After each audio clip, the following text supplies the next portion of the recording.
I hear you, darling, I feel you. Me and you, there's nothing we can't do together.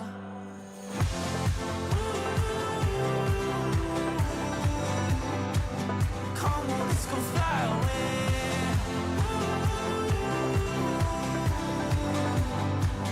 Find a beautiful escape. With the wind on our backs, we'll be going so fast. There's no need to be afraid. Come on, let's go fly away now.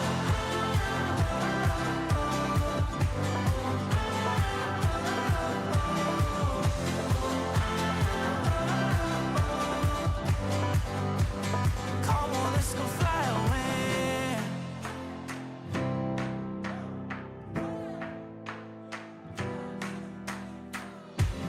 I never feel lost even in the unknown. 'Cause when I'm with you, yeah, it feels like home. Feels like home. Me and you, there's nothing we can do together.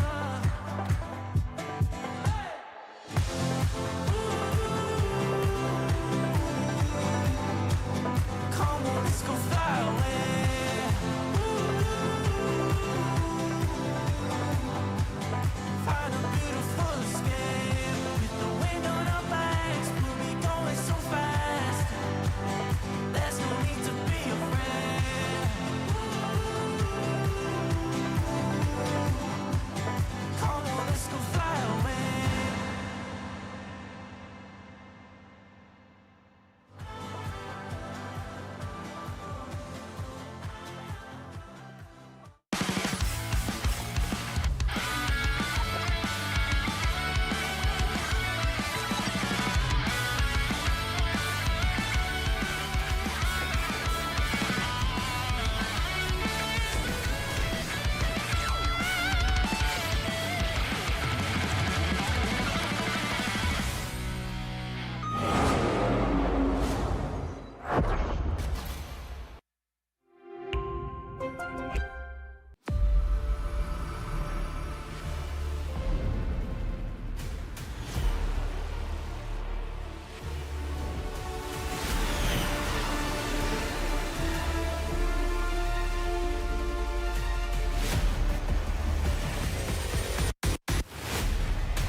When you've played FPS as much as we have, You have tried every mouse, every shape.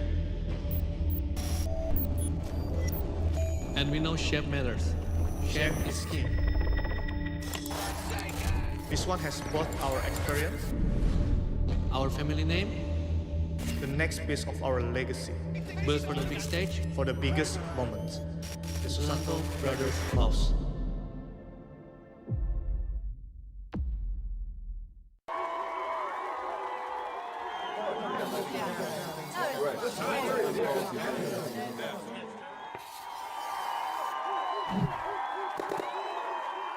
Red Bull gives you wings.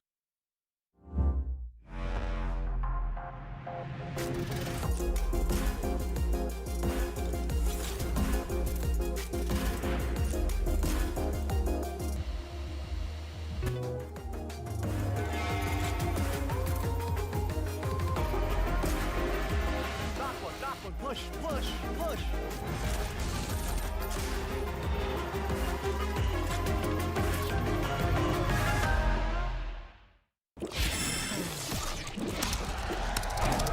Red Bull gives you wings.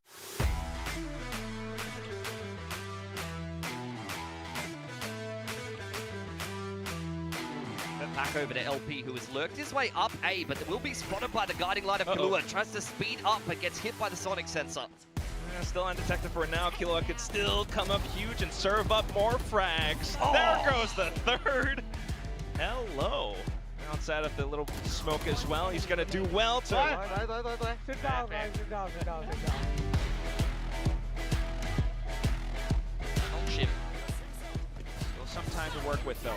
So it's gonna be relayed ball off towards the back edge. Zink somehow finding a shot off across, and then X-Ross still doing good to be able to hold it out with a jumping Bucky shot. Francis, the new neon for Nongshim, and he's keeping them off of the spike. Zambi playing around the corners as well. Zinx, however, dives right on top of it. Spins and spins! Caron from Texas team! Let's go! Give us 10!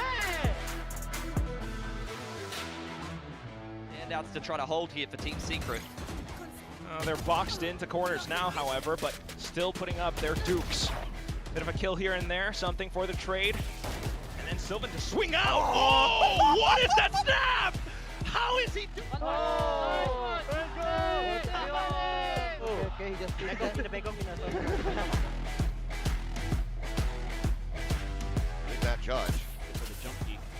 Oh, he's gonna go try to scale forward now, but Trailblazer will surprise him, and Absol just gonna be caught. Saturate gonna be lobbed into the cubby. Catching onto the two players, but Akame's forward ahead of that one, but a nice little set play with that orbital strike, so Sugar 0. Well, they know exactly where these remaining players are at. Dota is trying to get in on top of him, but Akame hits the shot, finds himself a fourth, but Sugar 0.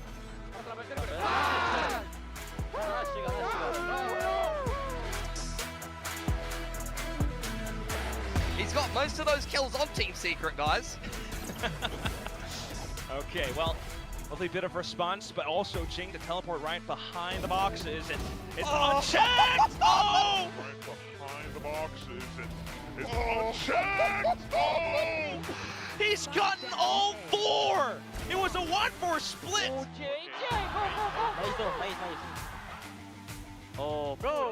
쫄면은 그냥 경기 중에 2단 옆차이 날아간다. 쫄면은 이기고 싶어. 이기고 싶어.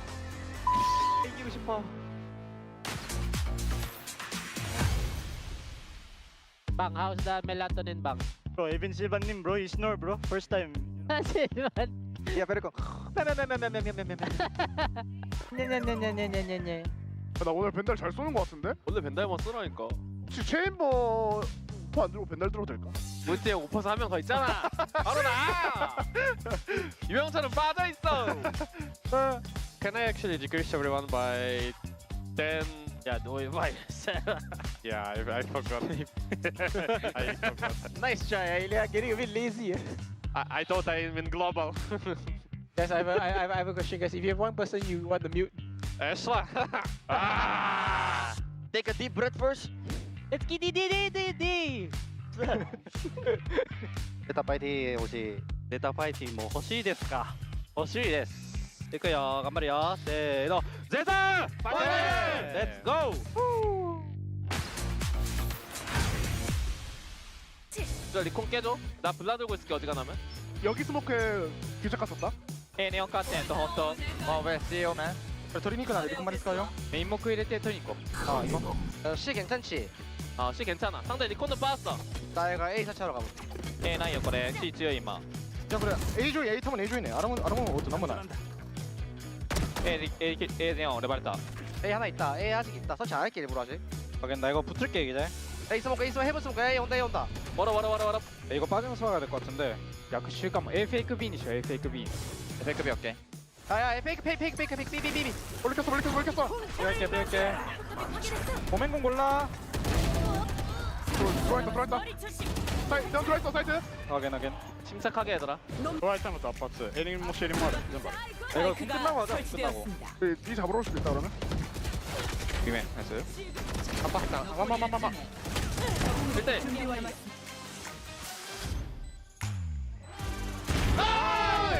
아우 씨 애지. 나이스. 처음에 뺑깔 거예요. 이거 조심해야 돼. 살짝 뛰고 돌을게요. 레이저 A 레이저. 열었다 문 열었다. 들어왔다. 해본 족구. 확인 해본 조금 확인. 나이스 형. 가다. 떡방이 왼쪽. 나 공 써줄게. 조용. 지금 여기서 써도 돼. 어디 볼지 얘기해. 야 오른쪽 갈게 얘들아. 오른쪽 찍어줘. 왼쪽 보고 있어. 그냥 둘이 가봐. 나 공수계다 공수계냐. 일단 형나 못 가죠. 해변이 형 메인. 아군이 하나. 아지야 좋았다. 내 영공 왜 이렇게 잘 쓰는데? Let's stop it. 야 플레이 라스 라. 액션 콜 좀 할게. 에이. Launching missile. 야 바로 그랬다. 야 오빠 바꿨다 얘들아. Let's go. 떼어 히야. B 지금 민원 좀 스카이랑 오면 둘이거든. 그냥 B 갈래? 공수 없어. 빰 들고 갈게 기다려봐. Guys, I think they're fake, guys. I think it's A. 스카이. 이거. 가. A 터치 B 가야 돼. 올려야 돼. 포. 디포레 물리까지. 이런 리테이크다. 얘네 리테이크다 바로. They're fake. No one. Bot B. 딱 이런. Oh, he dropped down. Can go close, sir. Go close. Take respect. Get him the flank, okay? 야 롤킹 2명 하자. 롤킹 2명. 럴킹 2명 가봐. 파이퍼 왔다. 아 이거 태권이 혼자 가야 돼. 앞에 받아야 돼 우리. 가게. 아 형 비맨 you guys go. Mid dead. Two man. 백백 센터 감자. 싸움 봐야 돼 얘들아. 이러면 들어와줘. 됐어? 계속 가 계속 쏟게다. Pick. 백사이드. 안래. I'm not picking. wait. Let's go. Start picking. I see no man. Two women. 둘 다 40. 2, 3, 4. 오른쪽 조심. 좀 꺼진다. 안 꺼져. NT guys, NT. I waited long enough for this mid guy. 너미티 에메라. 3カメてる。こう。いや、マイコ。ワイヤー注意していくよ。俺 CD 戻るね。シャース3でいって。 เอ้ยเดินเรา เฮ้ยเรากางที่ไหน 됐어요. 좋다요. ช่วยอยู่ เคลียร์ดรอปนะ แค่เบรกให้พี่ทีมเยอะๆพอเพื่อนตอนเนี้ยมันมีเวลาอยู่ไว้ 行ってきて、ちょっと来て。これ。いけるよ。俺スキルないもん。ナイス。 ไม่ใช่เอาซะMS3 เดี๋ยวผมเล่นกับมีเวโต้บีส3 ตัวมันเปิดประตูไปฆ่ามันเลย I said, dire yaru. Hayam ni tapos eh. はい、タブする。お願い。タブシャ。 Last player standing. 入るする。ナイス。 ตายแล้วปะยังไม่ครึ่งชนะแล้ว いや、間に合わねえこれ。ชนะครับ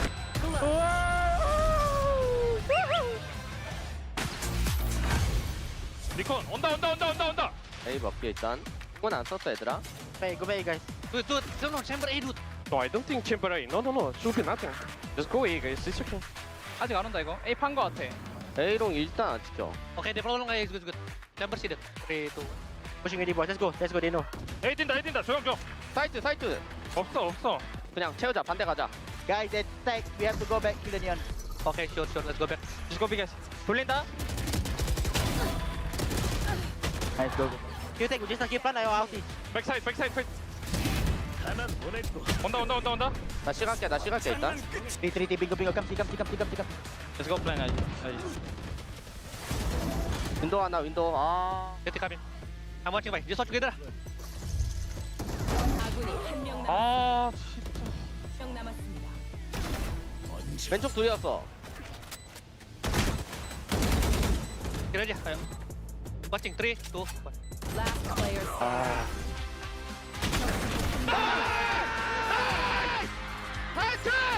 게임이 쉽잖아 그냥.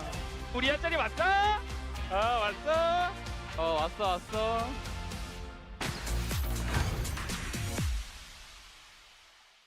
에이 첫탄 포개 리콘. C 바닥 스모크야 나왔다. 앞에 나왔다. 나 보고 싶었지. 야 사이트 여기 돌리자. 핑 하나 있어 여기 젖은 거 같아 갈치 조심해라 얘들아 스킬 까줘 스킬. 프라. 놈들을 쓰러뜨려. 사라케 봐줘. 시트 오퍼야. 인코스 조심 인코스 침착하게. 메인줄 야 오멘 필 3명 처치. 적군이 한명 남았습니다. CT. 왼쪽 갈게. 에이, 오이 너희들의 뭐야 에이스 언제 했어 Alex to sing first ah. Yep. To be man Let's go boys 오케이 내 부시기기 par 적군이 Nice one. Nice one. Planting, right to the bird. Last player standing. 135, 1 HP.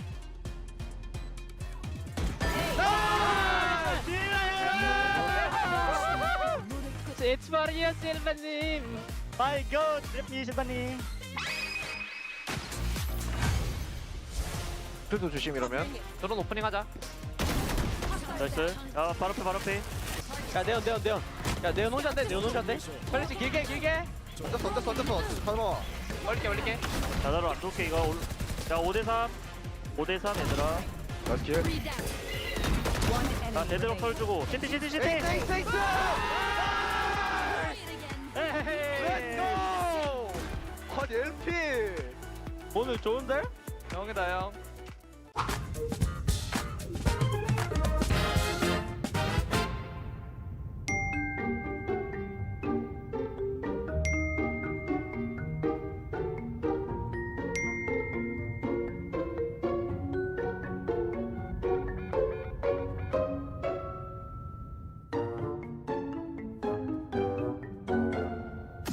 정말 ただ単に月光が好きだったから適当です。 I'm the mystery guy.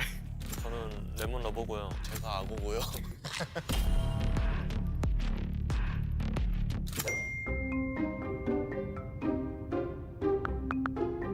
I don't know. I just cannot win against Fnatic twice already last year, so I think that was my worst experience.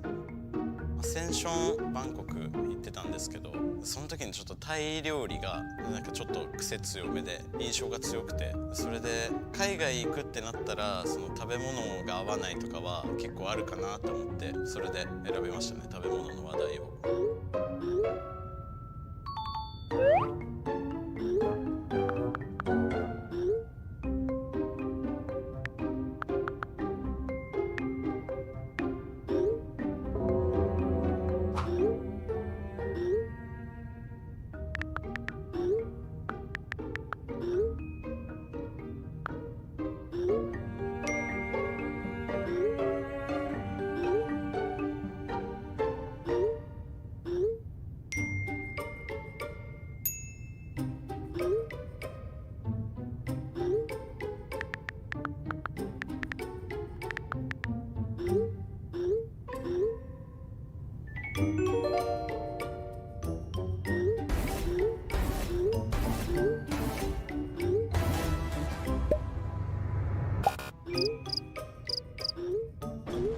정답을 쉽게 말해줄 것 같아서 이렇게 쉽게 말해버리면 왠지 게임이 금방 끝나버릴 것 같으니까, 그래서 제가 대신 임포스터 역할이라는 걸 좀 해왔던 것 같습니다.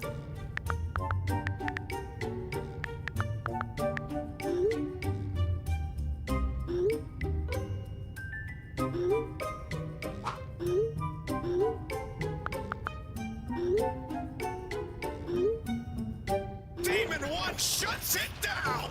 The man is dangerous no matter what!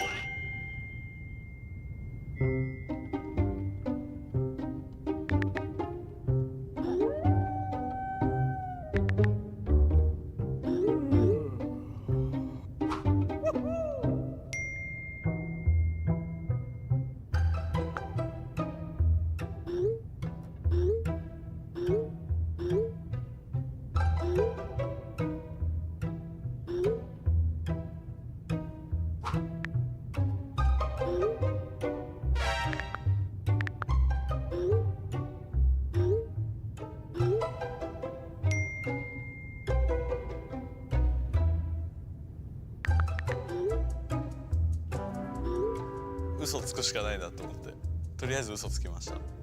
そこが結構怪しかったかなって思います、自分でも。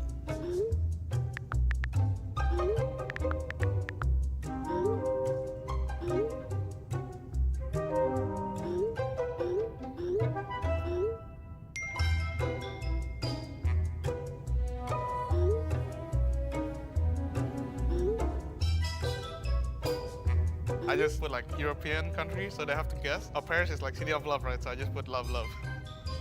소세지를 못 찾았기 때문에 스테이크를 넣었습니다.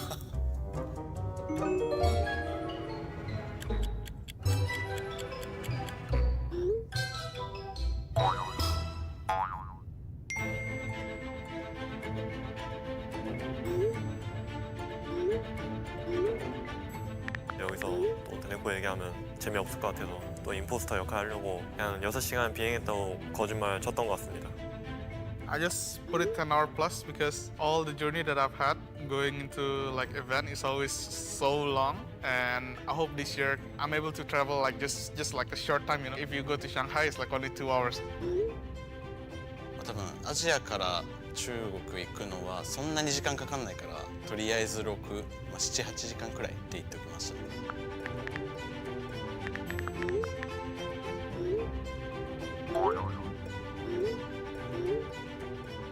아이슬란드가 좀 더 길었던 것 같아가지고 정확한 시간은 기억나지 않지만 뭐 제일 길어가지고 골랐었습니다.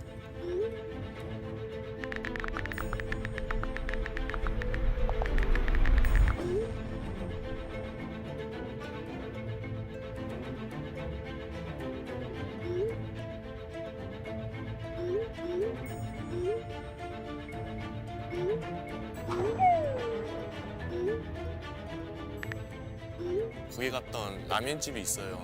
거기를 갔었는데 되게 맛있어가지고 기억나서 이제 말했던 거고.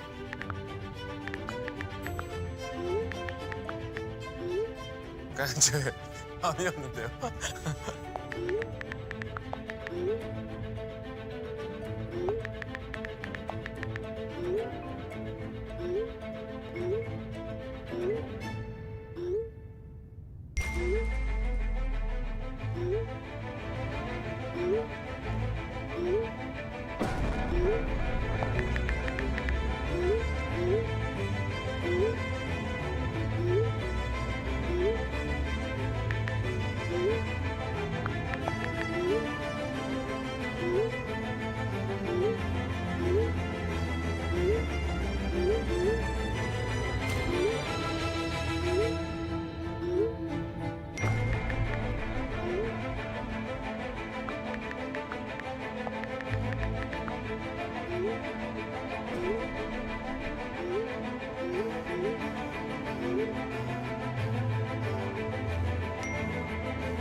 Who's an alligator? Who? You? Not me. Who is the most fit? 일단 저는 게임 자체를 너무 재밌게 했던 것 같고요. 저는 토론을 안 하고 진지하게 찾아보려고 노력했는데 다른 팀원들이 저를 도와주지 않았던 것 같아요. まさか自分がそのインポスター側だと思ってなくて、ちょっと緊張しつつも、結構いい感じに騙せたんじゃないかなって思います。楽しかったです。 At first, I thought he's lemon lover because he's so quiet. Second, I thought he's alligator because why would you eat ramen in Iceland? Like, where can you find ramen in Iceland?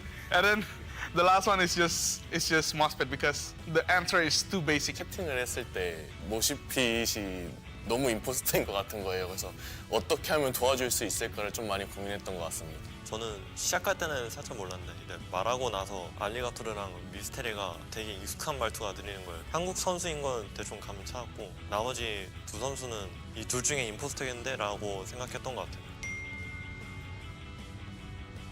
저는 요즘 세계대회 나갔을 때 여러 음식 즐기는 걸 좋아해서 베트남 가면 또 맛있는 거 먹을 수 있겠구나 생각하고 있습니다. 현지의 쌀국수 집도 한번 방문해보고 싶고, 만약에 거기서 이제 현지인분이 저를 알아보신다면 만약에 제가 한번 쏘겠습니다. Vietnam has been one of the countries that I want to visit lately. It's Crazy Guy's home ground as well. So I really want to make it to Vietnam and feel the crowd finally cheering for us. ベトナム人生で一回も行ったことないんで、本当に行きたいし、みんなで行けるように頑張ります。これからも応援お願いします。 호치민 베트남 이제 결승전에 가게 되면 정말 좋을 것 같은데 만약에 가게 되면 신차오 이제 베트남어로 안녕하세요 하면서 제가 외치러 다니겠습니다. Thank you for watching.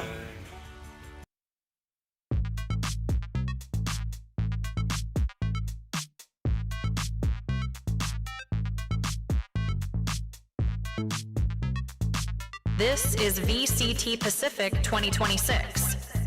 Earn everything.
It's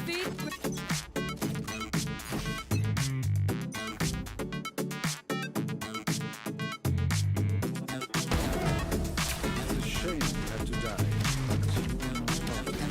Bonne chance, mes amis.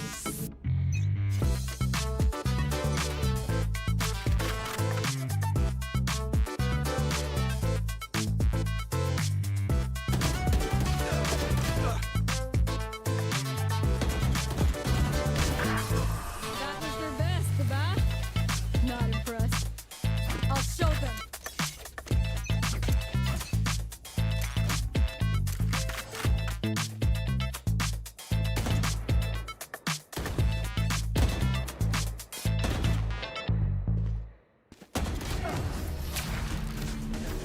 This is VCT Pacific 2026. Earn everything.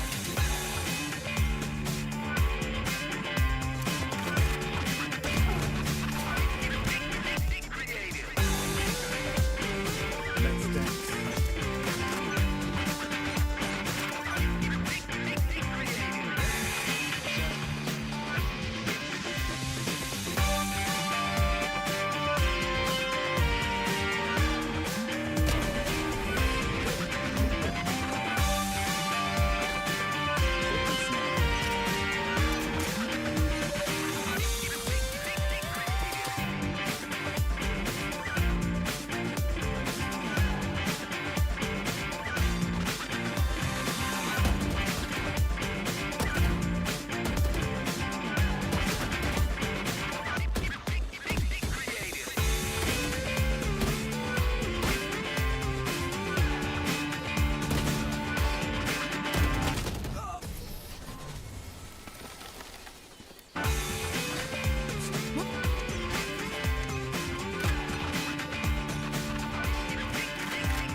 This is VCT Pacific 2026.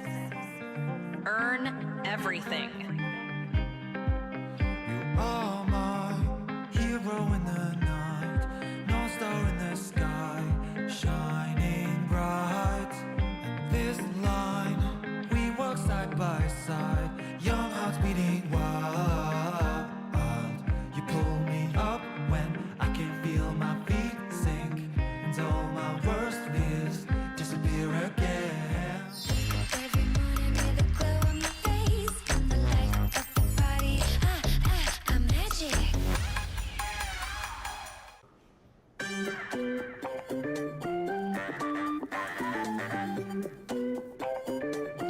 Hi guys, hello. Hello. Oh, what are you guys doing? Okay, good to see you. Hi Stax, hi Carpe. Well, you are playing against ZETA Division today, right? Well, Stax, you guys already secured your spot in the playoffs. What is T1 thinking right now going into this match? 1시드로 가는 게 중요하다고 생각하고 있습니다. Oh, it's important to keep the first seat open. Okay, well, you know, Stax, we saw the beginning of 2026 a little bit shaky for you, but you managed to turn that around. Well, and even your friend Zest said he was disappointed to see one kill Stax. Now is the time to clear the air and defend yourself. 적응 단계였기 때문에 충분히 그럴 수 있다고 생각을 합니다. Any words to Zest? 은퇴했잖아. Well, he said that that was the adapting period and things can happen. And I asked any words to Zest, and he said, well, you're retired, right? Okay. Well, Carpe, you are with the team as the playing coach. Well, who is the tricky one? Who's the naughty one on the team? 요즘 5명 다 폼이 너무 좋아서 5명 다 문제입니다. I would say I can't choose. All 5 of them are outstandingly naughty. Well, thank you, Carpe and Stax, and best of luck to you. I'll let you hash it out off camera. Okay, bye-bye.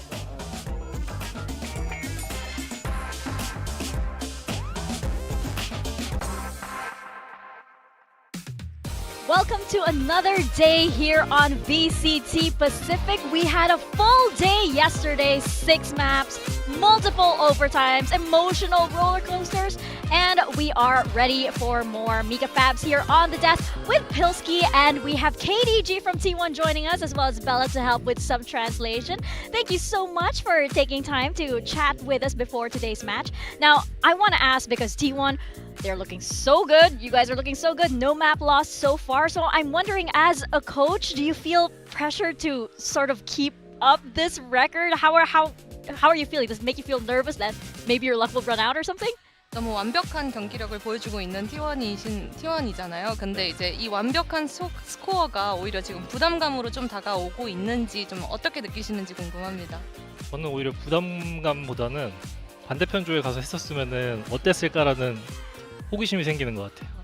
It's not pressure at all. It actually gets me thinking, like, what if I was the opponent and what it would feel like on the other side? I'm curious to see how that would feel like for them. I'm pretty sure all of T1's opponents are kind of shaking and sweating a little bit as they walk onto that stage, especially with how good the team has been looking this stage. Now, I'm curious because obviously we've seen T1 a lot on Pearl, and teams keep picking this map into T1. So what is your reaction whenever the teams, pick Pearl against you guys, and your record so far? You guys have been looking so good on this map. 펄을 워낙 잘하는 T1이잖아요. 근데 T1을 상대로 이제 상대 팀들이 계속해서 펄을 고르고 있는데 그거에 대해서는 좀 어떻게 느끼고 계시는지 궁금합니다. 사실 저희는 다른 팀들이 킥오프 때부터 펄을 계속 배운해왔기 때문에 저희한테는 사실 펄을 많이 보여줄 기회가 없었다라고 생각을 하거든요. 근데도 상대 팀들이 저희를 약간 좀 좋게 생각해줘서 펄을 배난 것 같은데, 사실 스테이지 1부터는 많은 팀들이 저에게 약간 도전장을 내밀어서 저희가 좀 많이 응징해줘서 저는 약간 좀 기분이 좋은 것 같아요. 선수들한테 고마워요. I mean, like, I think a lot of the teams, they've been avoiding Pearl since kickoff because, it wasn't really our choice. It was more on, like, their choice. And starting from stage 1, I think they thought that we probably wouldn't be as prepared, and they picked Pearl for us, and I think we got a chance to show them how strong our Pearl was, and I'm actually thankful for the players for stepping it up and showing that they're capable of that. Yeah, I wanted to ask what it's been like to coach a team full of players that are kind of big names. Is there any friction or challenges there? Do they always listen to you, or what is that like for you? 이제 워낙 네임드 선수가 많은 T1 로스터잖아요. 근데 그런 5명의 선수들을 데리고 이렇게 코칭 감독님으로서의 또 일은 또 다를 것 같은데, 좀 어떻게 체감하고 계시는지, 누가 말을 잘 듣고 이렇게 단합은 잘 되는지 세세하게 좀 들어보고 싶습니다. 저희가 단합이 잘 되는 팀이라고 저는 아직까지는 좀 부족하다고 생각하긴 하는데요. 저희는 그게 저희의 장점이라고 생각을 하거든요. 왜냐면은 각자 다른 방식으로 이제 발로란트를 배우고 그다음 플레이해왔던 선수들이 다른 팀에서 모여서 저희 팀으로 나온 거기 때문에 저희가 오히려 다양한 색깔을 가질 수 있는 게 약간 저희 팀의 장점이라고 생각을 하고 있습니다.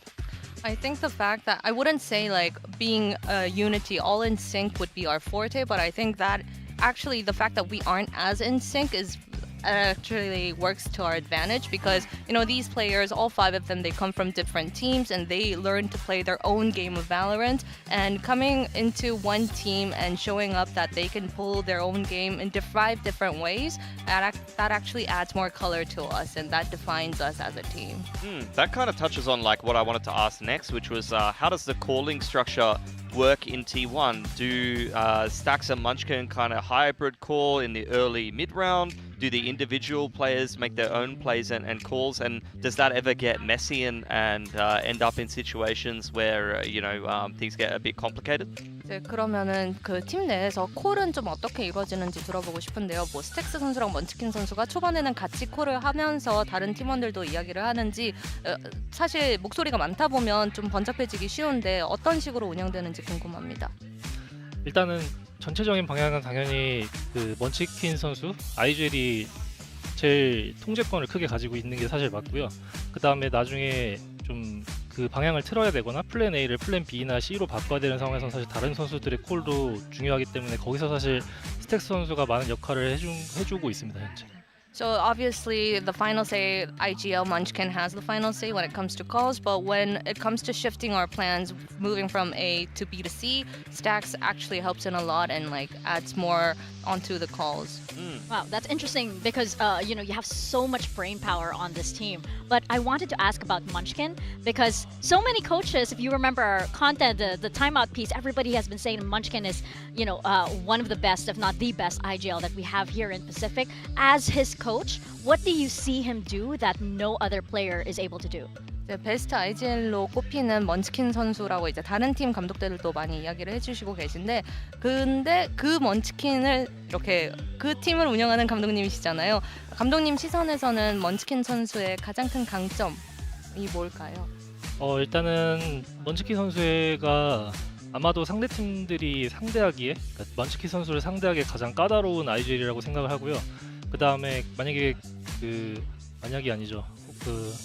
먼치키 선수의 약간 단점 혹은 약점이라고 할 부분은 오히려 먼치키 선수가 다양한 방법, 그다음 IGL을 소화하다 보니까 같은 팀 선수들의 소화 능력 혹은 그 상황에 맞는 플레이들이 안 이루어지면은 그게 또 약점이 될 수도 있다고 생각을 해서 강점이자 저는 약점인 것 같기도 합니다. It's honestly a double-edged sword when it comes to Munchkin because, you know, he is so talented, he's so creative when it comes to running his game, and he is definitely a pain to the other opponents because of the way he runs his game plan during the matches, right? But it's a double-edged sword because it works the same for his teammates as well, because he's very creative, because he likes to try new things mid-game. It's a matter of how far the teammates can actually like keep up with his game plan. Yeah, They need to be adaptable. That's interesting. Yeah, kind of be flexible to what he wants to do. I mean, the other thing that I want to ask is we've heard in a lot of interviews from Stacks, for example, and even some other players on T1 that he either doesn't think the team is at 100% or even qualifying to international, you're not playing at your top ceiling. So I wanted to ask, what does T1 work on? Like, what are you working on as a coach, as well as what some of the other coaches work on? Because a lot of Korean teams have a big coaching staff. So what's kind of the specialty or the focus for yourself, but as well as maybe touch on what some of the other coaches are doing in the team? 이제 스택스 선수도 그렇고 뭔가 T1 선수들은 자기네들의 100%가 아직 안 보여줬다라고 이야기를 많이 해주고 있거든요. 네. 근데 감독님은 100%가 언제쯤 올 거라고 생각을 하시는지, 그리고 이제 감독님 제외하고 다른 코치분들도 함께 하고 계시잖아요. 다른 코치분들은 어떤 식으로 팀 운영에 도움을 주고 계신지 들어보고 싶습니다. 일단은 100%가 되려면은 제 생각에는 챔피언스 거의 막바지 정도는 돼야 될 거라고 저는 생각을 합니다. 왜냐면은 각자 이제 예를 들면 먼치키 선수가 젠지 시절 때부터 해왔던 그런 플레이들이나 아니면은 뭐 버지 선수나 뭐 스택스 선수가 DRX에서 게임을 배워왔던 방식 자체가 아예 상반되게 다르기 때문에 그 방식을 지금 저희는 하나로 최대한 같은 생각을 하게끔 노력하고 있거든요.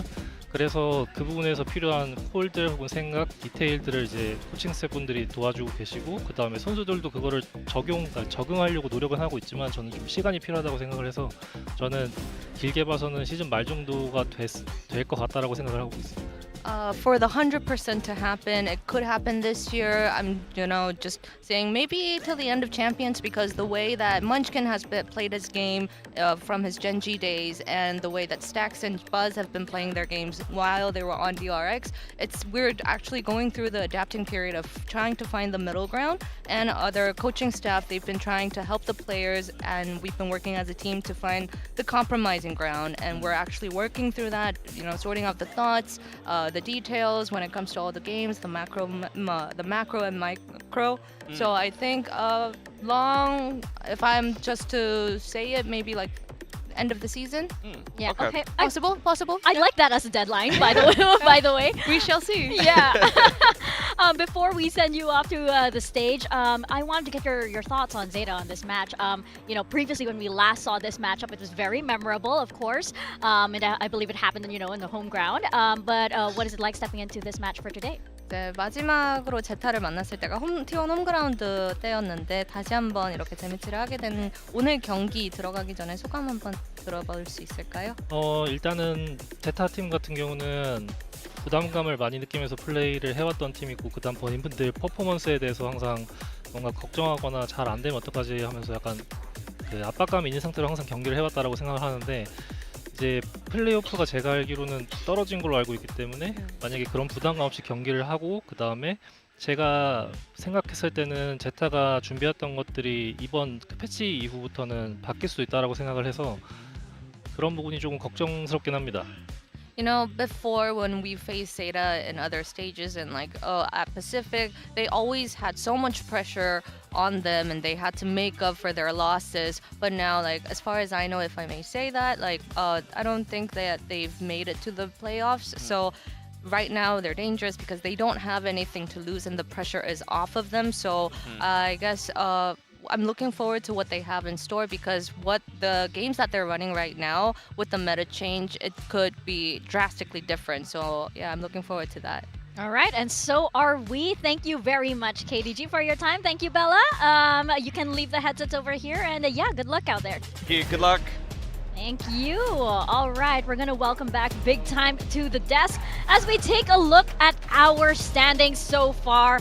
We will be starting with Group Omega today, which, as KDG mentioned, it feels like it's pretty locked at this point. Although we will see how that plays out, you know, and in the matches to come. Group Alpha looking a lot more messy. Yeah, there's a few contingencies obviously to sort out there in Group Alpha. Part of them will be resolved today by the game between Nongshim and Team Secret. But over there in Group Omega, a little bit more cut and dry. T1 with their game against ZETA Division, very much looking to secure themselves that top seed if they can do so. And they've only got a couple more games left in the group. I do believe they still have to play full sense though.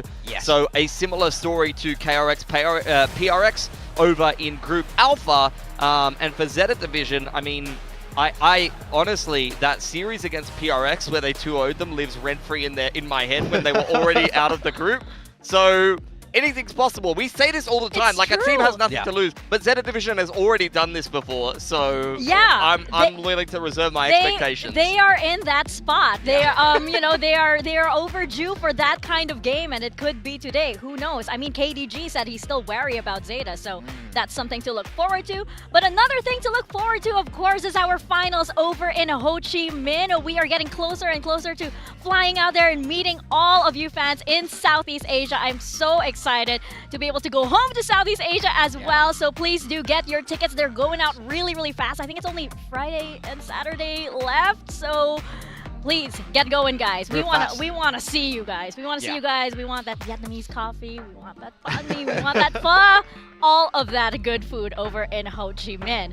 Now, of course, you know, we have our build diff, and I'm not feeling too confident about today. It was kind of weird today to see, like, okay, who do you think is popping off? Yeah, I mean, some tough choices today. I think there's going to be a variety of different options. So, I mean, I'm feeling okay about my team. Feeling okay? We'll get to that. We'll get to that. But it's not too bad. I think we're calm, but I mean, everybody's trying hard, of course, because there is a Predator Helios Neo 16 at stake here.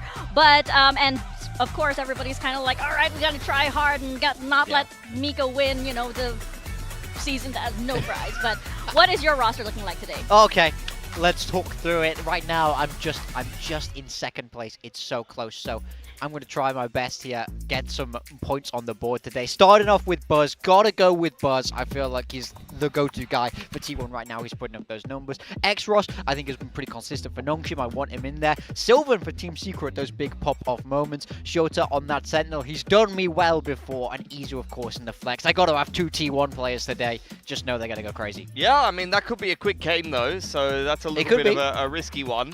You got to hope that ZETA is going to keep that nice and close. My roster, fairly similar, though, but we've gone in a slightly different direction in the middle of the pack. Buzz, I mean, he looks like one of the best duelists at the moment in Pacific. But I went with Kelly S. He's been very consistent. I think him and Sylvan, it's quite hard to pick between them, but I wanted an Enid player in that slot for Team Secret because I needed to have Ivy. Had to have Ivy. X-Ross very good as well, but looking at what Ivy did to Genji last week, I mean, you cannot pick this, cannot not pick this guy. I think Siuta's been pretty decent, and I think it's good that we're starting out Haven. Haven was one of his better maps as well the last time that ZETA played it, and he's going to be on that Senti role, so So I'm hoping for a decent game from him today, but I'm also a little bit worried because Buzz is going to be running at him. And to round out the team, Izu, he's going to be on the chamber a little bit, I'm hoping, although Pearl is not in the map pool, or it might not be in the map pool this time around. I'm assuming, because if ZETA leaves it in again, that's going to be a crisis based on what happened the last time they played That is going to be trouble indeed. I'm looking right now at the duelist slot because there are 2 eyes over there. Yeah.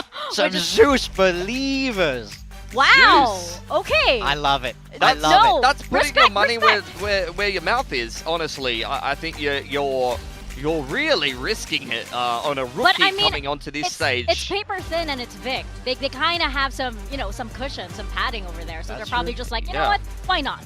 I know could be. Paper Thin's main goal in life right now is just do not lose to Achilles. He's Yeah. all about making Achilles go in last place. It's so. an admirable goal. I respect I it. support him in that. I respect it. I The do. world is fueled by hate over here. It is. We all hate each other over here. I wanted to force Francis actually in the initiator role.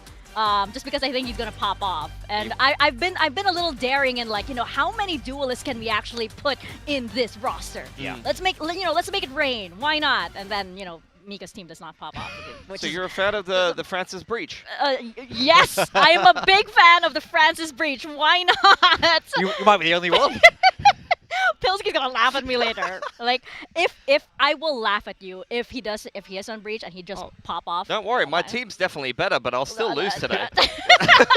I love how you've accepted the circumstances. That's just build diff. You've gone through all of the stages of grief, and you're just like, yep, yeah, I'm at here. acceptance. I mean, yeah, I'm Next is rage. It's funny that I'm still in a little bit of denial over here, Okay. despite how much I've lost. But look at who is not losing so far here. It is T1, and this team, as we mentioned, talked to KDG earlier, this team is looking immaculate. They haven't lost a map yet. Yeah, I think the whole narrative, at least talking to KDG in that interview, is one of seeking alignment. It's a lot of resources all funneled into trying to make this shared vision of all of these players that come from some of the most successful and storied rosters in Korean Valorant, try to align on a vision together, and it doesn't always come together that way, but regardless of that, the game styles are meshing, the individuals are popping, and T1 have not lost a map here in stage 1. I mean, this is kind of what we expect from this team at this point. Everybody there lifted a Masters trophy.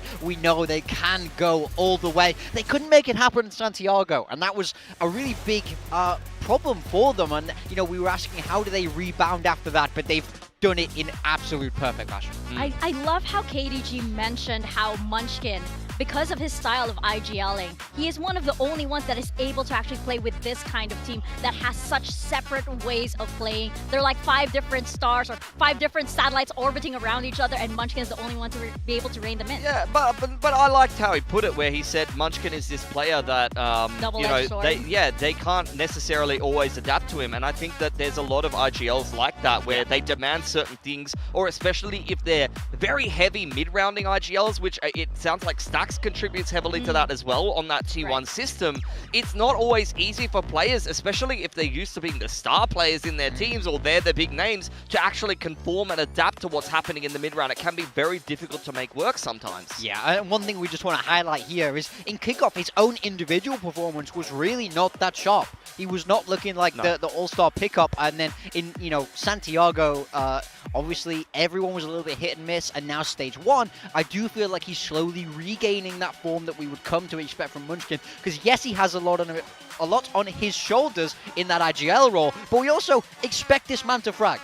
Yeah, it's interesting that he hasn't got any reps on Viper this stage, and his numbers are actually higher, because that is definitely a signature agent of his. But some of his bigger games, I mean, honestly, all of his games have been pretty good, but his Astra on Pearl in particular has been impressing me, and T1 have kind of been demolishing teams on Pearl. Yeah, for sure. And in other news, the sky is blue, right? But now we have ZETA, and this is a team that has always gotten close, and there's some explosive moments from this team, but everyone keeps saying it's an improvement, but this is T1 they're facing. Yeah, I think for ZETA, I mean, my whole narrative at the moment is, number one, nothing to lose. They're already out of this group, so it's time to cause some teams some problems. Yeah. And number two, it's revenge, because T1 took them to home ground, and it looked like ZETA were being sacrificed on some kind of altar. There was so many red LEDs.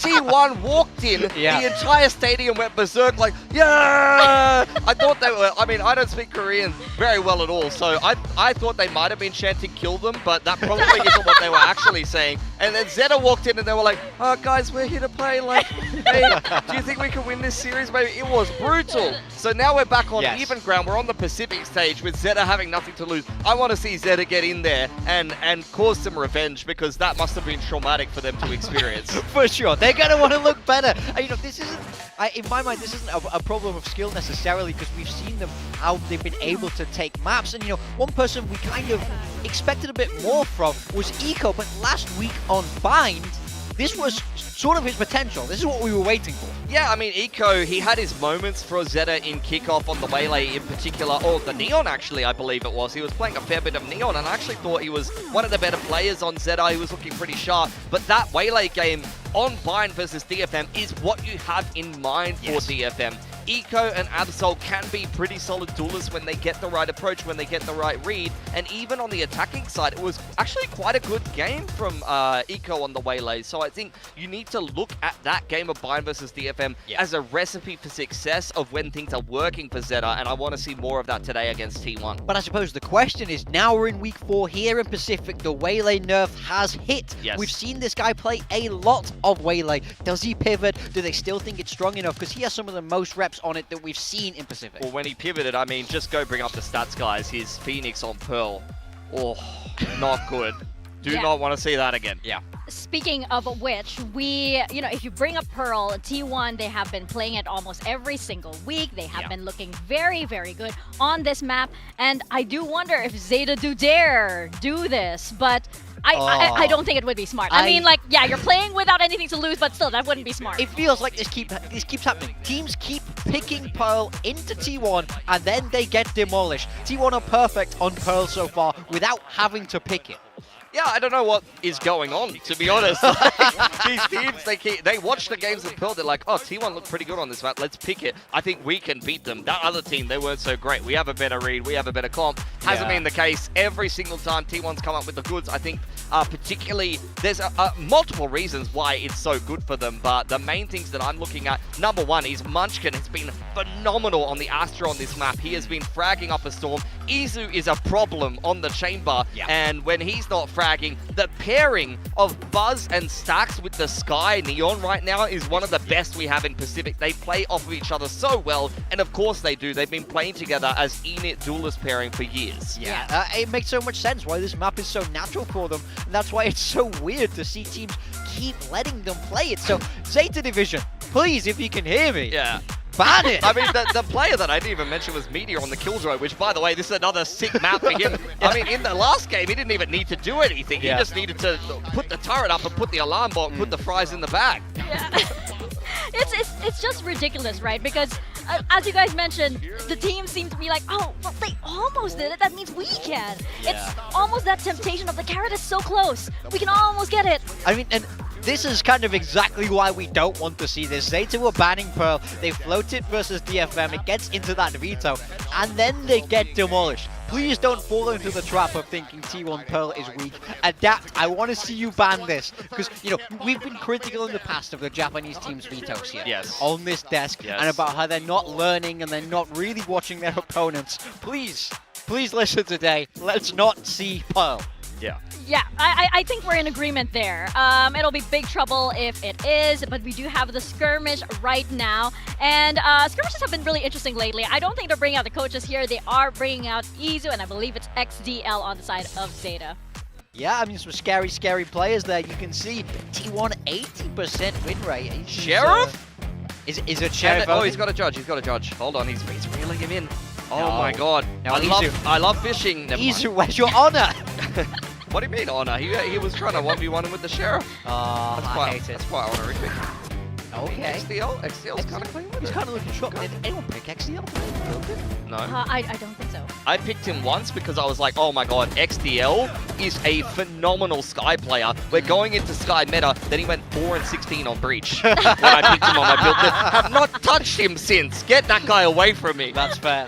I really can't blame you. I mean, anyone can go Yeah. 4-16 on Breach. It's just Breach. You know what? That's just how Breach works. I thought about it, but then I thought Francis Breach. I'm gonna pick Francis. That was my build. The Breach. Yeah, the Breach. Oh. Oh my gosh. I hate my job. I know. Yeah. I hate it. I hate Yeah. the people I'm on desk with. Okay, opts out. 3-3. 3-3. Oh, yes. See, when Izu's going to pick up the op, you just know it's dangerous. I like how he's picked Chamber just to get used to having the hands on the screen that are appropriate for the game as well. His Chamber's been so good all year. Most of this skirmish win rate for ZETA comes from Absol. They put him in the skirmish a lot of times, and he did quite well for ZETA. This time, XDL going in. Oh, hold on. 4-4. There's one in it. We're going the distance. These are two of the better skirmishing teams, to be honest. But, Yeah. I mean, in terms of the win rate, how much stock do you put in that when half the time the teams put their coach in? Yeah.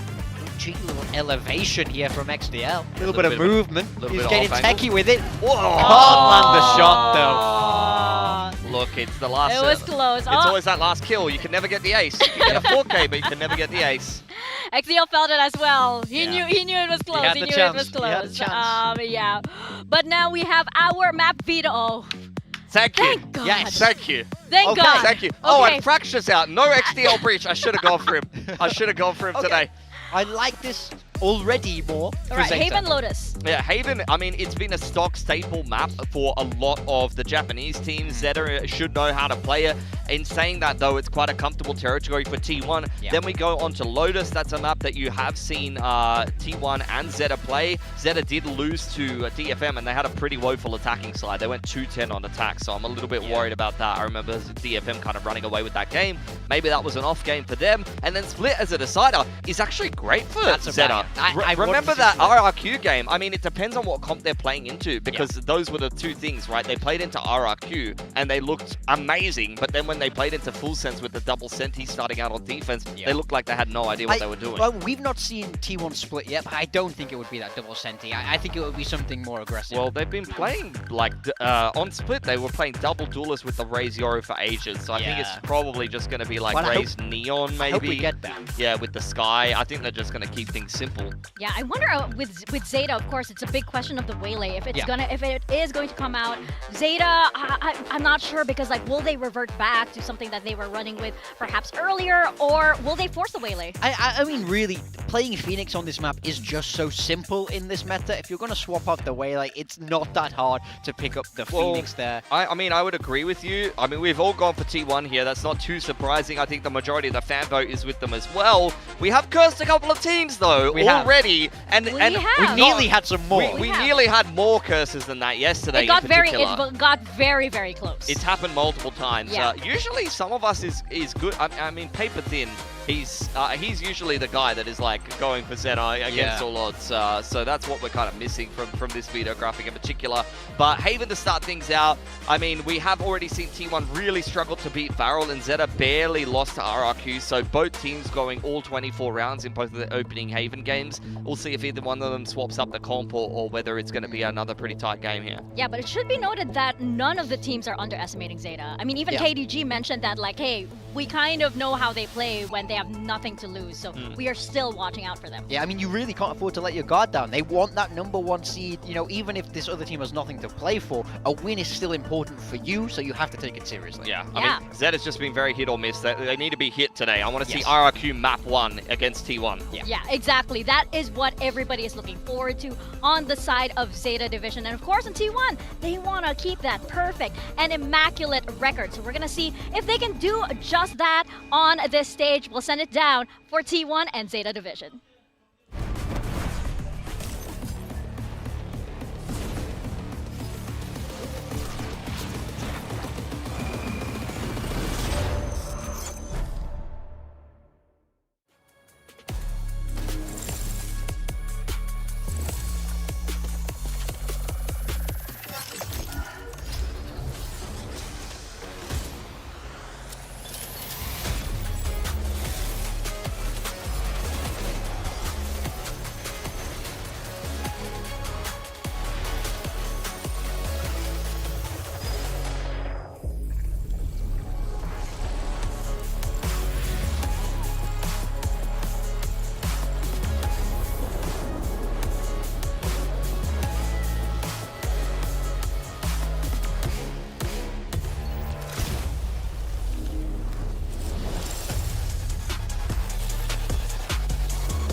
Today's matchup.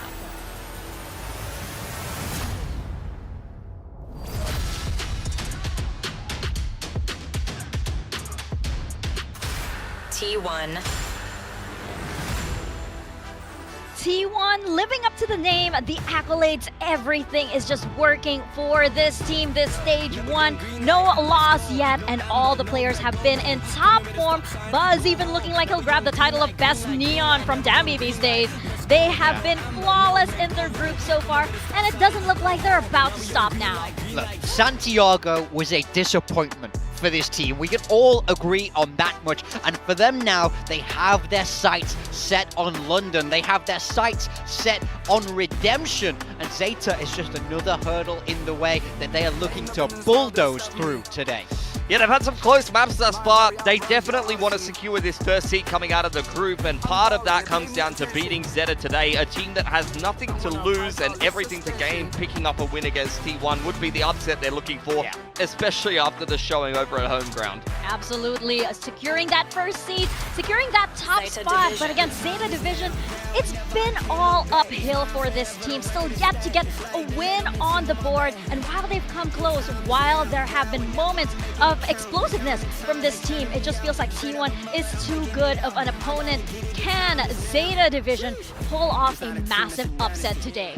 Yeah, I think for ZETA, they showed initial promise. I think particularly their RRQ game was a winnable series for them, where they even completely outplayed RRQ and raised some serious question marks about them on the first map, and even through the rest of that series. So I think it really just comes down to which ZETA Division shows up today. Do you have the kind of ZETA Division that can blow a team like RRQ out of the water, or do you have the kind of ZETA Division that's going to struggle even against some of the other Japanese squads in this group? Yeah, I mean, I just want to see them play for themselves today. This is a team with a lot of pride and a lot of fans. It's about doing them proud today, even if playoffs is out of contention. Prove to yourselves that you're good enough to hang with the best, and then you can regroup, come back strong for stage 2. Yes, exactly. That regroup is also what I'm looking for, because ZETA have also mentioned that they always want to play to their strengths, but they seem to not be able to follow through all the way with it when it comes to these high-pressure matches, and when it comes to opponents that have the potential to just bulldoze over them.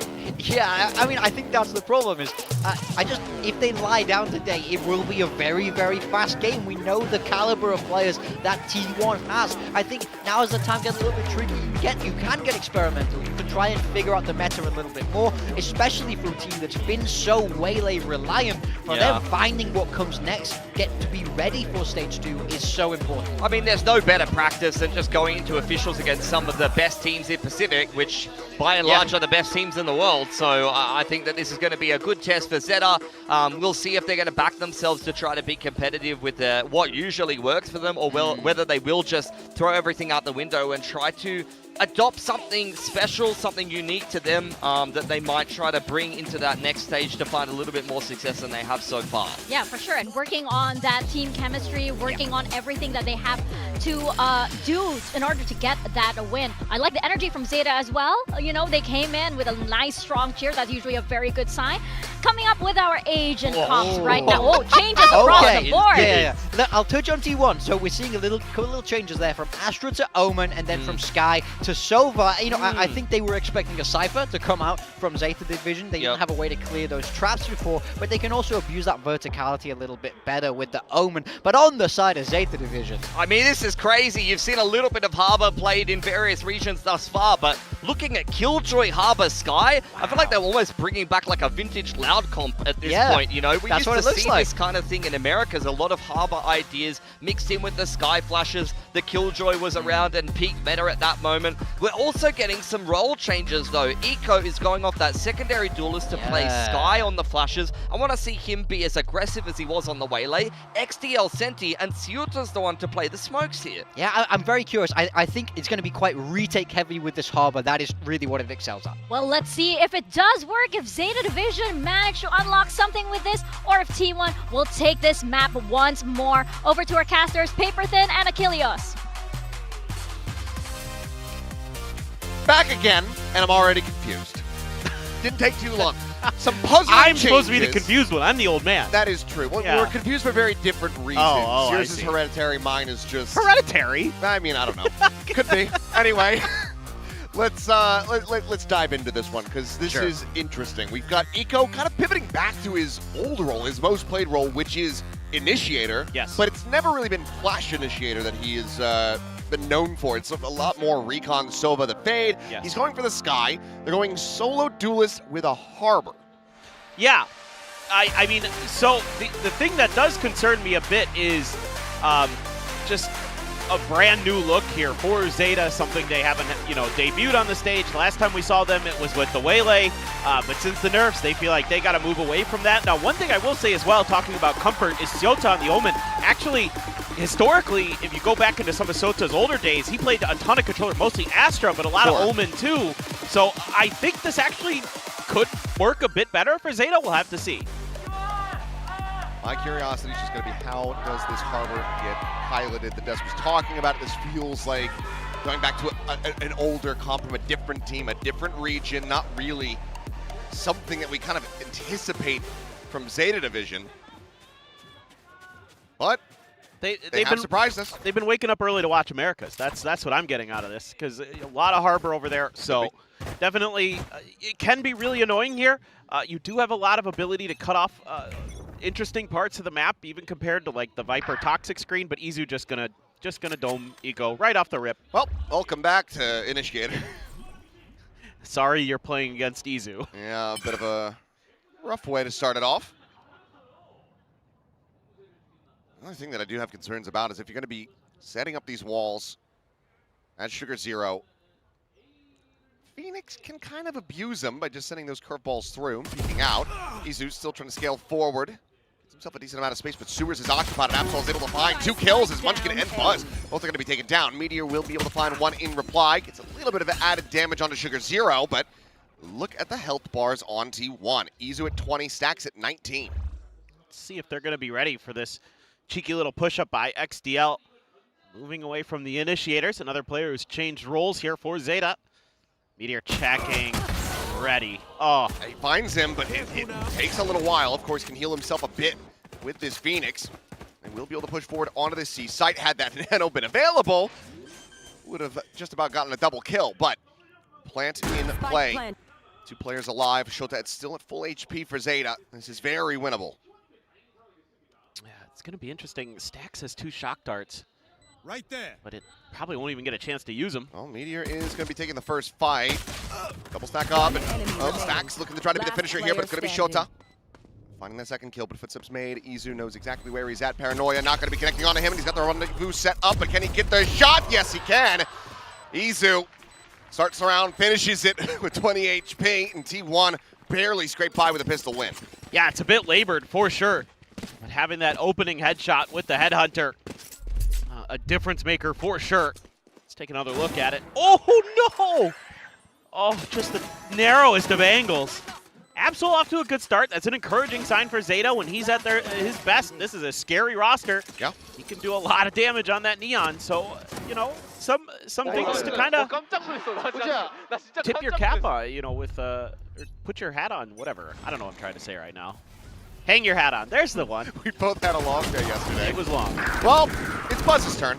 3 quick kills for the Neon. We'll see if they can find any damage here in the Eco round. Munchkin wants to say no. Spike planted. Let's see what Eco can do. ZETA Classic in hand. Yeah. Buy the bundle. Buy the bundle. But okay, we'll just be Meteor to find him. So Flawless in response to a very close pistol, but now we get ZETA into the buy. Let's see if they can do a little bit of damage. Meteor already has his ult though. A little bit scary there in that regard. Oh, they just tried to swing it. They were hoping there that you could just play off that flash and T1 would have pushed a little bit further down the hall, but nobody there, so end up getting ripped to shreds by the Bulldog of Buzz. Into this next round we go. 3-man stack for T1, but that's all just creative fakery here from Munchkin. Izu just pushing past that one, but not going to continue scaling forward, so the trap's set up. Not going to be sprung, at least not yet. depending on how long Absol wants to stick around, because at the moment, slow drift back from that seaside, looking to rejoin with Izu, much like we saw from the pistol. Yeah, but off that Trailblazer, a little bit of movement. Hawk, I don't think connects with Izu either, so ZETA here going to be misreading. Well, but Absol's just better. That he is. Izu caught unawares. It's picked apart, now it's a re-pivot back over to C. Shota scaling, looking for the catch, and does manage to get a readjust to find Meteor and gets Buzz as well. Now, Munchkin and Stacks try to see if they can scrape by with a bonus conversion. Stacks finding the first, but Munchkin now to fall. Swing in the back sight. Stacks not quite aligning here on a Sugar Zero, but eventually is able to find him. Full flash connecting. He gets taken low, gets taken down as Absol arrives. And ZETA Division will deny the bonus conversion, but it's still 3 kills found for T1. Yeah, really nicely read here by ZETA. Off a lot of negative information in terms of not connecting with a lot of the Sky util, but they still make a pretty good pivot over to the other side. It's a big win for Absol there. Really narrows the map down where they can really focus on B and Garage, where they were already leaning anyway. Just kind of put themselves into good positions. They're able to convert. Alarm bot out. Can they snowball from here? Just racking up some round wins. Meteor, of course, does have the run it back available. Second ulti available. Shota does have the From the Shadows as well. Yeah, they throw the alarm bots there. That out. Yeah. Yep, he can disrespect this, just sprinting across it. Absol, however, will be able to shut this down very quickly. They know where the judge is at. ZETA Division very quickly get everybody into position as Munchkin's going to be caught trying to go for that DB buzz. However, once again finds himself a 3K. Zero eventually able to find the shutdown. Nearly has those players alive, but can only get the kill on a Meteor. Puts Izu down to 29 health. Iko with an opportunity. 1v2. Izu dialed in on the line. Takes the rendezvous out. Back over to plant position. Slowly, both players from T1 drift back into C long. Stacks double shock at the ready, and if it really gets down to it, has the Hunter's Fury as well. Yeah, still some util here for Iko to use. Hasn't thrown any of it. Well, it's Johnny on the spot with the first one. Second one flying, and now the Hunter's Fury is going to be sent as well. Iko able to dodge that out. He has it held to half, but the second pump will find the kill. Stacks to shut him down, and T1 to get a 3-1 lead. Yeah, I need to see this from Buzz's perspective because I need a drop. He went crazy and won T1 this round. Yeah, one fewer kill for Buzz. Certainly goes the other way. Just great awareness to sight. That third was magnificent. Just be so ready for that re-aggression from the garage area. You know, they had seen Absol with the judge there earlier, and Buzz just instinctively knew. Really impressive. No Absol ult just yet, but did grab a Marshall. So if he can find a kill with that, he'll get the overdrive. Going to be peeking into the Outlaw, though, and Izu, okay. More time to try to get up onto the box. Just get legged, put down to 65. Meanwhile, Absol's still going to continue scaling forward. I will He's say, taking a very deep line. Yeah. Not sure if he's going to challenge this. The swing at a hell of a lot more than that, but Iko, great shot with the Sheriff. Finds Meteor, but Buzz, keeping up the pace, is able to find Sugar Zero. Fishing for a little bit more into the B site that is now evacuated by ZETA. ZETA matching the rotations of T1 really nicely. Again, just having a good idea of how T1 wants to play the map off of some of that contact. Just gonna maybe have to force the issue at A if you can get Absol off that line. Oh. Ends up being a warning shot, not quite able to find the punish. Absol still scaling forward, but Izu rereads it, says, hey, I gave up that A lobby space. Let me go check that. Forgetting you had something in the oven, but still is able to find the perfect time. But Shota finds one hell of a timing. Scales it from behind, 2 kills with the classic. Stacks was stuck in the drone. And now Izu 10 leads to a thrifty win for ZETA. Wow. Thought this was going to be pretty smooth sailing there for T1, but they get a little tunneled at the front of the B site. And Shota just absolutely perfect. I mean, great shot, from Eco to be able to find that opener, but yeah, this really just comes down to Izu noting the second player in mid, but never thinking that there's going to be another one joining him. Shota was already out past his sight lines, so he's able to get this massive catch because Stax is in the drone. He just can't respond fast enough. That is a fantastic catch for Zeta Division to find their second round, but we need to see some more steady wins. Yes, and there's a bunch of scary ults here on this Eco for T1. You have the Tour de Force, you have the Overdrive, you have Munchkin with a Bucky and his ult, so a lot of creativity. They are going to at least wait out the Overdrive, I would suspect here. So Buzz won't get any value out of it. Got themselves onto the correct site here as far as the lack of a stack is concerned. No lockdown to try to clear the way. Do, of course, have that Reckoning available from Sugar Zero, and he is going to invest that, sending out the wave. Munchkin continues to just play forward. Overdrive now going to be popped blind out onto Izu. Has to take the TP. Buzz catching a glimpse onto one. Izu quick scope in, is able to find Absol up close and personal. Swing in the corner, gets himself a second. XDL dead. Stuck in his own slow there for a brief little moment. Sugar Zero will be able to find the kill. Slide in from Buzz, nearly finds himself too, but it's going to be the shock dart lobbed in to clean up Eco. And it's a thrifty of their own for T1 to reply back. I mean, Izu there, so steady on the site. Looked like maybe Sugar Zero's ult was going to be the difference maker. Catches a fair amount of T1 players in there. Munchkin just trying to get the hell out, but can't find any value out of that Bucky. But this right here, so annoying. That smoke, the Cove just a little bit maybe late from Sugar Zero. Not sure if it just wasn't in its cycle yet.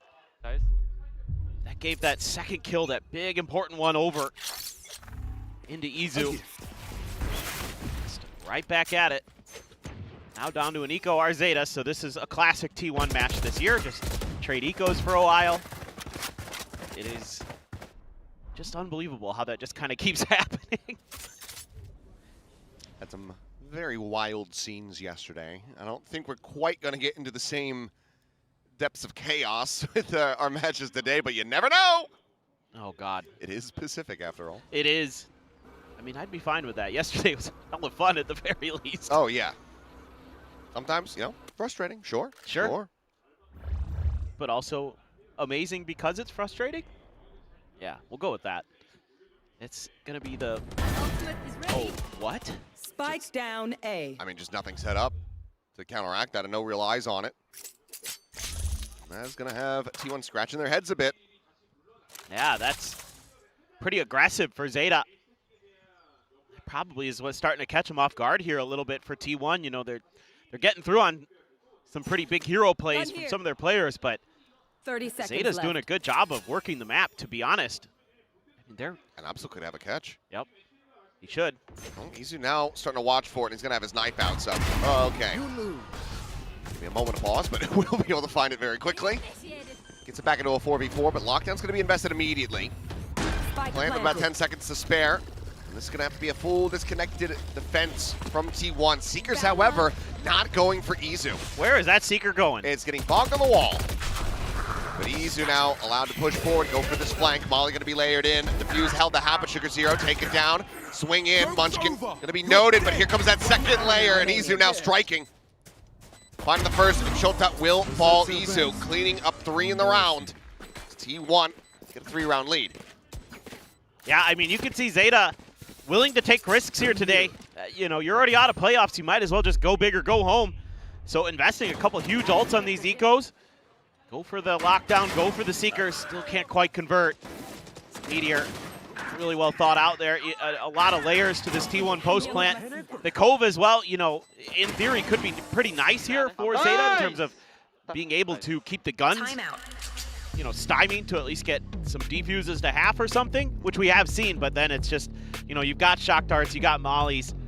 It can be pretty tricky to even kind of hold through long enough.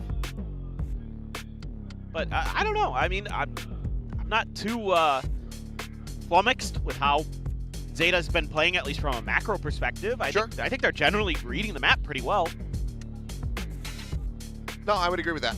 I think, you know, I mean, a couple of these have really just come down to Izu gets 3, Buzz gets 3. Yep. You know, exactly. And even then, some of these rounds are close. I agree. I think main issue for them there was just, you know, the Seeker's going to be a bit of a roll of the dice as far as who they lock onto when you've got 3 Seekers and 4 players still alive. Doesn't end up going for Izu, so you note the TP, you don't note the flank. Right, that's true. Well, let's see what they want to do now. It's going to be dueling ops. Absol, grab his. Izu as well. So, big battle coming up seemingly off the rip. We'll just have to see. Yeah, just a smoke, though. Going to back Absol off that angle. It was an early flash, but Absol was just a step behind it, so that wasn't really too bothersome for him. The deep smoke, though. Going to keep him checking. Seeing if they can get a quick peek around that corner. Pretty favorable angle for an op. Buzz, if Buzz doesn't went for another one. Yeah. Could have been him dead, but he's just posted up. I mean, if Absol continues to feel confident, if he pushes forward, he's just going to be able to find Izu. Yeah, if you could get Izu to use his rendezvous there. You see, this is why Izu's checking back. Blinded. He looks back in the lobby. He's anticipating that Absol's going to feel like he's got some space to scale. Seems like Absol just as cognizant of this as Izu is. Nano not quite deep enough to really find damage, but does give them some pause. Pump the brakes, and well, Buzz able to find Shota out in the open. Spike planted. Pass lane covering that a connector, but Sugar Zero finding one hell of a timing. But Izu's patience ends up paying off. Now he can get onto an op line into this B site. Try to stop things from going awry, but Munchkin still holding forward. Checks over around the side. For a brief little moment, but still turns back to find XDL. Hot hands now. Chucked in. Go taking a tiny bit of damage. Does have some regen armor, but Izu again going for a flank. Great push out from Sugar Zero. Does find the kill. The defuse being stuck, and Izu will just be able to run down Eco. But it's another round where ZETA gets it so very close. Teleport's ready. Yeah, and again, it kind of feels like it comes down to a couple contact fights around the map with Buzz and Izu, and they win it right here. If Shota's just got his crosshair a little bit further to his left, he might win that. Absolutely no hope. He just picked a bad timing. I can't believe that Munchkin turned on that. I thought he was just going to get timing, but did not. And again, that extra layer of mollies there with the Phoenix. Don't need Meteor to necessarily just be in your face with those flashes. He can just play a little post plant, and it's working out really well for T1.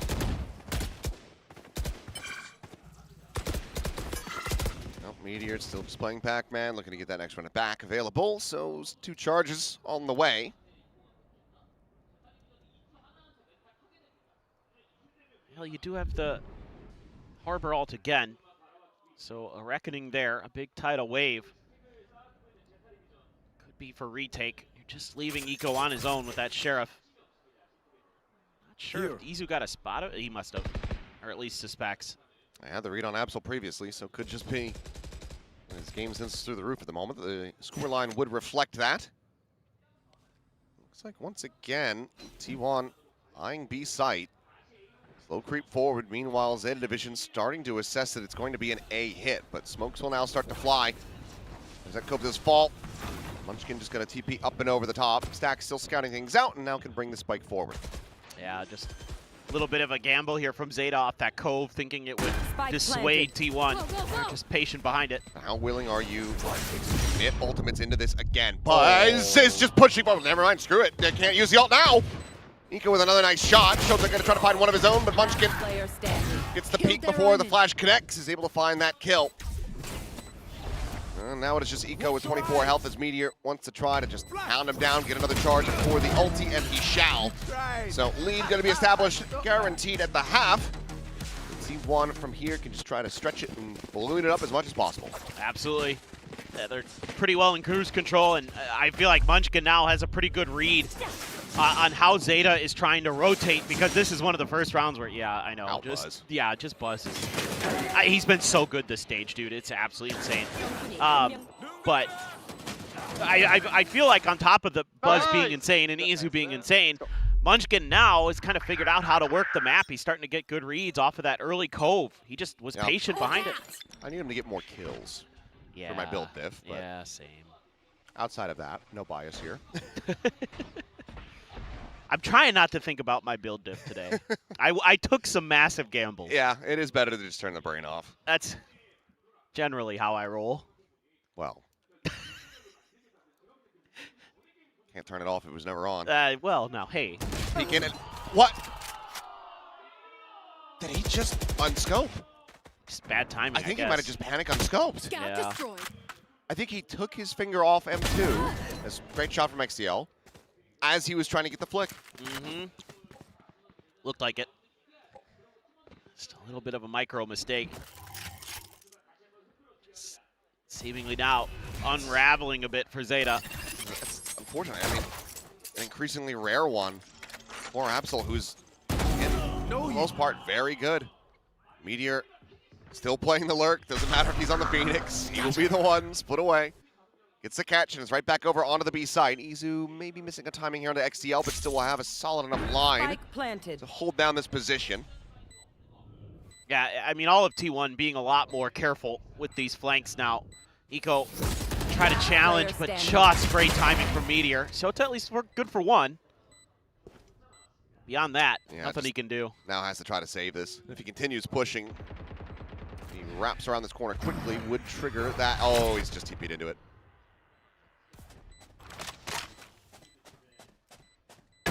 Well, he rang the dinner bell, and Munchkin was hungry. I mean, he didn't know. Yeah, no, it's that is just an unlucky. Unfortunate event. Yeah. I rarely like to call things lucky or unlucky. In esports, that one a little bit. That one I'll give it. That's pretty unlucky. Yeah. That one a little bit. All right.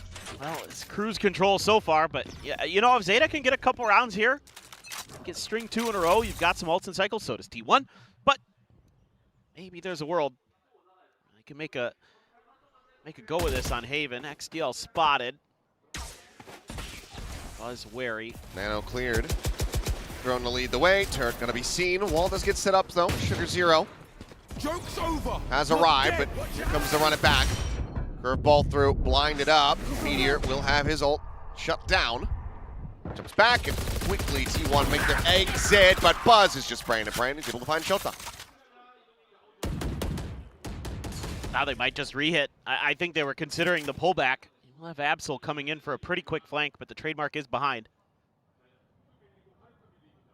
Potential for crossfire here, but it's going to be Buzz peeking in first. XCL taken down. Sugar Zero from Plat trying to find that kill, but it's going to be Eco to find Munchkin, but nothing else.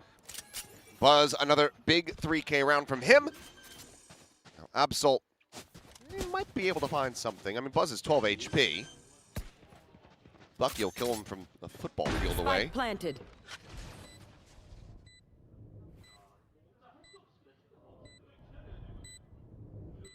Being awfully patient. You hear those footsteps, you know there's someone right on the corner, and Buzz, well, he's just going to peek into him, potentially. There you go. Yep, get. I'm out of here. It's into the corner, grabs a weapon, and can look to just sprint away. Meteor not going to pursue this one too deeply. Stacks, however, might be able to find the catch, get this weapon out of his hands, but Absol reading this well, and he will keep himself defended. So lone survivor, but T1 with another round win as they get up to 9. Yeah, just really clean there. I mean, you can see ZETA had an idea on how to try to counteract, but having the Phoenix ult just means that all that util you throw at that door, you know, the harbor util and everything, all these smokes, means that T1 does have the information where they can just pull back, and they do. And then they get that kill for free, and they're like, oh, actually, you know what? We can do this. And we're going to. And oh man, that ult just a little late too. I mean, both duelists able to avoid it. Slide around the side. 3-player stack. Walk out into mid for Absol, but it's going to be an overdrive pop and a rush play into the A side. It's Hunter's Fury. They just have him completely corralled in. They have built a cage and placed Eco within it. It's all a little bit of a ruse, but Absol is still able to find a catch as well. Buzz now going to be stranded on that A site. Slowly creeping his way back. Meanwhile, XDL Eventually, able to confirm the kill onto Munchkin, but nothing more to be found there. However, Absol, he's quickly rotated in, finds Izu. His own overdrive going to be popped. The sun is through, and Meteor's dead. And what a round to be found, because they already knew where Buzz was previously. So you know that he is not here, so he's got to push forward into this site. Get himself a 4K if he wants to clutch it. Otherwise, it's going to be 3-9 for ZETA.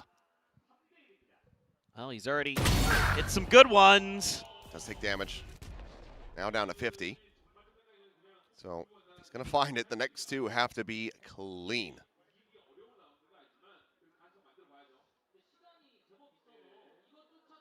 They're giving him isolated fights. Tuck into the corner. 30 seconds left. Shota could reposition. He's got the paranoia as well. Buzz, does he read this? He's starting to become suspicious. Swings through, and Shota will be able to spare their blushes and get the third round win. Still, kind of Switching sides. more or less what you expect here from this T1 squad. Great fraggers, even if maybe the game plan and strategy isn't fully tricking ZETA at times. This round, another one where ZETA just reads that it's a fake on A the whole way. Like, they're leaning C and playing kind of a concave crunch position. I'll give him another shot there. I love that trap setup. Just neon run at him, and then we have the Hunter Sphere behind, so he kind of box in. So he either has to eat the damage and then hope that he can dodge the next pulses, and then also still outrun a neon, or he has to fight the neon forward. Oh, it's cheeky. It's cheeky, and it's not fun if you're Eco. But having fun out there is Buzz. 405 ACS. He continues to just be so good on neon. I mean, yeah. This is some of the best we've seen from Buzz, and he's been really good for a long time, obviously. You know, one of the, at a time, was the all-time kill leader globally at international events, and he's been overtaken. You have to suspect that he's going to want that back. For sure. For sure. It's coming for you, Forsaken. And some Absol fans here, as,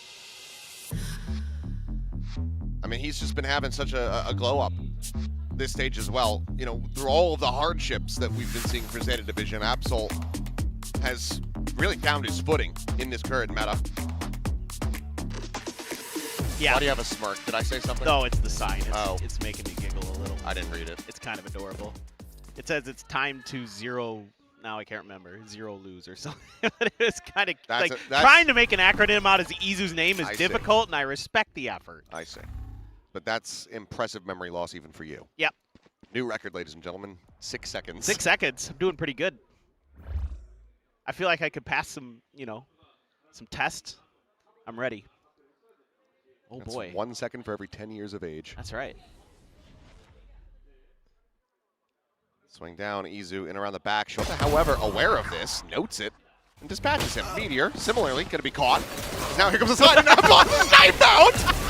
Munchkin will find him, and Eco trades it back. Buzz it backside, has to go for the reload, will fall to XDL, and things have gotten silly. Stax is dead, ZETA get the pistol, 4-9, moving on! Imagine if he gets that knife, though. Just imagine how great that would be.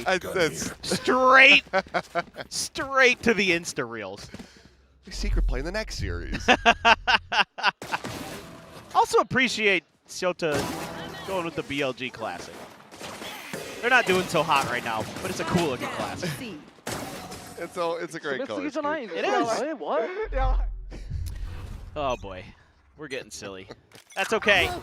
I think it's just it couldn't go to his last equipped weapon or whatever. He just swapped over for the ghost. Maybe he doesn't have the setting turned on. I don't know. Either way, he pulls out the knife by accident. It made us giggle. They won the pistol. There you go. If you lost after that, then it would be bad. Yeah, he's had a couple little micro mistakes here today as Absol. Seems to be a little off his normal game. Let's see if he can pick it back up. Nothing but classics to go against, so you would hope.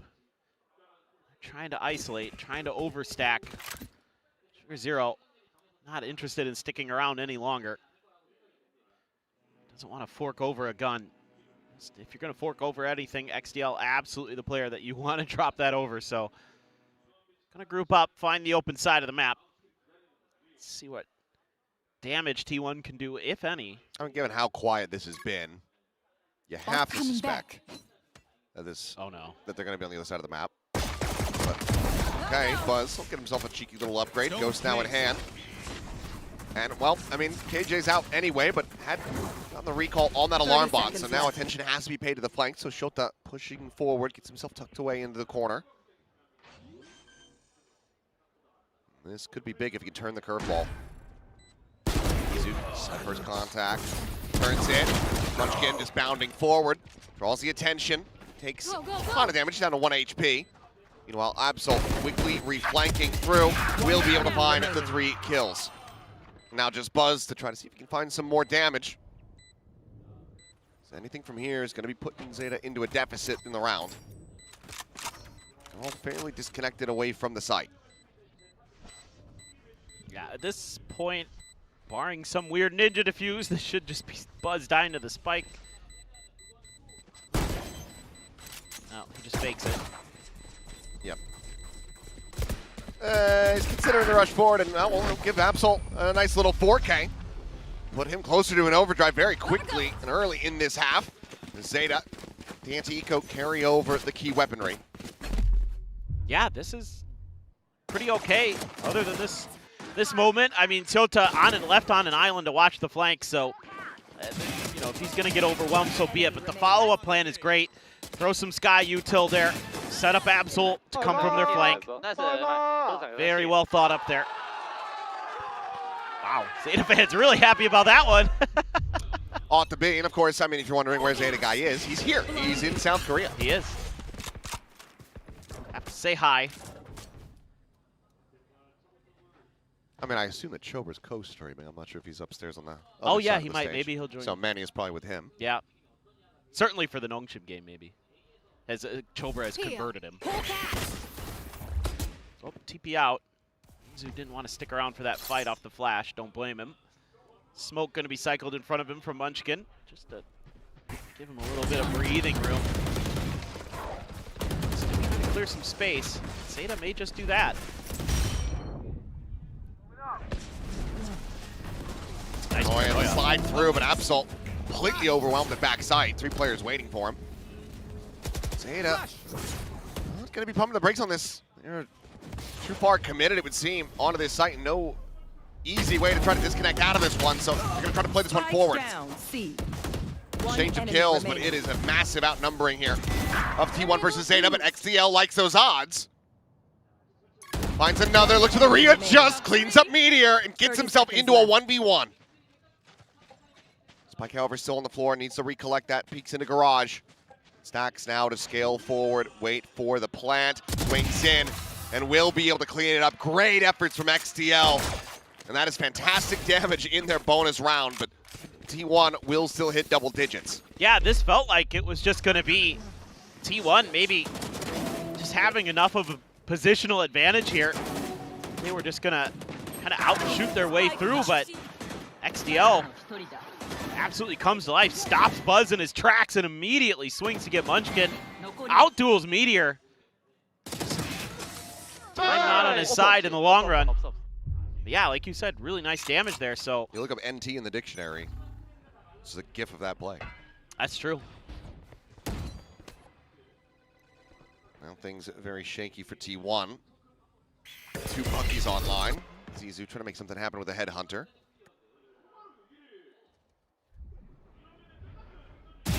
Oh, wow. That was quick from Absol. Just anticipating that position really nicely. Are they going to be ready for stacks? There were some smokes here earlier. Should be some awareness from ZETA that there could be a push-up. But the smoke goes past stacks. Just trying to bait him a little bit, and they're going to double check. Yeah. They do get the confirmation on where that Phantom is, and I think that makes you much more comfortable to try to go to the other side of the map. T1 also understanding and recognizing that. Oh, Munchkin with a Bucky to try to hold the line at C. Buzz joining him. Here. I mean, why not? Double up with it. 2 Buckies into the smoke.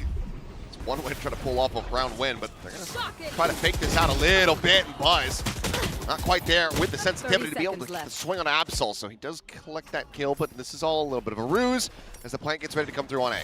I got this spot. Okay. They're, again, maneuvering pretty well here, our ZETA. But you did drop one gun up, and Meteor has his ult. Is he going to be keen to invest it or not? You have so much to worry about here as T1. So little info to work with. Just going to have to make this flood be very clean. Oh, solid gun. That he did. Would you even want to try to send the run it back into this? My question. No, he doesn't. He'll just end up getting killed there by Sugar Zero. Showed that hell, able to hold his own versus Stacks, and Munchkin can't find anything with a Sheriff. So ZETA Division not allowing for T1 to start running away with things here. Get up to 6. Yeah. I mean, again, I like the way they're maneuvering. I like most of what they're doing. Even though they lose that one round to Stacks, you know, they're starting to shoot a little bit, starting to find their angles, find their timings. Able to completely just bypass Buzz's aim. Shota, no problems for him holding underneath hell. Pretty good setup, but you're going to have that run it back. You're going to have Izu's op. A lot to consider. Absol and Sugar Zero do have theirs. So definitely potential for some damage. Cove goes up. Izu see over that now. I'm curious if they yeah. Either way, here comes the Reckoning. Paranoia in response from Munchkin. He's going to try to TP past this. Gets himself over on a plat. Spot him to 1. Drags across eventually. Able to find Shota. Now, it's Absol as well. Reign of Terror going to be brought to an end. Eco's able to find the kill, and Meteor loses out on his ult. Got to spam through the box, though, at backside. Sugar Zero does get tagged down to 62. Drone leading the way through. XDL quickly backpedaling, but Stacks able to find him through the wall. Off the ping reveal. Cove forward, more damage taken. Sugar Zero now down to 22 as they try to pop flash through that Cove and out into the open. Shock Dart's going to be dumped, and Buzz on the re-swing will be able to find Sugar Zero. The defuse to come through. Hand it over, perhaps to Buzz to get the overdrive, and yes, T1 will get themselves up to 11. Wow, that's a nifty little maneuver there by Munchkin. And even then, I think he misplayed it. He still got blinded. He was trying to dodge it. Yeah, even though he mistimes it, it's still something that they don't expect at all. They expect that he's probably TPing back into Alley. So, oh, the ping reveal there from the dart too. Stacks for the quick one. Eco tries to go for the big pop-out play, but there's a crossfire from T1. 경찰이가 해체 할래? 내가 해체할게. 여기 올라와서 또 꿀 빨았다이. But Munchkin just so smooth. Dome set. Such a smart player. Oh, Izu is bold, and it is rewarded. Completely unanticipated. Now Munchkin here to fill the space with that judge. Backpedals away. Pop flash exchange for the Paranoia. No one can see a damn thing! And then just back off. But it's 2 kills found for T1. Just got a little predictable. Munchkin had a pretty good read on what they were going to try. He calls for Izu to get aggressive, trusting in that operator, knowing he has a judge behind, and there's another one in the hands of Buzz. So you've got tons of layers and options on this C side of the map. Okay, XDL. Stacks a little bit of sleep and unfortunately runs into the one player who has a rifle. He's getting picked apart, so window back into this one, and one of the ultimates out of the way. Pretty sharp today. Right there. The trademark. Right inside the Cove. 30 seconds left. Flash through, but Izu inching forward, onto the line. Spot out on the Sugar Zero, has the rendezvous out. Now overdrive going to be popped. Draws down with a headhunter, and that is snappy. XCL able to find Buzz, denies him another, but T1 will take this up to map point. Hey, Izu just too good. Just too nasty, and again, a really good call off the rip by Munchkin, teeing him up for the first. Oh, he's so fast on that. And then Munchkin expecting that they're going to try to use this Cove to scale forward. And just good reactions again, a couple rounds in a row here where Munchkin, an absolute difference maker, uses that Paranoia right away. That is disgusting stuff. Oof. Goodness. 가린 게 아닌가? Timeout. ZETA's going to take their last time out. Gonna need 6 in a row just to get into OT. But so far, a few rounds here and there that have looked pretty good, and outside of that, Just getting a little outclassed by T1 here. Kind of expected. T1 hasn't lost a game in this group yet, so do not want to let go of the reins of that first spot. They want to have that ability to just get the win and get into London. Looking good for it. And that being said, you know, again, this is one of those scorelines that isn't really telling the full story because ZETA Division have had some really good ideas, some really good rounds, where T1 just end up getting, you know, bailed out by some hero plays, etc. It's been close. I mean, a lot of these rounds have come down to 1v1s. Just more often than not, they've gone T1's way after, you know, someone hits a big 3K and gets them back into it. Reveal on the one there at Sewers. Shota. Gotta get out. Yeah, he's just gonna have to TP out the safety, and Munchkin a little bit too slow on that swing. They try to find the punish. Meanwhile, Izu just peeks around the corner, and XDL taken down, but now he's gonna be cut off from the rest of the site. Split as the walls go up. Vaseline as well to try to lock him off. Love that he recognizes he has to maintain long control here.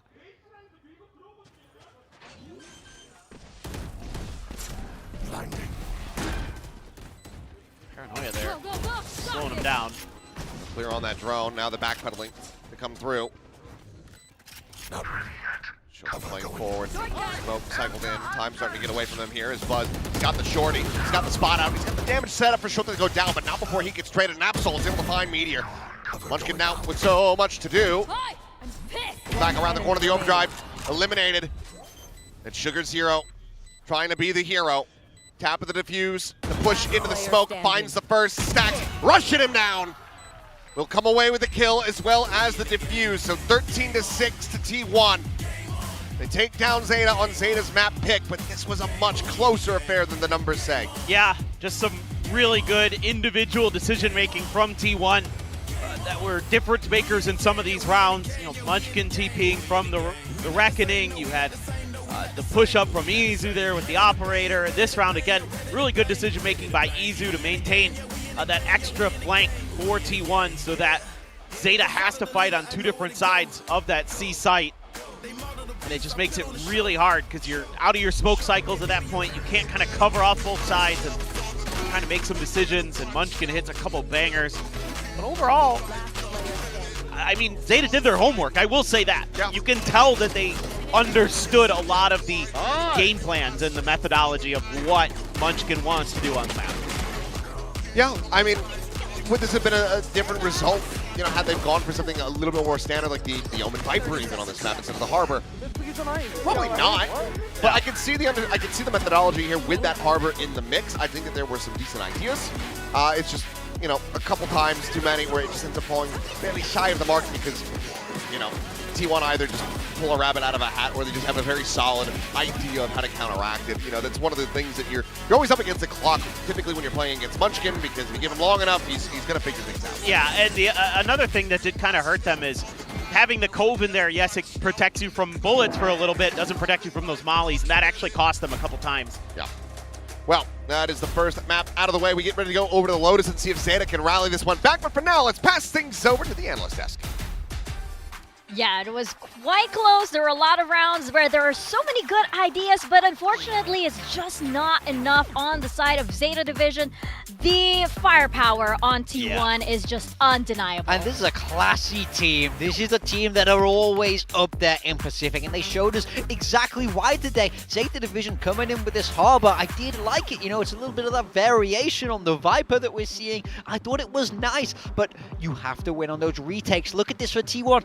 9 out of 9 post-plant wins. I feel like, you know, we just said it from the casters. Munchkin really had them figured out. They're really using that molly from the Phoenix, especially, to mass effect. Yeah, I mean, Phoenix is very good playing against the bunker smokes. You also have the curveballs around the double controller utility. Yeah. You can kind of positionally outplay your opponent on the Phoenix in particular. Swapping back over to the Sova instead of the Sky, maybe not necessarily doing T1 as many favors, but as mentioned, I think they were more so kind of playing maybe around the Cypher that ZETA showed with their last comp. Absol, not bad game for him. I think Buzz continues to be a big standout on the Neon. Both of them just primarily playing this agent game in, game out. But I think you got more impact from Buzz than you got from Absol. I think Absol got a fair few anti-eco farms and things like that. And for ZETA, I thought they could have got more rounds, honestly. There was a few 1v1s. I think Stacks won like 2 or 3 1v1s to be able to secure some of those rounds that could have made a bit more of a difference for ZETA. There were some good ideas there, but as mentioned, this should be a retake-heavy comp. You're even leaning into the Killjoy. You've got Harbor Sky with the Neon. The Omen definitely better on the retakes than the Astra or something like that might be. So you definitely wanted to, as you mentioned, put together more of those retakes. And seeing the fact that T1 got away with 9 out of 9 post plants, that's not going to be good enough on the defense for ZETA. Yeah, I think we were all pleasantly surprised with what ZETA had, actually. You know, there were lots of good ideas, as we mentioned, and I didn't hate the Harbor, for example. Yeah. It was actually quite good. But as we're going to see in some of these clips, we have, there are good ideas on the side of ZETA. That's just that when you're up against T1 and they're shooting everybody, what are you going to do? I'm going to talk myself out of a job here, but coaching can only do so much. Ideas can only do so much. It's all there on paper until the T1 guys are in your face. You can see this is a very coordinated retake with how they're using that harbor wall, sectioning off the sides, forcing them to fight through, but they're just not able to consistently connect on these shots. Yeah, but this is why you see T1 winning a lot of these rounds is you look at what ZETA are putting together, and if you broke these rounds down round by round by round, even though T1 hasn't played against this comp before, they're very, very proficient in the mid-round at slowing down. A lot of teams play into a comp like this, they're like, oh my god, what's happening? There's a high tide, they're flashing through it, oh my god, we're all dead. Guys, I'm so tilted, but T1 are so good at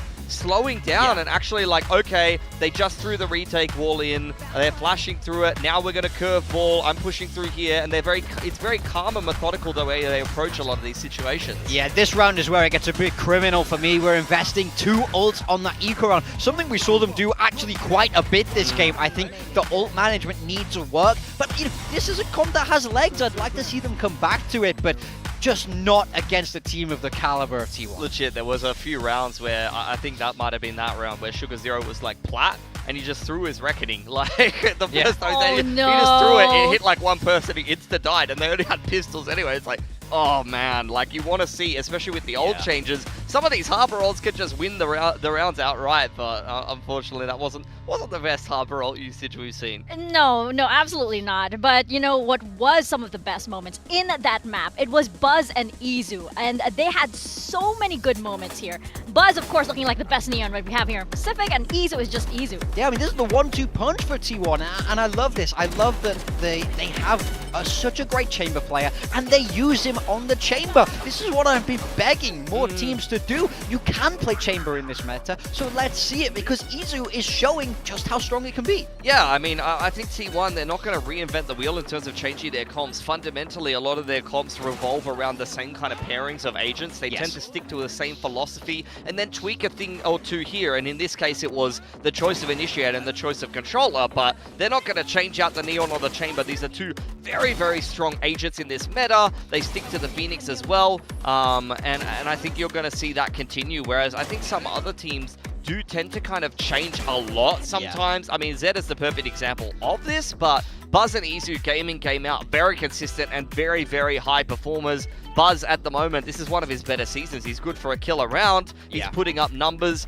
on the Neon, not to mention the fact that as opposed to some other players, he's playing solo duelist a lot of the time, and he's still putting up crazy numbers. This is what I love about T1 is they don't try and reinvent the wheel. They don't get crazy. We see them when they're on attack. They do so much of that 4-1. They keep it very simple, and they trust their players in the server to execute. And these 2 are truly delivering right now. It's because they have some of the best players in the world. Yeah. Of course. Yeah, sure. Let 'em Buzz, go. go ahead and do your thing. I mean, I trust you fully. And it's exactly what KDG was saying in our previous interview, right? That he has so much firepower, so much star power around his players that they each can make those kind of micro decisions in the game, that they are able to actually play their own game, and to that to a T, right? Yeah, I mean, he doesn't need to tell them how to play a lot of these situations. Like, the players just intuitively know how to play around it. It's why you didn't see a lot of those retakes for ZETA be very successful, because I felt like T1 very much understood they're going to try to do this, and on a micro level, this is what we need to do against it. Yep. We're moving forward to Lotus now. Yes, that's what you took the words out of my mouth. Apologies. Apologies.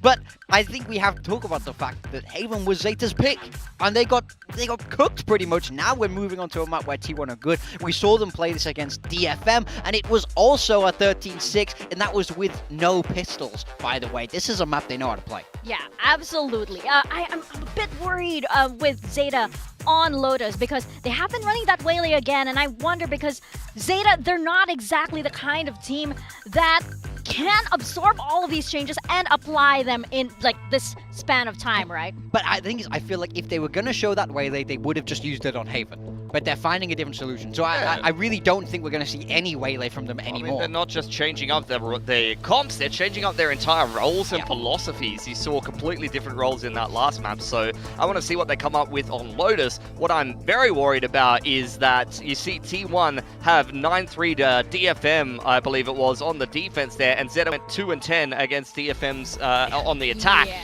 So that particular half where you get Zeta attacking into T1, I'm extremely concerned, and I really wouldn't be surprised to see Lotus be a whitewash. If anything, looking at some of those numbers, you'd love to see Zeta, similar to what you saw on the first map, throw everything out the window and start again, maybe keep some of the pieces that work well for them. And once again, we're seeing something similar, except ZETA on the Raze is the big change. We're going to throw this man on the Duelist. He's very mechanically proficient player. Sugar Zero on a comfort role of the Omen. XDL stays on that Sentinel role, and Eco will be once again on Info Enid here. Yeah, I mean, I overall, I like this composition. You know, we've seen similar things across the board. I think Vice is in a nice spot right now for Lotus, but it's the roles. You know, how are these players going to adapt? It feels very different to play a Raze compared to that Omen in the first map. No changes on the side of T1. This is very stock and standard for them. So it's almost a safe comp. Yeah. You see Izu not on the Chamber and on the Killjoy instead with Meteor on Viper. I wouldn't be surprised to see them potentially lean into double Duelist or Chamber in the future though. Yeah. No, I'm very interested to see how this plays out. KDG mentioned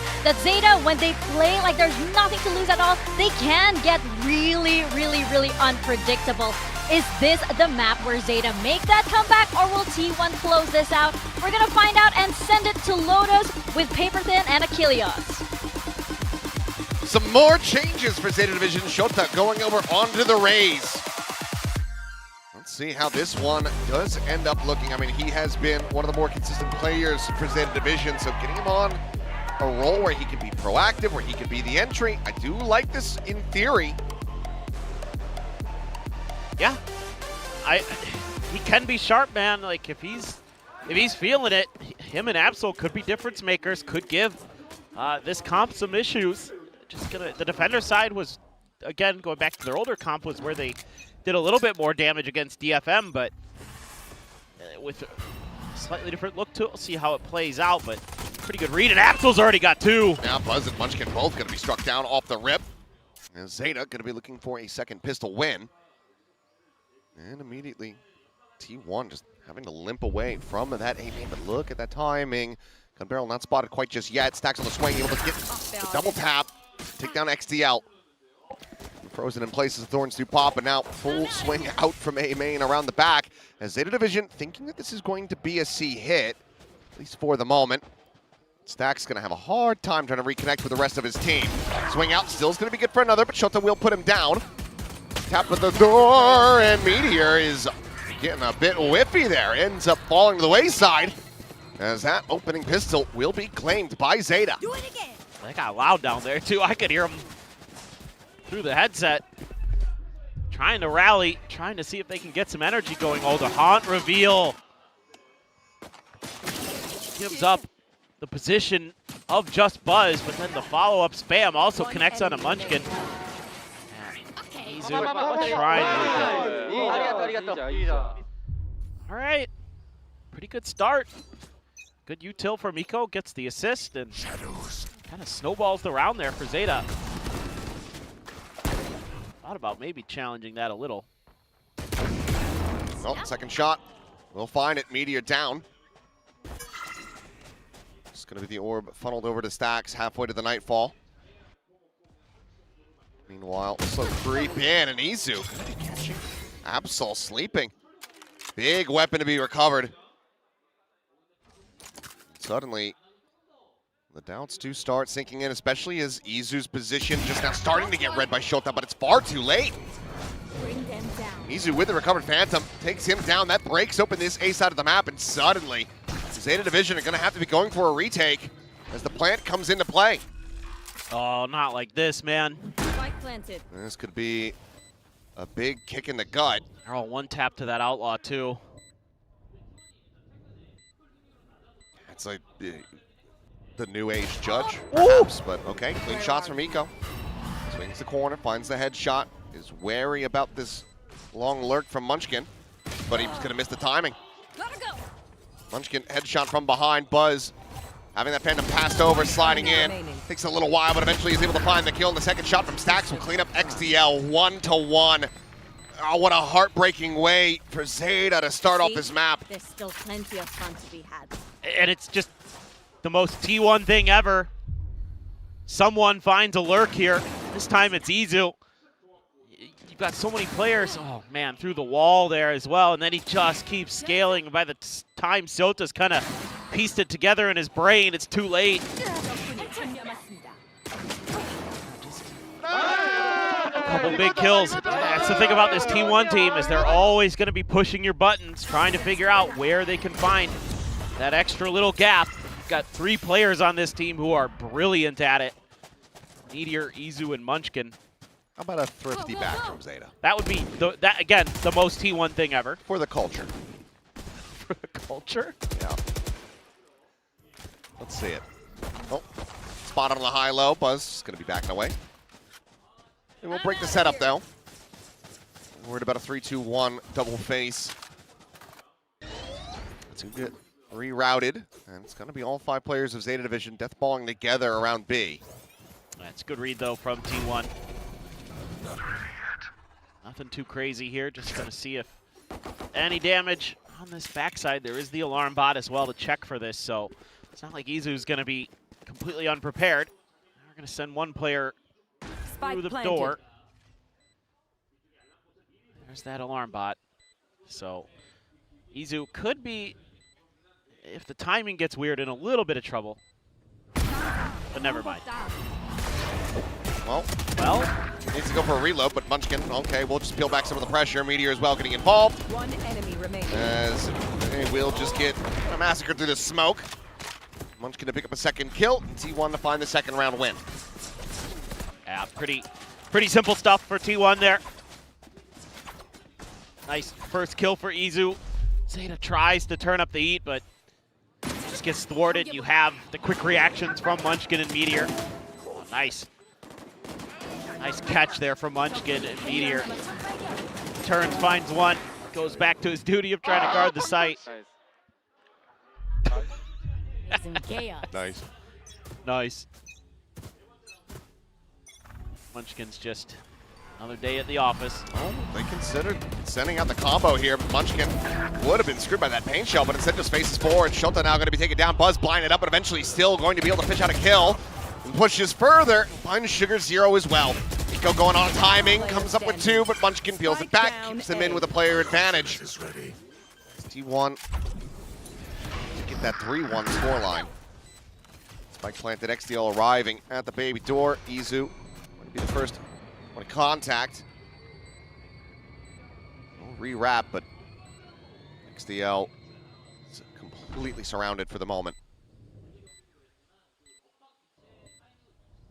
Does get allowed to push a little bit further forward. Gets himself into the site itself. He can recreate some of that magic, that spark that we saw from him on Haven, that C site perhaps, but Munchkin, jump peek out. XDL none the wiser. You can see him in the periphery, and that is just going to be a 3K in 3 rounds for T1. Yeah, just a protocol breakdown here at the beginning of the round for Zeta. Nobody clears the haunt, and that's a problem, because then Munchkin's just off to the races. This is his paranoia that hits Buzz, but they already knew he was tucked into the corner. It's just curtains, even though a heroic effort.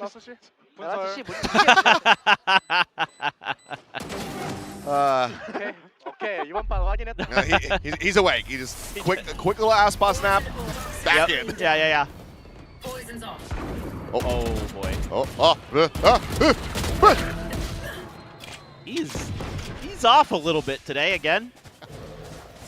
I felt like it deserved nothing other than noises. Yeah. If Meteor's going to be whipping like that, words can't really compare. Buzz just looking to chase forward and will be able to find XDL. Is wary about that potential rescale out of Waterfall.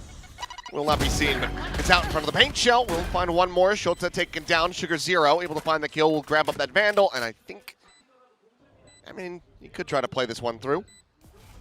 Especially if you find at least one more. Cover going out. Time bleeding away.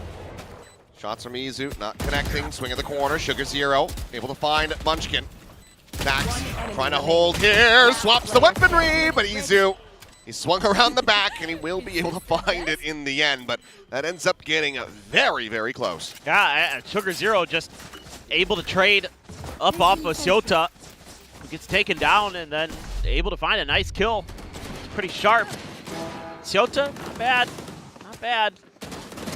Good relay bolt connection on the XDL, but that paint shells comes out, and he's so ready, but 0 able to give him a chance. Eco trying, but just another angle to worry about. Let's see, a lot of ults in play this round. Showstopper for Shota, Nightfall for Eco. Lockdown, Nightfall, Overdrive, Munchkin's ult for both of our Omens have their ults. Players in position for ZETA. Eco just wanting to instill some of that doubt, make them have to look over their shoulders as he clears the turret. Toxins going up. Looks to be one of those rounds where Meteor's just gonna kind of try to take a little bit of space, look for some reactions, maybe end up just tucking in. Yeah, keep that interest on this side of the map. Yep. Eco taking point, the slide in. Buzz has him dead. Thorn's gonna be activated a little bit too late. To slow them up as Meteor long range to try to find that dink, but eventually just ends up getting double faced, so does end up falling as well. So 1-for-1 exchange. Spike being planted. Lockdown now immediately going to be invested center site as Buzz tries to hold the door. So far is doing it successfully, but then ends up over-aggressing, and with that second player in position, XDL finds the kill and gets it back into a 3v3. Detain, however, on to Shota, slows up this approach. Now they have to push through this smoke. The do with the Showstoppers, they're going to look to try to take the weaponry away, but Stax able to find the kill before his Phantom is gone. Cap the defuse. Izu poking and prodding. Munchkin still just tucked away at main. Will now re-swing. Absol has him outdone, but the spike has never gotten held to half, and Izu can just clean up the remainders. 5-1. Another very devastatingly close round here for Zeta Division that they just can't quite win. They end up investing a couple ults on top of it. Oh, that's so slick from Buzz. Little sidestep around the corner into a slide. Good preparation from XDL. I know, that is so fast to trade that. But time was already so low. Hey, you got the ults out. Timeout. Yep. From T1, I guess, but how many did you end up using there yourself? Well, you didn't use the, okay, you only used the Showstopper. You still have the other. Steel Garden as well. Oh, Steel Garden too, you're right. So, yeah, it ends up being about an equal exchange at the end. But not being able to find the critical round win. Certainly going to be hurting as, oh, that's neat. Is that Crow? Looks like Crow on the right. Yeah. Well, the OG Zeta boys. And we'll see. Is there going to be a Buzz Ace? I don't know. Plenty of 3Ks. Yeah. Mash those together. Like an ace and a half at least. Yeah, you get that coveted 6K. Yeah. You know, we had a Sage or a Clove in the game. Well, not quite in the meta, but back in we go. Still 3 ults to try to work with. It's just the From the Shadows available for Munchkins. He's just going to TP across the opposite side outside of Mound. Curious, Stax setting up for the haunt. Wasn't sure if he was going to go for the Prowler first to try to clear a corner or something, but that one way there. There it is. Prowler cleared, Paranoia through the face forward, and Buzz able to collect one. Easy at the same time, going to be dead, and Meteor trying to hold the line outside of B main, but ends up losing his life. Absol now an all-in position, is able to find the first, but cannot transfer over to the second. Buzz unscathed, finds that kill, and keeps him in with a 2v2. Now Buzz is like, there might be another one in this smoke. He's not too far off the mark. Shota nearby enough. Tag to 70. No util to speak of. Oh my God, Buzz. What a stage he is having. Last player standing. XDL though. Able to find the one. Buzz just peeking. Sending out the relay bolt. Does get the connection. Doesn't go for the peek. I'm out of here. Well, he's down and plays himself right into XDL's arms. It was looking like the clutch was going to be had, but it's going to be XDL coming away with one of his own. So Red Bull clutch for ZETA to get their second round win. Yeah. Just, I think Buzz maybe anticipating that it was going to be a slower approach there from XDL, but XDL just kind of kept slowly shifting forward. Beautiful setup there. Off the response of the Prowler, the Paranoia gets them a freebie. Meteor only able to find the one at a moment. Absol playing for some big damage. Gets one himself and just a little bit unexpected. XDL gets a much needed win for ZETA. Certainly still not the fashion in which ZETA wants to be winning these rounds, but a round win is a round win. Look at how quick this is. Yeah. Oh boy. Well, all that set up on the C site. Broken down now. Munchkin just quick TP through the gap of the door. Indiana Jones style. So Nightfall going to be infested ahead of the plant. Should connect on to one. Izu, however, going to be overwhelmed. Shota able to find him. Munchkin. Decayed down low. Meteor trying to find some value here from Mount, but loses his life again. Just not quite connecting with his shots. Their advantage for a brief little moment was there in the hands of ZETA, but now equalized. Munchkin trying to TP out, but Absol will deny him. And now they're going to try to pivot this one, but Absol, he's got the overdrive. Relay bolts exchanged. Both players, they're all just locked in, but Stacks fights his way out to the nail. Now the counter TP over to drop. Where does T1 go? No, it's a cancel. Doesn't want to isolate himself. And in the end, this could end up being a very good decision.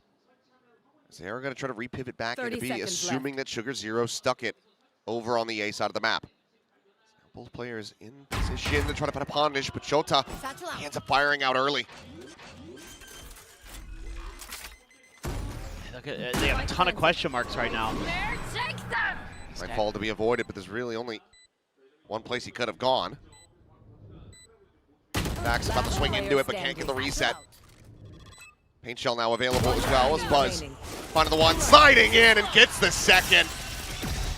Back to back, but this time in the hands of T1, it's another Red Bull clutch. This time he's good for it. A nice attempt here, though.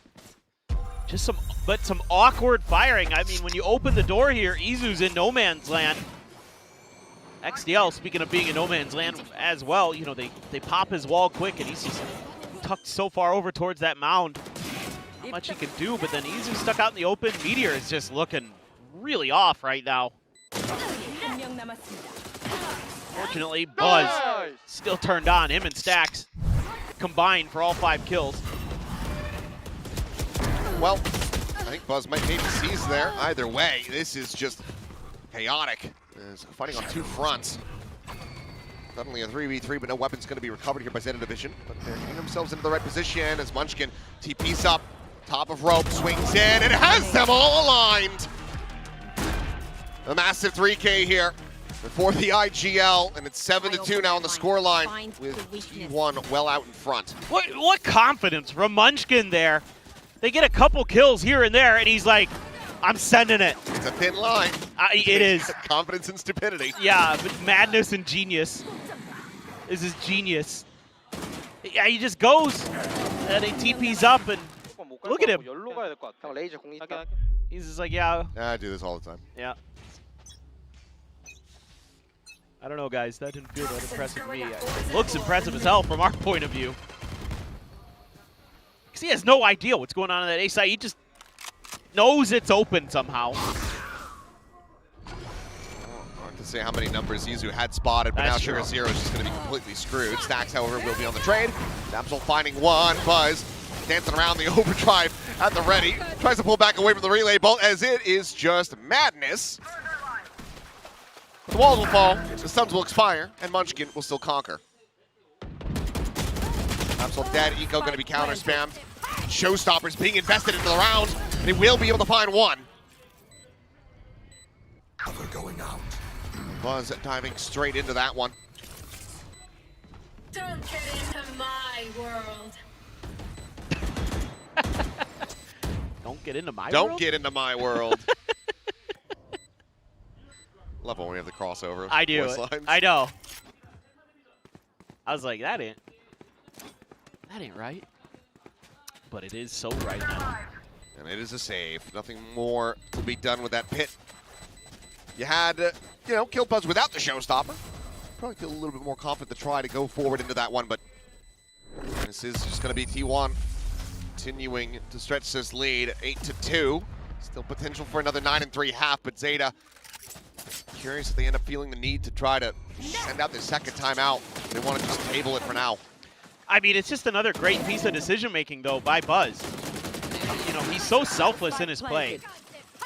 He knows that to avoid this 레이즈들이 궁을 잘 쏘네. kind of running out of control, he just needs to go throw himself at that showstopper. He ate it. And it basically secures him around on top of the pit. I really like that. Meteor holding close. Absol trying to push forward. Has that judge. Toxin screen down. Push, and Meteor not quite prepared for it. They had the right idea, had the understanding, but he didn't have the shots. Meanwhile, Paranoia through and Munchkin to pick up the pieces here on the B site. Zizu joins in alongside him. Also clears the turret, has to make them think about what the angles of approach are going to be for ZETA Division. Gonna get the lockdown out of him. Not get the chance to put it down. They're reading this well. An absolute fight. Ooh, and here does. Headshot not there, the relay bolt as well, not pushing as far forward as he would have liked, and he ends up taking a fairly straight angle forward towards Zizu on the slide. CL just trying to assess the best approach is going to be. He's going to try to challenge Munchkin at upper, but he's got the shorty. T1 have a 9th round win. Last round Yeah, before they're the just switch. in a rough spot here economically. Our ZETA, this win, like those two bullets just whizzed right by both ears of Absol. Again, Meteor just off. Still getting some big kills, just not quite enough. Tries to slide past, but Izu too sharp. Yeah, now you still have that lockdown here. And it stacks one away from another Nightfall. He's had a fantastic half. A lot of damage. TP to Rubble, but Munchkin TP into drop on A side for the rest of his team. Can they stay alive? Izu's able to find one. Meteor shutting down Sugar Zero on the approach. The re-swing in. And Meteor maybe starting to find his footing. Switch to the Phantom. Maybe that was what the doctor ordered. Well, might just be able to bring this round to its end. He's watching A lobby. XTL pushing out into the open. Footsteps going to be made, and Meteor will collect that 3K. So T1 setting themselves up with a 10-2 half on Lotus. Yeah, I mean, just pretty brutal here for ZETA.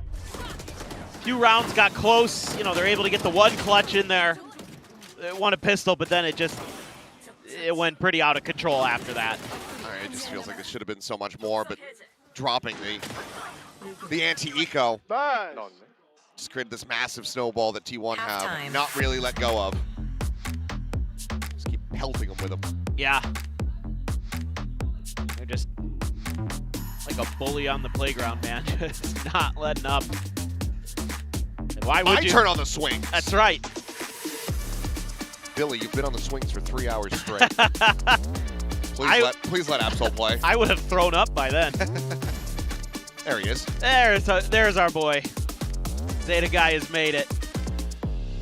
Although I'm not sure he's having the best time right now. Yeah. Buzz is, though. Buzz is still having a whale of a time. He's been insane today. As usual, this stage. What was your favorite, like, playground equipment when you were a kid? Oh, probably the swings. Oh, the swings. Yeah, we had, like, I don't know how it passed any kind of regulations, but they were huge. Yeah, and I proved to myself that I wasn't just like having the thought as like now an adult and thinking back on the memories like, oh, the swings are so massive because I was just a small child. I went back to, because the elementary school was like right down the street from my dad's house. So when I was back in Jersey, I drove past and I was like, oh no, those swings actually were massive. Nice. And we used to go all the way to the top when we were parallel with the bar and then jump off. Yeah, and do like backflips and shit. Not that, but nice. But not like that. But we would do like wrestling moves and it's like, wrestling? Oh yeah, we would like body slam each other. That's actually pretty intense. We never got that far. We just try to do weird stuff. Flips. I don't think I'd be here if we tried flips. Well, you were just not as adventurous as I was as a kid. Maybe just not as stupid, but I know. It explains a lot. Yeah, actually, I landed on my hindsight. head a few times. I'm not gonna lie. Well, Stax has landed a shot on Eco's head. Long range with that Sheriff, very clean.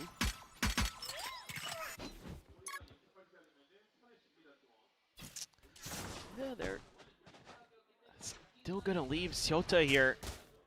Consideration to maybe look for that lurk that they know T1 is going to want to find somewhere on the map to try to exploit, but for now they're actually just holding it close to the vest, expecting a re-hit onto C. It's just a pivot. And Footsteps going to be heard here. And Meteor's trying right to make over. a go of this. Rushing their way through the door. Set up on the rose. No contact found, but all an 30 attempt at a seconds fake left. here as Shota has just silently been sat at mound. But look at the call from T1. This is a problem when you have a Neon on the other side. Gives you a lot of flexibility on the map. Yeah, just creep towards A. Nothing heard for 3 seconds. Now the time starting to run low. 10 remaining. Should be able to get this spike planted. There's no paint shell to really offset it, but Izu's still trying to interrupt with a classic spam, but now a bit of an overscale. Absol managing to catch Munchkin. Swing out, Stacks good for a second, but Shota XDL, one apiece, looking for a little bit more. As Meteor all falls on his shoulders. 48 health. Just the classic to try to work with, and some noise going to be made. Meteor not checking up. And he will fall. Shota able to find it, and that's going to be somehow 3-1 in pistols for Zeta Division. They're dominating in that regard, but it's only the third round win found on Lotus. Yeah, it's been kind of an odd stage at times in Pacific with the pistols. Well, more often than you would expect, teams have won both pistols on a map and then lost the map. But this is just kind of, like you said, an overstep from T1. They tried to deny the plant, tried to use that time, couldn't connect. Just the classics up close. That kind of cost them. Got a little bit out of position, it felt like, for the retake. Haunt here, just to scale forward. And only 3 players going to continue this push forward. Meteor did take a Sheriff, so still going to trust that he can find some value if you invest a little bit into him, despite some of the shakiness.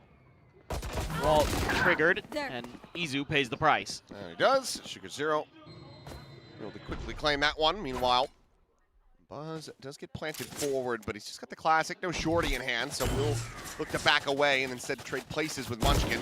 Try to play him in. Oh my god.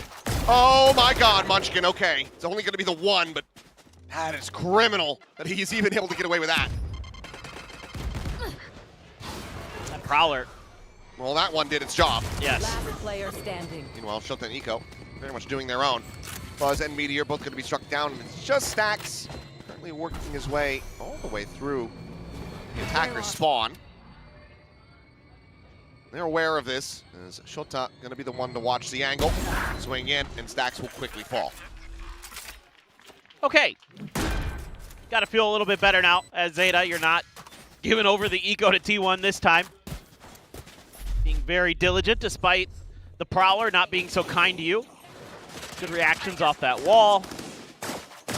Just a little bit of a feels bad man for Absol. Not Eco's fault. Take hold. meant to check it, just for some reason the Prowler decided it had other things to do. What did that mean? I don't know, but something about the Prowler. They were talking about it. A little bit of a util exchange here today. Steal, lone player split from the pack. Like 1-4. At least to once again, just try to see if they can get a rise out of T1 on this side of the map. And similar things here. The tap of the door, stack towards A, and now the lean back in towards C, called by T1. That's such a far forward alarm bot. That's got to be causing some confusion in the Zeta camp, I have to assume. Looks like Izu spotted out. Meanwhile, okay, yeah, they found him. He re-swings back into the angle. XDL able to find the kill. Munchkin now, not quite the lone defender, will be joined by Meteor, and he's continuing to try to push and greed for this, but Shota holds his own. Change up on the plant position, so Snakebite maybe bank it off the pillar, but Absol now holding forward. Massacres two. Meteor now last one standing in a 1v4, and he has to back away. Zeta Division roaring to life here in round 15 as they will convert their bonus. All right. Winning some big battles. Taking Izu down. And then Munchkin greeds. Kind of all falls apart from there, and Absol sharp those shots, and no trade to be found. It's just a weak. Oh, that timing. Is he gonna recheck? Seems like no. Then again, Sota's won't be able to get the catch either way. Yeah. So Shota would love to, honestly, just get the kill or die. Doesn't really matter too much. Meteor's still a world away from the pit, and that would put Shota one off from that showstopper. Either way, Meteor will survive, and I have to be curious if Coach KDG is going to be calling a timeout, or if he's going to let this ride for a little bit longer. Yeah. You know, depends on the coach if they want to take the timeout now or after the next one. Some coaches would rather talk to you about an eco, have a called strat, and then set up for the follow-up. But this is now starting to get a little bit concerning for T1. 5 rounds to go for Zeta to tie it up.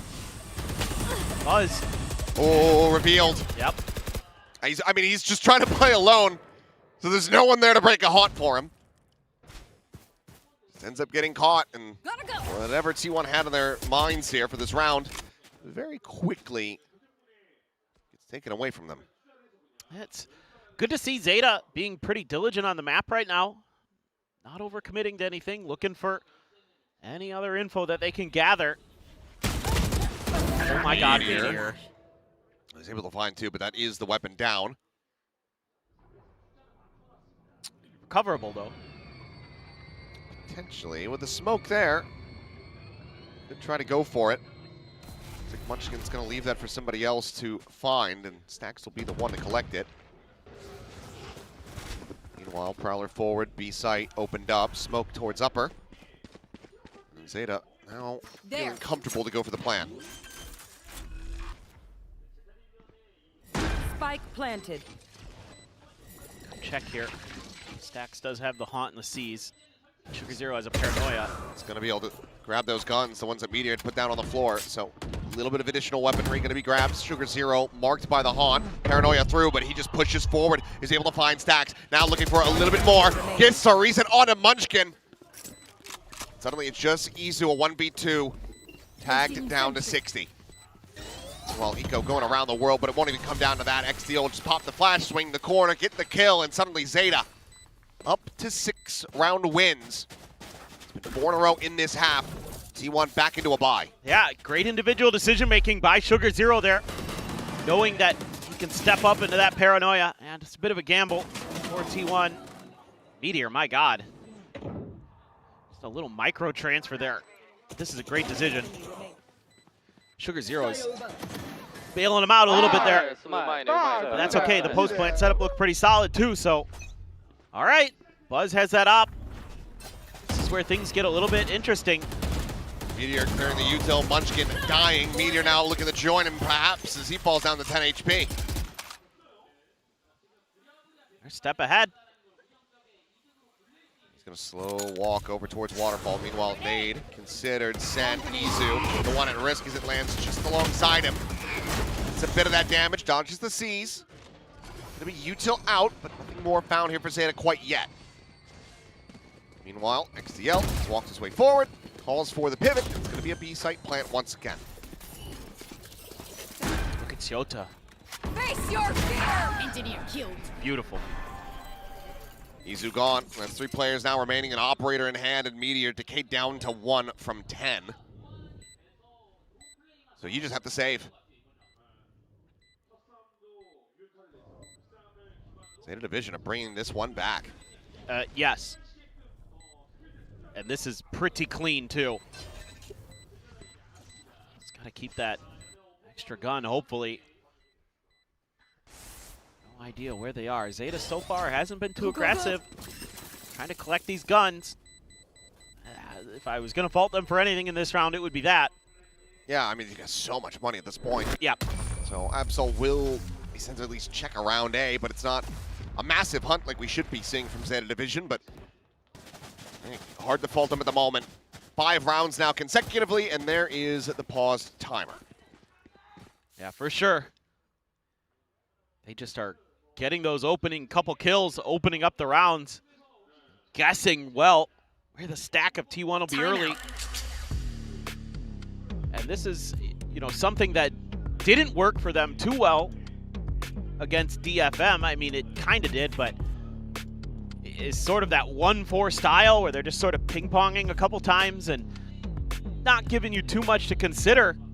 T1's try to send kind of their normal sort of spread default formations out. And they've been running into some stacks and losing players early, and it's just kind of snowballing these rounds out of control. So maybe trying to be a little bit safer, or maybe just trying to go for some big, you know, A-rubble fights of your own off the rip. A couple options could be considered. Just depends on what you're seeing as KDG.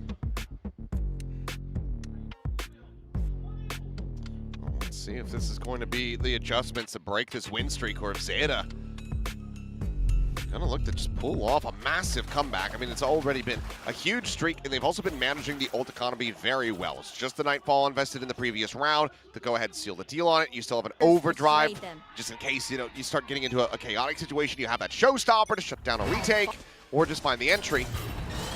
They have plenty of tools to continue to run this back. Yeah, and you already see some of the protocols here.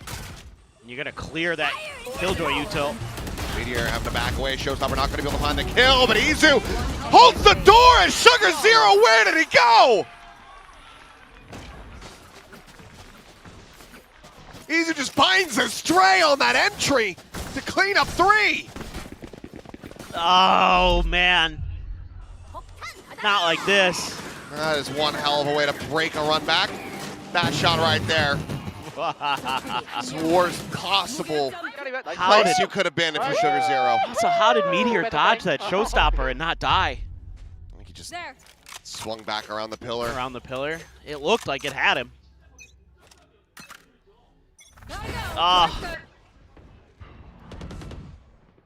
Yeah, just a little bit of minor change in protocols for T1. Just play a little bit safer. It already pays dividends. Bunchkin's got a judge there right out at the front of B. Rotating the op.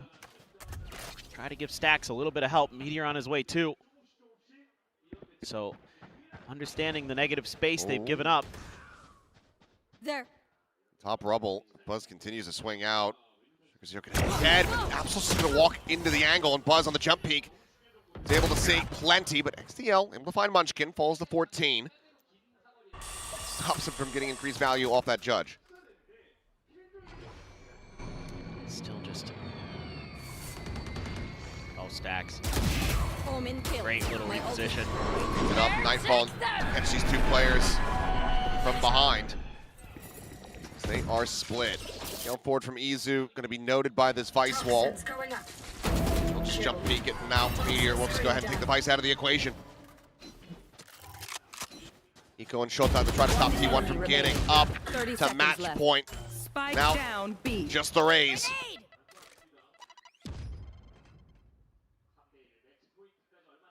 Paint shell sent. Lockdown still available for T1. Shota looking for timing, but he's going to be the one getting timing. The Izu rechecks, finds it, and T1 they get themselves to 12. Yeah, no more room for error now for ZETA. Just a good map read here. Again, willingly giving up space to tee up that operator initially. Normally you see that Judge get the kill there in that spot, but because he was standing up a little bit, bullet spread. One missed. Still, did tons of damage. Meteor able to find it. Finds a second. ZETA trying to push some space and instead couldn't get the job done and going to have to take their time out, potentially. Their final one here of the series.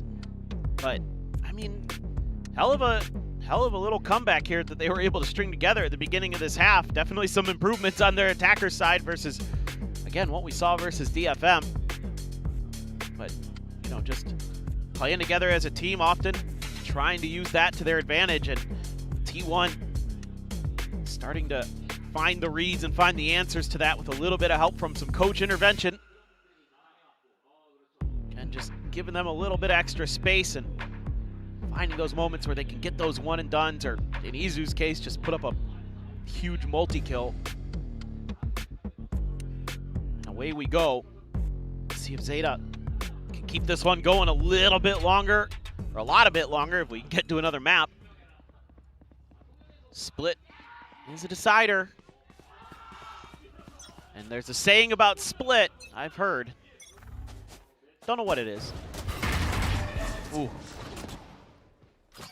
Reveal there. It was somewhat disproven the other day. Yeah.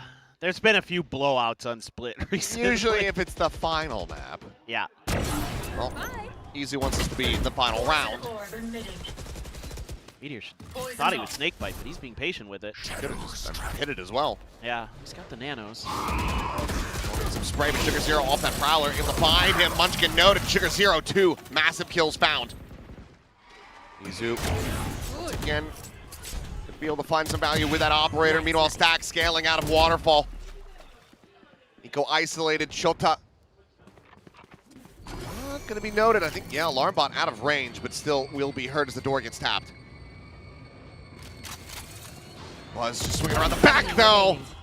Finds the perfect timing, and now it is just Eco. Assaulted on all fronts as Buzz locks him in, forcing him to potentially be detained, but Buzz will just take him down. 13-7, a good effort from ZETA Division, a solid string of rounds to make this map competitive, but in the end, T1 are a cut above. Yeah, absolutely. Kind of what you expected coming into today in a lot of ways. The individual prowess of this T1 team on display quite often throughout both maps. But really, I mean, ZETA, I gotta give them credit. I felt like their macro game was probably in 80% of the rounds. I felt kind of on point-ish, at least well enough that they give themselves chances. But some of the micro, just not there. And in the long run, that depth of T1, especially at the end of Lotus, some really good adjustments after a timeout finally had to be used. And they were right back into it. That's solid stuff overall here for T1. Still some, you know, moments where it's just like, okay, taking a while to find the adjustments to get the read, to see that coach intervention, but when it did come through, I don't know, you know, Izu go kill, whatever the strategy that she called, it worked a treat. Got them a flawless, and it got them to the end of this map and series. So, a 2-0 victory for T1 as they continue to just look, you know, damn near perfect as far as the map records are concerned. Yep. They're looking really good, looking like they're a potential shoe-in for London. Who knows, but they want to do better than they did at Santiago, that's for sure. Oh, no, absolutely. They know that that is a chip on their shoulder that they want to correct. They have to make it to London to make that happen, and playoffs is going to be a bloodbath. You can't really underestimate any of the teams that are going to be there because anybody can win on any given day. But we'll get ready to send it down to the stage. We're going to have Bella standing by for an interview. Hi guys, I'm here with T1's Buzz to celebrate their win against ZETA Division today. T1의 버즈 선수 만나보겠습니다. 승리 축하드립니다. Well, T1 again with a win. And before the game started, your coach KDG mentioned that because the team has nothing to lose, they might be a little bit tricky to face today. And to prove that, they pulled up a harbor on Haven. I wanted to ask you, what was the team's reaction like? And tell me, what was your take on the match today? 이제 오늘 감독님이 시작하기 전에 제타가 잃을 게 없는 상대인 만큼 좀 더 까다로울 수 있다고 이야기를 해주셨거든요. 그를 증명하듯이 오늘 헤이븐에서 하버를 기용하는 모습을 보였습니다. 이걸 본 T1 선수들은 좀 반응이 어땠는지 그리고 오늘 경기 승리 소감 부탁드리겠습니다.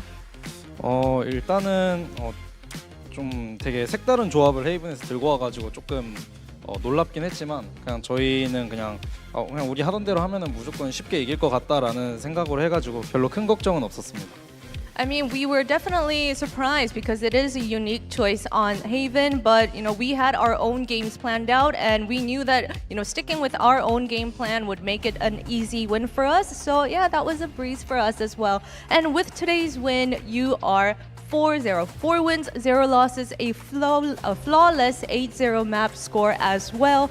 I mean, it's such a perfect score. What are you doing that is working to, keep yourself being without, too complacent? 이제 오늘 승리로 4승 무패고 정말 완벽한 8대0 무결점 맵 레코드를 이렇게 기록하고 계신데 이렇게 완벽한 성적인 만큼 마음이 해해질 수도 있지만 버즈 선수의 성적이 진짜 정말 대단합니다. 이러지 않기 위해서 좀 어떤 마음가짐을 요즘에 갖고 계실까요? 일단은 좀 저희가 4대0으로 잘 이겨왔지만 그냥 이대로 쭉 잘하자는 마인드 갖고 너무 크게 걱정 안 하고 오버띵킹 안 하면은 플레이오프 가서도 잘 이길 수 있을 거라 생각하고 일단 다음 경기 풀센스전이 굉장히 중요하기 때문에 그래서 그거 이기고 5대0으로 마무리해서 프로 1시드로 진출할 수 있도록 하겠습니다. 이미 1시드이실 거예요. 그래요? 네. 오늘 이겨서 기분이 좋네요 그럼. Well, I mean, it's just the numbers, but today's 4 wins and 0 losses. I think we just were trying our best to not let the numbers get to us without overthinking it and putting meaning behind the numbers. And he actually said the match that matters the most is up against Full Sense to secure that #1 seed in the groups. But with today's win, and they secured their first place in the group, and he's over the moon for it. And speaking of next up, Full Sense, a lot of people are excited for the match because it's a lot of firepower versus veterans, right? So what can we expect from T1 for the next match? 말씀해주신 대로 다음 경기가 정말 많은 기대를 모으고 있습니다. 엄청난 화력대, 좀 노련한 베테랑 분들의 이렇게 대결이잖아요. 어떤 T1의 모습을 저희가 기대하면 좋을까요? 한마디 해주시고 가시죠. 일단은 풀센스 팀이 크루즈 선수가 다시 합류하고 나서 되게 또 견고해지고 또 이제 파이어 파워가 좀 많이 세졌는데 그런 거에 저희가 좀 변수나 그런 거에 잘 안 당하고 대처만 잘 한다면 풀센스도 이길 수 있을 거라고 생각하고 있습니다. I mean, with Cruz back on the team, they have the mind games locked in and the firepower locked in. So if we aren't thrown off at what they have in store for us, and if we do our own thing, then I'm sure that we'll be able to secure a win for that as well. All right, that was T1's Buzz for their interview, and congrats again, Buzz. T1의 버즈 선수 만나봤습니다. 감사합니다. You're watching VCT Pacific 2026.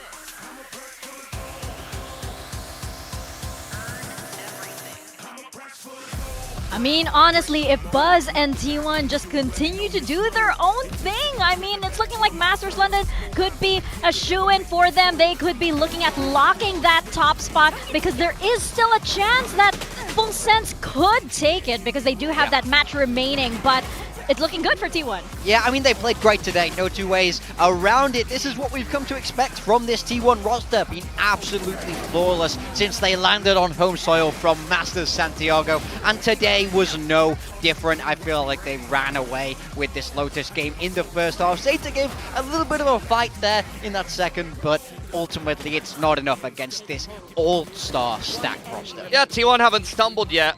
We do have to look towards that Full Sense game to see how that does go because Full Sense have taken an L against RRQ where they kind of fell apart on that third map, and T1's not going to give them an easy time, but it is only the group stage.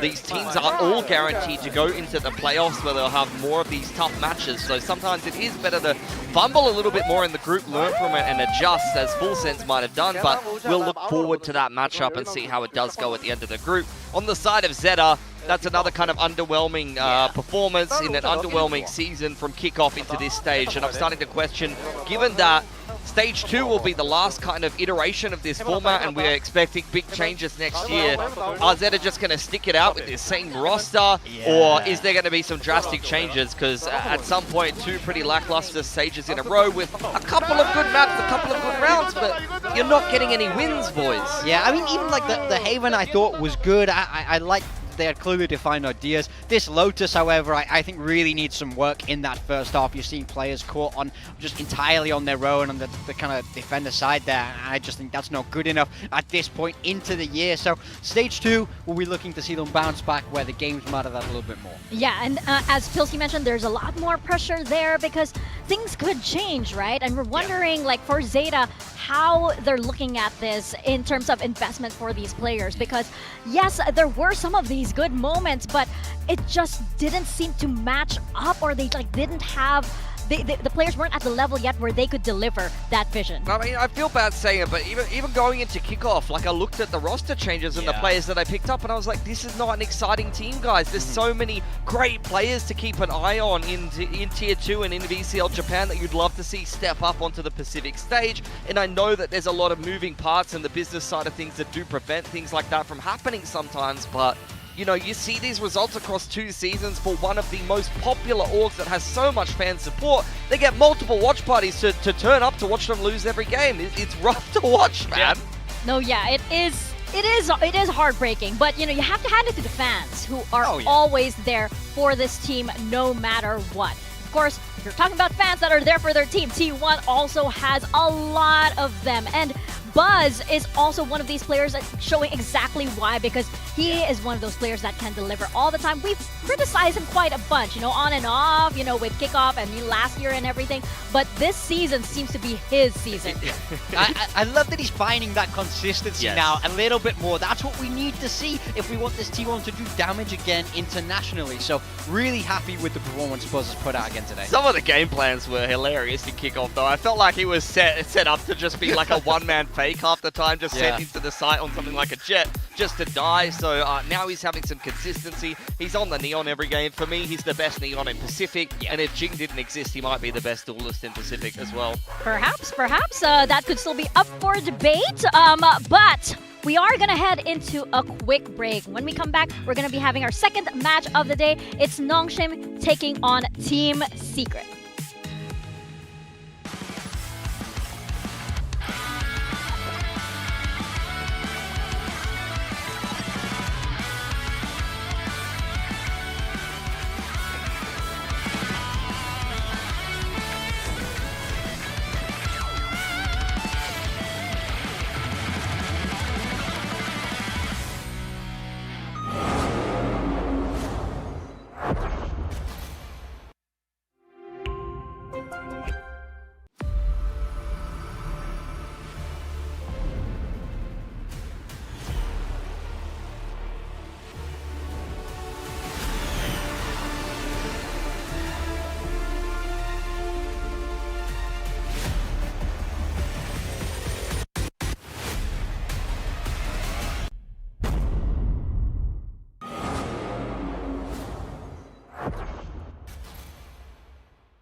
When you've played FPS as much as we have, you have tried every mouse, every shape. And we know shape matters. Shape is key. This one has both our experience, our family name, the next piece of our legacy. Built for the big stage, for the biggest moments. The Susanto Brothers Mouse.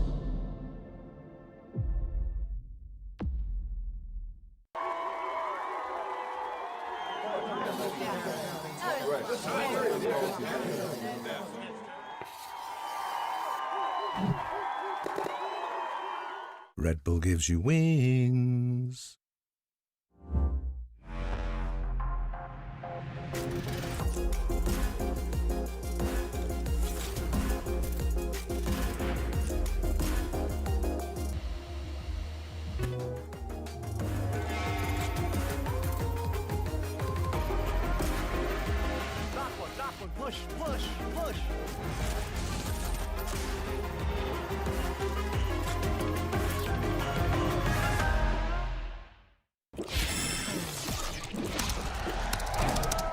Red Bull gives you wings. Welcome back to VCT Pacific. We are about to step into our second match of the day, but before that, let's zoom out a little bit and let's like lay down the groundwork for Straight to how. business. Yeah, we Lock need to, in, folks. We need to underscore how important this match is. Yeah, I mean, absolutely. So, if Nongshim win, that's the easiest scenario. Nongshim and Global Esports will advance. Gen G and Team Secret will be out. The playoff teams are locked up, but it gets a little bit messier if Team Secret can pull something off here. That's right. It comes down to how Team Secret potentially puts together that upset if they're able to do it. It's a bit of a bridge too far, in my opinion, given that they're bringing in a new player right at the end of the season. A lot of pressure on their shoulders, and Nongshim are the current Masters champions, but they are making a lot of changes. If Team Secret wins 2-1, GE will go to playoffs, and Team Secret, Nongshim, and Gen qualification depends on the games that occur in week 5, so we will have to see Gen G take on one of those teams and wait for that match result. And then the most exciting one, if Team Secret win 2-0, then that means that the games next week for GE, Nongshim, Team Secret, and Gen G, it's all about qualification on the line in week 5. That would be the sickest scenario. No one would be safe. That's So what we all want to see. This is the moment where the timeline in Pacific splits into 3. Which one are we at today? I mean, if you think about it, Nongshim, they should have this in the bag, but they're going through a bit of an adjustment phase at this moment. I don't think they'll be complacent with this match, but if there was any time to strike against Nongshim, now would be the time. Yeah, I mean, look, these players are the reigning Masters champions. We know just how strong they are, but it's definitely been a little bit of a tumultuous phase for them now. Post Yoru nerf, we've seen some adjustment. They got their first win on the board last week, so they will be feeling good, they'll be feeling strong, but ultimately, they have to continue that form.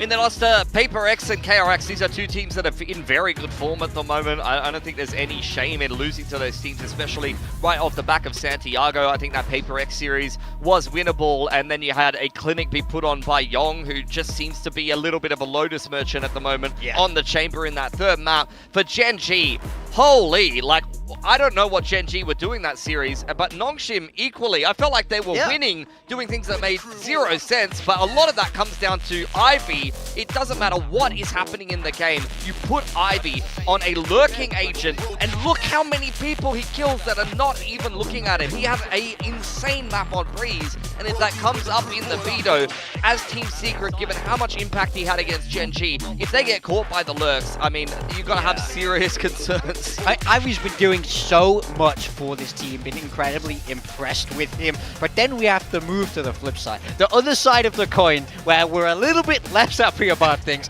is this role swap for Dambi. He's moving across to the Phoenix, and really, were we impressed by this? Because I personally, absolutely not. I don't know what they're doing.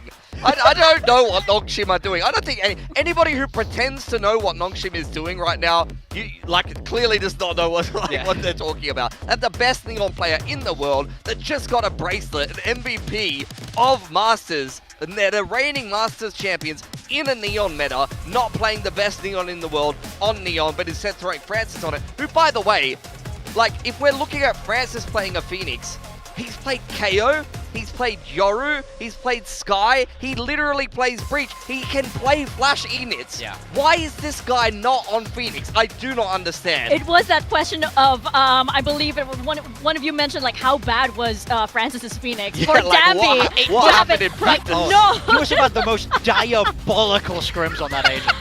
You have to wonder, right? You have to wonder. And what I do wonder is Team Secret and their newest face here. Look. Happy birthday to you, Zeus. Yeah. Welcome to Pacific. You're up against Nongshim. Yeah, no pressure. Just 0-3. If you go out, you're out. You know, Team Secret have dug a hole that now, as a freshly turned 18 rookie coming up into Pacific, you must help them crawl out of against the current reigning Masters champions. but it's chill, bro. Like, you know, all good. You know what they say, pressure makes diamonds. Now's the time for my boy Zeus. He's gonna come in firing. Look, we've heard a lot about this guy. You're that close to him now, are you? Look, It's like we're no. best friends. Yeah, I mean I saw it backstage. It was like, yeah, you were We have that instant you chemistry. were busting out the Tagalog in front of him. But I was so impressed, by the way.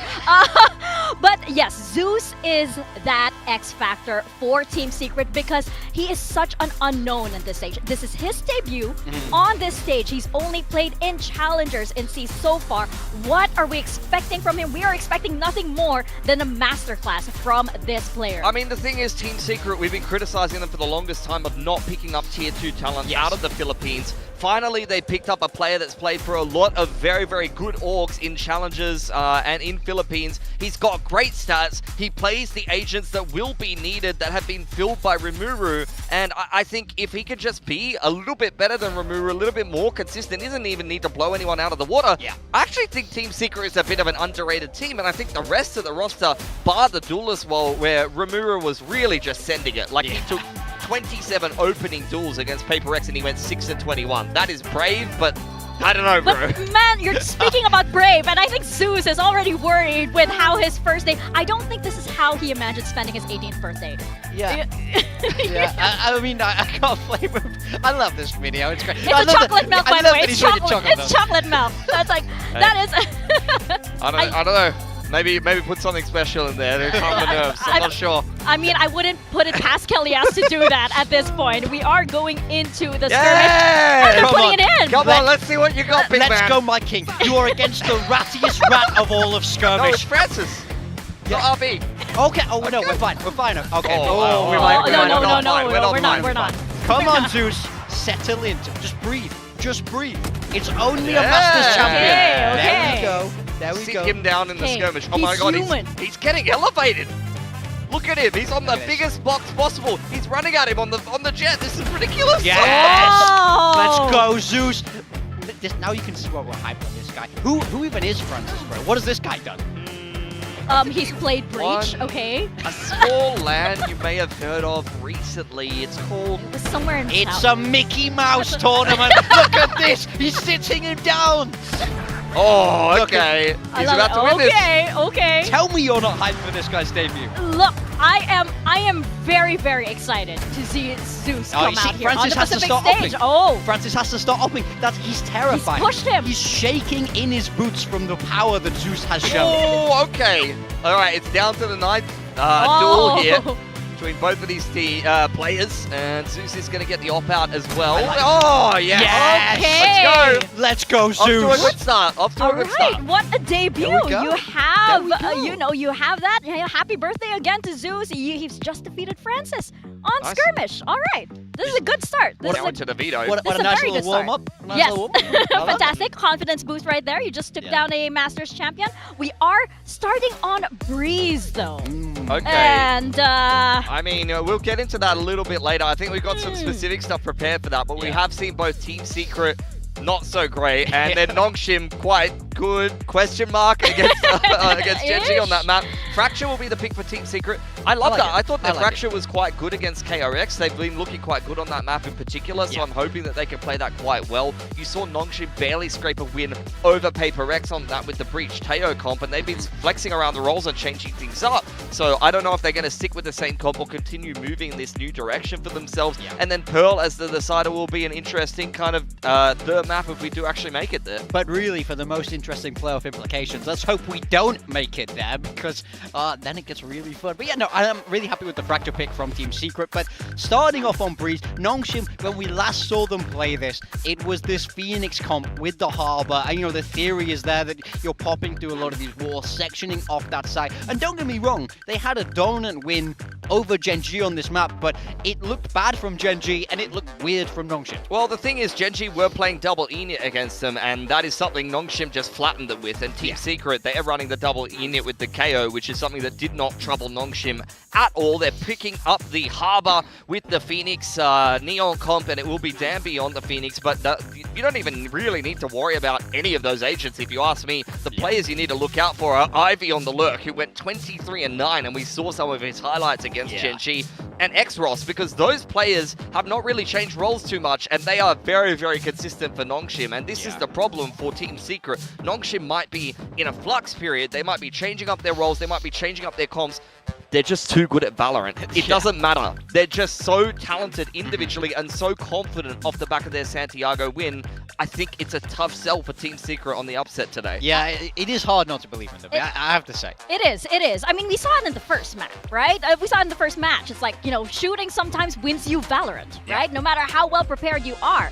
And Breeze is a very, very interesting map for the reasons that you guys mentioned. What are we expecting here from this map here? I mean, look, everything on paper says this is a slam dunk for Nongshim. Nongshim win it dominant fashion. Team Secret picked it into Paper X and kind of got cooked, especially that attacker half. It was like a 2 to 10 attacker half. So I need to see them start strong in this map, get those rounds on the board early. To play devil's advocate, that was a crazy game from Jing on the Omen. He was going crazy, just running around the map, killing everyone. It was Pac-Man-esque. And I think at the end of things, you know, you did have Nongshim win a weird game over Gen G. For Team Secret, it just really boils down to Zeus. He is that factor that will change up everything. And you know what? If Zeus does pop off and, you know, this performance defeats Nongshim, I will never vote against Team Secret this year, okay? I will jump back on the ship. I'm going to apply for citizenship. I shall return, okay? So, we'll see. This is very, very exciting because, again, this is where the timeline in Pacific splits. Which timeline are we on? We are about to find out as we send it to the stage for Nongshim and Team Secret.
Today's matchup.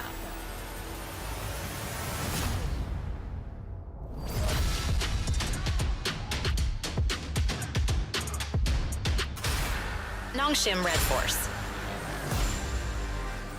It's been some time since Master Santiago and already so much has changed. The current Santiago champions have been struggling this group stage and they have had to adapt really fast as the playoffs window begins to close.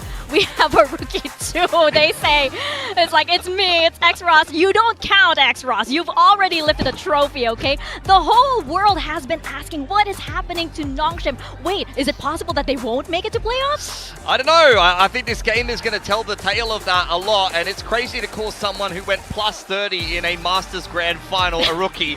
Lies! Lies! That's kind of crazy. I think Nongshim 1 and 2, and they started out 0 and 2 in this group. Still a lot of great pieces on this team, regardless of what comp they're playing or whether they've kind of figured out what they want to be doing after catching lightning in a bottle in just the previous meta. They are still a damn good team when it comes to Valorant that can destroy teams in this group. And I think if they figure things out, it's going to get a lot scarier for a lot of the teams in this tournament. Oh, definitely. And for Team Secret, it's been such a hard season for this team. Still without a win this entire year. Whoa, wait, hold on. Rimuru, you're coaching now? Are you coaching now? Okay. But, okay, look. They have Zeus coming in. His debut on the Pacific stage. But will it be enough? This is do or die for Team Secret. They lose this. They are out of playoffs contention. Zeus, you have to show us what you've got. Look, to me, it's borderline crazy that they're not out already. He's lost already. He's lost already. They still have this power. They could do the funniest thing possible here, in my mind. And the thing is, yes, like the scores haven't been great, but they've had those good maps. It reminds me a little bit of VALORANT, where you feel like there's some of these maps that they should have been taking. I think that this little upgrade of Rimuru to Zeus could be a very, very big difference maker, because I think there's good pieces here, and we always know Team Secret are good for an upset. We've seen them beat Paper Rex. We've seen them overcome these teams. We saw the skirmish. Exactly. Right? We've seen them pull off these wins that you would never expect from them. So it's just, can they do it again today? I think it's a tragedy that they haven't been able to play the whole group stage with him, because Rimuru, I mean, he's been put in an awkward position. He was very brave and bold in the way that he played. He was never afraid of running in, maybe a little bit too much most of the time, but statistically, he just has not been it. And Breeze in particular against Paper Rex, one of the worst individual performances we've seen from a player on the Pacific stage. If Zeus can just at least be decent, I think that Team Secret is actually a pretty good team. I like Sylvan, Berserks, and Kelly's as a core. I think these are three pretty decent players. Jesse Bash IGLs just does his job. Sometimes he has some okay games, but he just plays his role on the info unit. And then if you put a decent duelist in Team Secret, maybe they're okay, but the problem is they've already just dug themselves such a deep hole in this group that they need perfection from now on. Yeah, absolutely. There can be no more mistakes. But one thing I do like for this Team Secret team is there is a lot of experience to help out Zeus here. You know, they've had players who have been there, done that. I mean,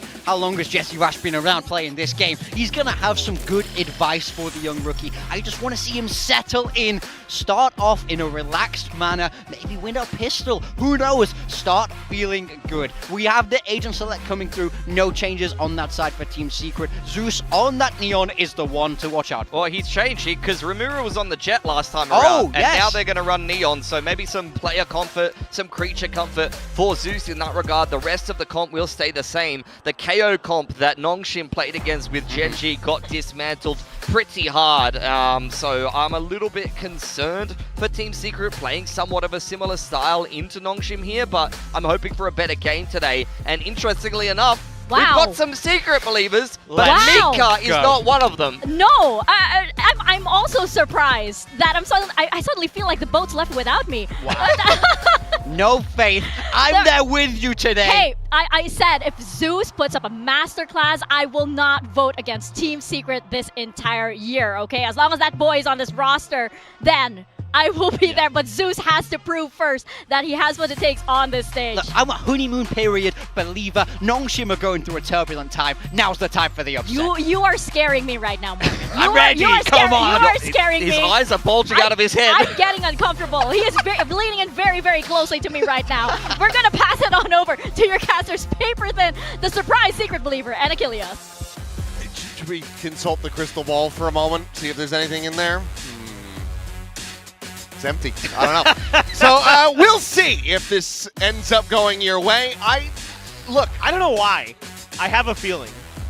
I'm kind of right there with you. Yeah. But I made a pact. I know. A promise. Yeah. That I will never predict them again. So And that's even fair. if I truly do think that they're going to be able to beat Nongshim, I wouldn't be able to go for it because I'm a man of my word, if nothing else. But this is going to be a big test, like Big Time is saying. Team Secret do have the chance to do potentially the funniest thing. So. Really. I mean, this kid looks pretty promising to me. You know, talking to some of the, other talent that I know in the Philippines. Shout out Black and Blue. You know, this should be an upgrade for Team Secret. So if you can get some good play with Berserks, Kelly S, like the desk was talking about, Sylvan has had his moments. There's a shot here for Team Secret. I'm not saying they should be the odds-on favorite, but I think they deserve a little bit of love in this prediction. So that's kind of why I went from him. You know, look, maybe it's time for Robin Hood and his merry men to get in here, steal from the rich, give to the poor once again. This would be the biggest haul, the biggest heist that we'll have seen in quite some time, because they haven't quite been living up to that Robin Hood moniker, at least not since they had taken down RRQ previously. So let's see if they can work some of that magic. 2-0 is what they're going to be looking for if they really want to play spoiler. They're going to go for a pretty spread approach here early. They're going to leave Zeus along with Jesse, trying to do a little bit of scouting, seeing if they could tee him up for a trade. This is all just a fake. Ivy just slotted against that wall. Dombey at the same time, able to find one. Kelly is going to be taken down, but Sylvan quick to trade it back. A site wide open, but big walk down through cannons. That's going to be Jesse Bash caught, and Ivy was able to find Zeus on B. So, last two players, Sylvan and Berserks, trying to see if they can turn this around. The 2v4 with Francis at 70.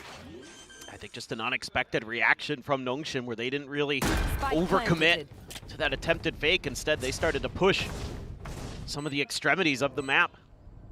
So, let's see. Sylvan, Berserks, they can work some magic. They've done it before. Hearing some of that noise, anticipating a player at doors. Swinging the corner. Francis going to be taken down. X-Ross able to find Berserks, though.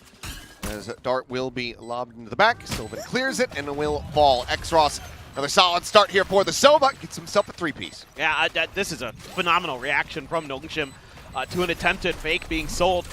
They just ignore the neon and start pressuring Jesse. And then Ivy, so much confidence, especially with the way he played in their previous match, to just let him take that 1v1. Probably got to shake off some nerves here. Has Zeus as well. That is so fast from Ivy. You could do. Good play by X-Ross. Gets the clear of his recon and says, I bet I can just swing here. You're going to be pressured from both sides. Absolutely profits. So, all classics. Team Secret looking for a pacey hit right into Dombi's direction. They do catch him. Looking for it, but eventually finds the drag across, and Zeus is going to be putting down some damage as well, to say the least. In behind is it's just 45 between Jesse Bash and Kelly S. And Spike now stranded behind this harbor wall. Yeah, just a harbor cove there, stalled up the rest of Team Secret behind him. So they couldn't get into a position to bail him out, really. Dombi can heal up. Now you got problems as Secret. Spamming away, there's a third, gets to the fourth. Sylvan will be able to find the punish, but it's going to need HP, and he will fall. RB could be the finisher there. So just the one casualty, run it back online for the bonus. Nongshim looking good so far. Yeah, really well read, really well held by Dombi. Got the trade in the first round, gets 4 more kills in this one, and that gives him his ult. I mean, look, it's an eco. Yeah. It's an eco, so.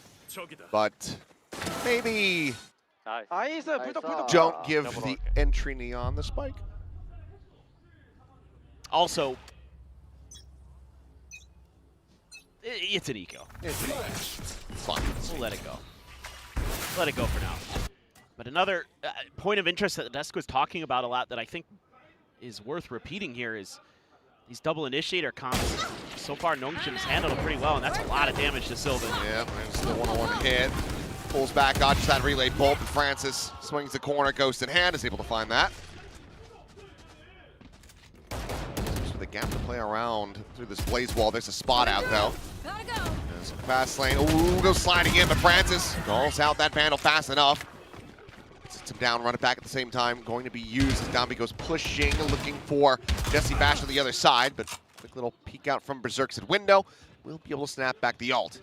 Being said, though, still players tagged up. Team Secret on a 3v4. Yeah, they're already in a rough spot, and you can see Nongshim very confident on this map after absolutely dismantling Gen G on it. Got X-Ross tucked into that corner. Dombi was here earlier. Are they going to get the read? 30 seconds left. Do indeed. Okay. Very good kill from Kelly S. And now the pivots have to come back through. Let's get to a 3v3. RB closest one by just that Sheriff. Still a chance to do some damage, though. Berserks would die to one chest shot. RB checking around and towards mid, trying to see if there's going to be a late flank.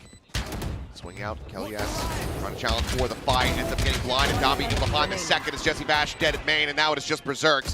RB with a swing will eventually be able to find him, and that is going to be a bonus converted 3-0 start for Nongshim Red Force. Yeah, already pretty rough. For Team Secret and Zeus, 0-3.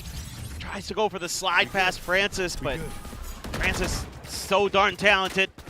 Even though Zeus beat him in the skirmish, Francis just not having any of it. That poor Sylvan just gets clobbered there. I mean, that is nasty from Francis. Even gets a ton of damage into Berserks. It's a nice curveball. Kind of wondering how the Phoenix would fare on Breeze. So far, so good. Yep, it's in a bit. Couple teams leaning into it, even though it doesn't seem like the most natural fit, but seeing some success for it. Looks like Team Secret going to continue to lean in towards this A side of the map. This isn't Haven, guys. I get that reference. Oh no. Well, into the smoke. Down A. Out of the frying pan into the fire. One enemy As remaining. Downby with another 2. Francis going to get into the action, and Sylvan will just be able to find the 1. Francis runs him down with a shorty, and that's going to be the 4-0 start. Yeah, it's Nongshim here just going for the read, assuming that they try the same thing on their eco, and they do, and they shut it right down. That's going to be the early timeout call. Yeah. This is a map, by the way, that Team Secret has even picked this stage, so you have to assume they have some confidence on it to have some legs. But so far, not much has gone their way. Hasn't had the results that they're looking for now. I want to hear a little bit, from the comms. I'm actually kind of excited to see how the team is talking, see how they're working with Zeus. It seems like they were pretty happy to have him here, like they were bigging him up, giving him a lot of love there, even though he went the wrong way when he walked up on the stage. He was going right to his seat. They're like, no, you got to go stand. Couple things to figure out.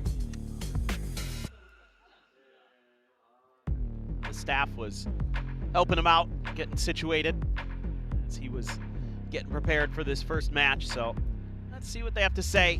Maybe just some nerves and jitters as well. Previous sign had been asking for a win, begging Sylvan, saying it's their birthday. Well, happy birthday.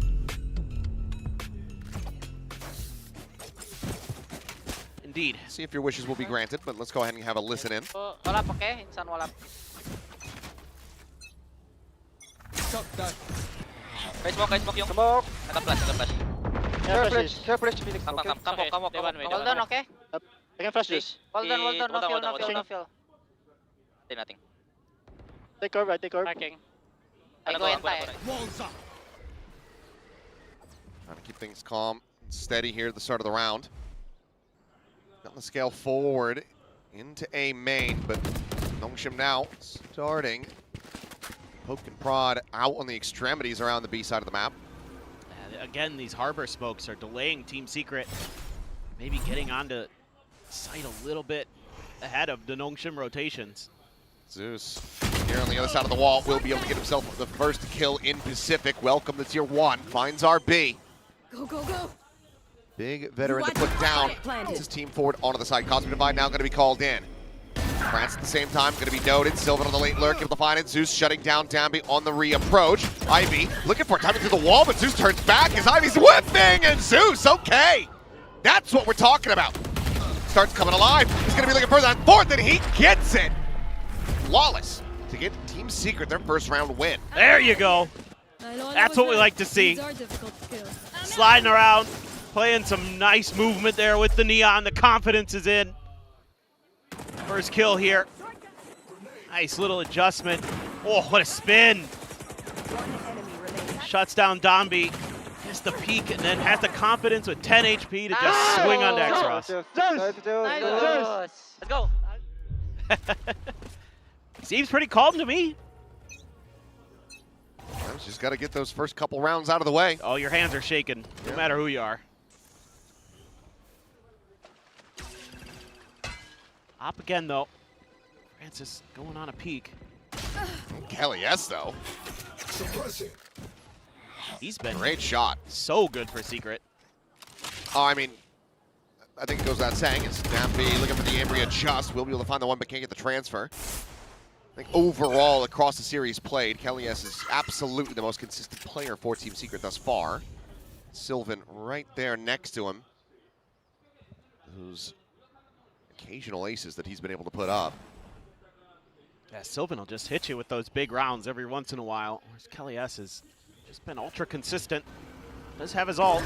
Bash. Would love to get the plant down. To get the spot as well onto Xros. Just can they get there? RB on this cross angle, not going to have the vision. Viper Wall keeping him blocked off. Eyes having to bounce back and forth here between main and between the doors. turns back at the right time, but just cannot find the shot. Berserk's able to shut him down. Kelly S finding X-Ross, the plant to come through, and it's just Ivy. 30 seconds left. Still working his way forward, and Sylvan has him outdone. 4-2. Team Secret able to find a second round in a row. Yeah, starting to find their footing, being a little bit cautious at the beginning of these rounds, looking for the pushes from Nongshim. And they profit immediately by removing the operator from the equation.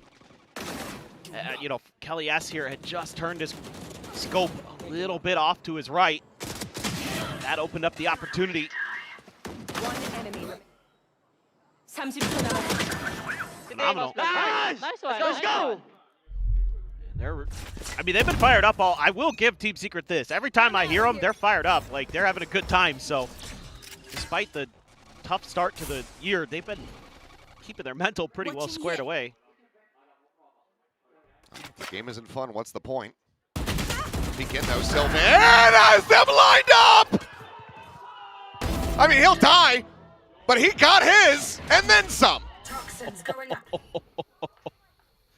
Well, good luck, Ivy. That's what you're looking for out of Sylvan. Just like you said, every now and then. Every now and then. Yep, that's what I'm talking about. Ivy gonna rescale the drone, not to spot him, but no, will now still be seen. He's able to find another.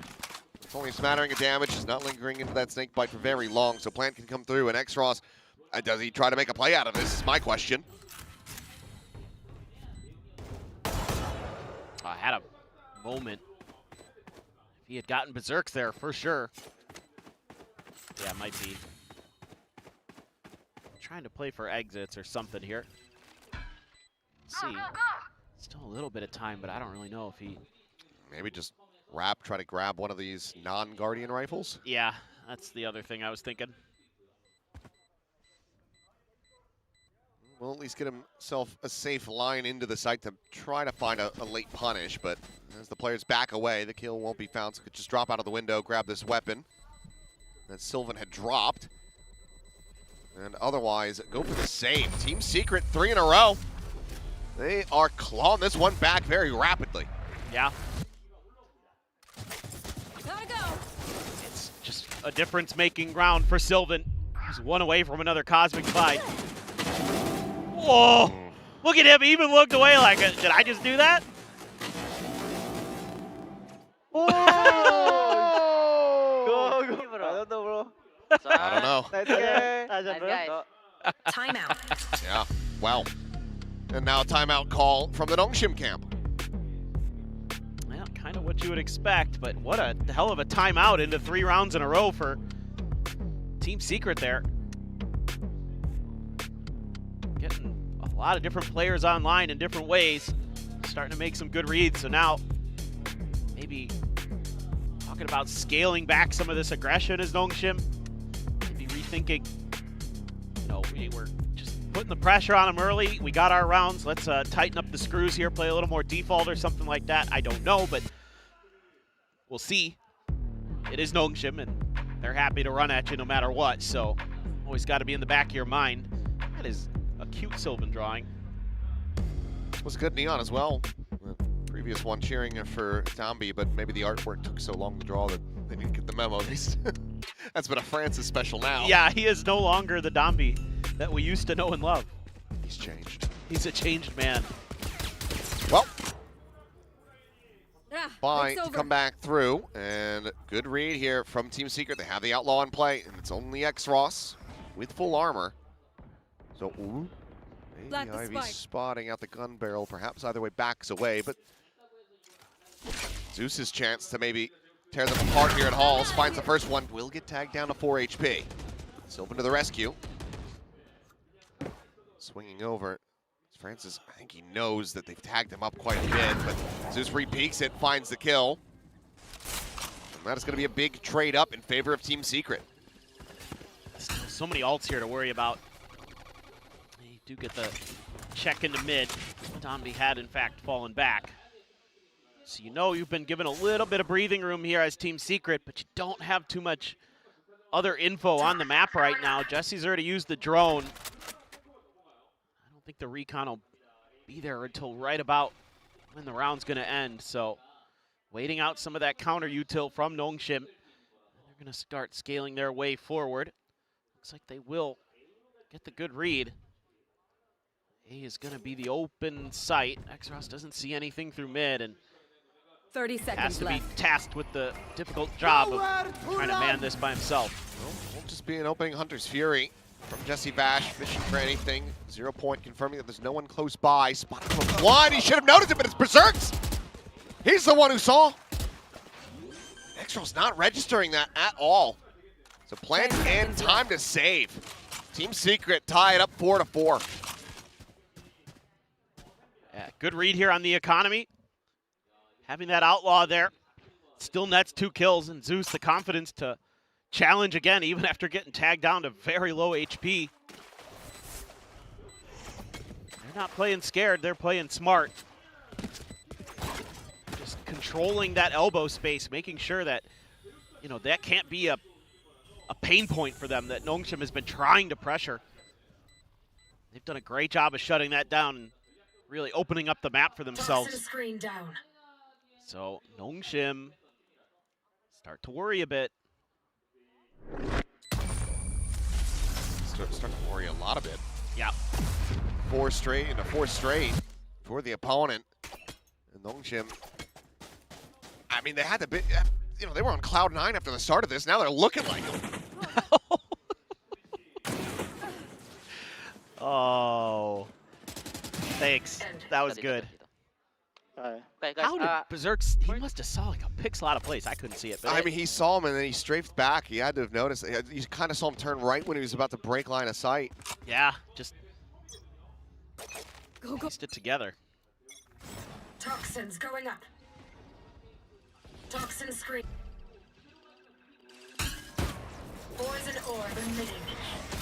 Ivy now to be challenged. A rare appearance on this B side of the map, but it's going to be RB taken down first. Relay Bolt not clearing him out, but Ivy just not resetting the aim. Go, go. Zeus is the one just planting his feet, sticking still. Spike planted. Coming away with that elimination, and already I think you have to be going for another save here, perhaps. You've got some money. Man, I think if Berserks had invested the pit, Go, go, go. it would have forced it, but Nongshim at least giving an investigation to this side of the map. Yeah, Dombi was fishing to see if he get a kill to get his ult.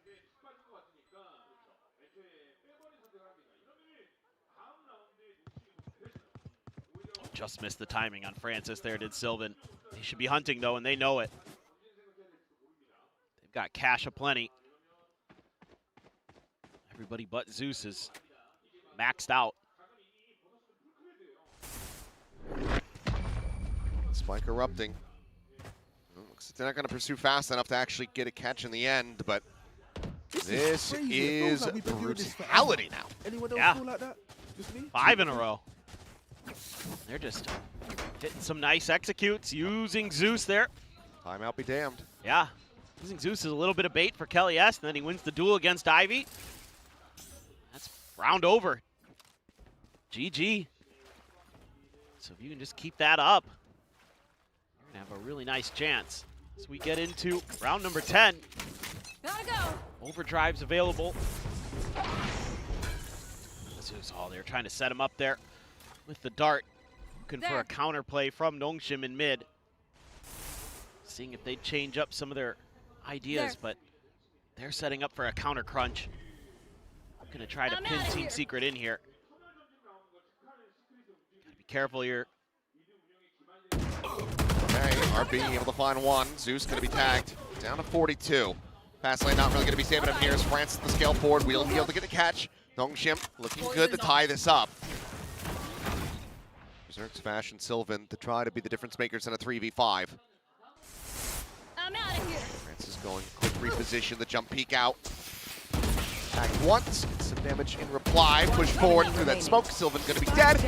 And okay, a flawless round in response to keep it neck and neck. Yeah, this is just Team Secret not fully reading into that Nongshim was gonna have a counterplay here. Trying to be sharp on that shot. Take Kelly S down, and then Zeus thinking he can maybe take some space and instead pays the price. So I think just lesson learned here from Secret. If you try to go for that set play in mid and it doesn't work, It's a pretty easy counter available. Zeus gonna have the op here. And again, seeing if Ivy had tried something a little bit different. Didn't tuck into that box, just stuck around the corner. Is he gonna challenge it though is the real question. Slow start again. Secret this time being very patient. Waiting out some of that util. Oh, he's shown enough. There. Ivy spotted, so reposition from Zeus, and if he repeaks this, Zeus should have him dead. He's worried about a potential scale forward, though. Meanwhile, Nongshim re-clearing into a main, but it's just going to be a backpedal. They get greeted by a recon dart. Nice timing there. I try to scale in.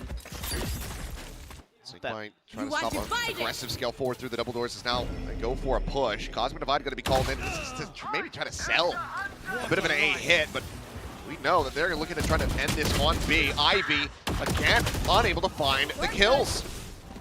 Aim's just broken, RB dead. Clear advantage over to the side of Team Secret. The spike gets planted, the pin did play, and it's going to be Bash dead. The spike never fully going through. Overdrive going to be sent. X-Ross able to find Berserk's. The pit now on the floor. Sylvan dancing forward into the Nebula. Spotted on the one, the drone to clear him. He's trying to find his way back out through arches. The time is getting away from them. It's 12 seconds remaining. Sylvan tagged down lower and lower. The slide shot's great. That gets him the plant. What a punish from Zeus. Can he hold it for some more? No, Tambi gonna be able to dodge that out. He's bounding forward, shorty in hand, cuts him down to size, and Sylvan. He's done some solid miracle work, but this would be something else. 11 health, X-Ross holding up the half. There's the pink, and there's the Red Bull clutch! Last round in the half. Oh, Sylvan. He is having a whale of a map. Up to 11 kills. I feel like I'm watching WGS back in the day right now. Good Lord. It's the Sylvan show. It's this one here. Without that kill, Zeus is dead, or there's still just that main pressure. He cannot get the spike planted, and the clock ticks down to 0. But he sets him up, and Sylvan knocks it out of the park again. My man's a home run hitter, that's for sure. Peek in. Francis gone. Quick little backpedal. Fragment not going to go deep enough, but it opens up the space for Kellyus to grab the orb, so now has that null command online. One thing I didn't get to mention the previous round that I want to talk about real quick is Kellyus had a brilliant flash to back RB off the B link line that allowed him to scale quite far forward, opened up a lot of space for Team Secret, so really nice little piece of util. Might have gotten lost in the sauce in that round. He's doing a good job there again to at least give himself his ult. Drone's not going to see much. Sylvan. That's spotted 2 in the end. Zeus, I think, just wide enough around the corner. So saw a bit, but doesn't necessarily tell the story of the full stack. But given that they have a player down, it's still just going to be this 2-2 split either way from Nongshim. So wherever Secret go, they're going to be favored in numbers. RB does have the reckoning for a retake. If Ivy could get one kill, he could do something weird with the pit. They're just going to be given the opportunity. Is push him to the corner, the overdrive there. X-Ross able to steady it for 1. Just put Kellyus on the floor. Can be res, but now it looks like X-Ross, it's his turn to take over! So he looks for that 4th and final. Will not be able to find the res. Attempt coming through, but X-Ross, he will get it in the end, I should say. It would have been ace, actually, at the end of it all. But it's going to be 6-6 at the half, as Nongshim barely managed to find some stability. Just trying to jump up and do a little bit of a peek there is Zeus, but he goes a little too wide and gives X-Ross the chance. And he capitalizes big time. One enemy Thought of it, maybe would have the time for the res, but a little bit of a sigh of relief. That looked like a contractually obligated fist bump. That is not one that Silk really wanted to have to do, because you could tell that this was not at all what he was expecting from this half. Dambi still going to be out in front. Had some very big bursts in the first several rounds during that opening win streak from Nongshim. Yeah, it looked like he was maybe just going to be off to the races on the Phoenix, but slowed down. Team Secret had some good reads, had some good ideas.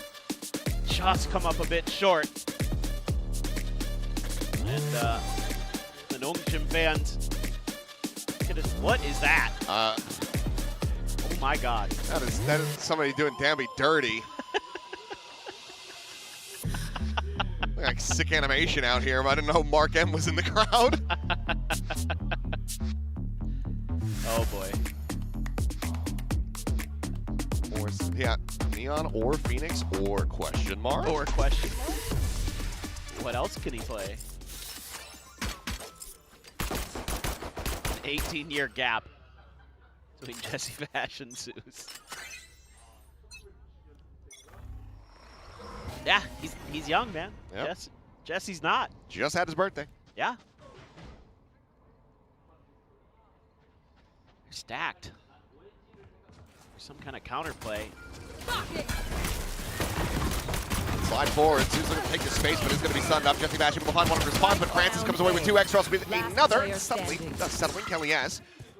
Working his way over towards the A site, but he got the scale forward from Ivy that will go unexpected, unanticipated, and he will have the shot. So, both pistols on the map end up in the hands of Nongshim. 1 round separating the 2 teams. Yeah, again, these plays for Secret where they try to get aggressive just aren't working. They can't follow up quick enough off the back of the space that Zeus is able to take. It's a counter relay bolt. There's a smoke there. It just makes it too difficult. Nongshim's just too good at reacting to that kind of play. I think you're going to have to table those for now. There. That should wait. Eco 3-2 split. Going to put pressure mid. Use that toxic screen to try to scale, but Nongshim is like, I think we know what's up. RB puts the Cove right in front of it, though. They are becoming one with it. 3 players, and if they can find this timing, swinging out now from behind, Sylvan's going to be able to find 2. Zeus diving forward, scoops up a weapon. Suddenly, player disadvantage for Nongshim as they quickly try to pivot, out their way forward into the B site. A Vandal and a Bulldog now going to be given over. I think RB's going to be kicking himself a bit for that Cove.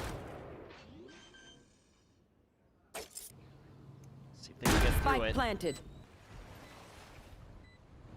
Kelly S has a bandit too. This is scary firepower. The Cove popping. Ivy watching the exit. Setting up that snake bite. He'll be able to steady it for 1. Sylvan down for Zerks, and Zeus now gone. It's just Kelly S with that bandit aforementioned. And ooh, RB, okay. Crispy with that 3rd shot. Still a hell of a lot closer than Nongshim would have liked, but they do get the anti-eco with 2 players surviving. Yeah, just kind of a weird situation that occurred in mid here where your own smoke ends up working against you. Ivy just doing what he can. Throwing his util at that door. Team Secret tries to disrespect it. Pay the price. 이거 가는 거 아니야. 이거 원래 3명 갔었는데 So this looks like they're going into the bonus. Still decent bit of firepower, and actually, yeah, putting a bit more behind this. A judge for Zeus. And he just free walk forward into main.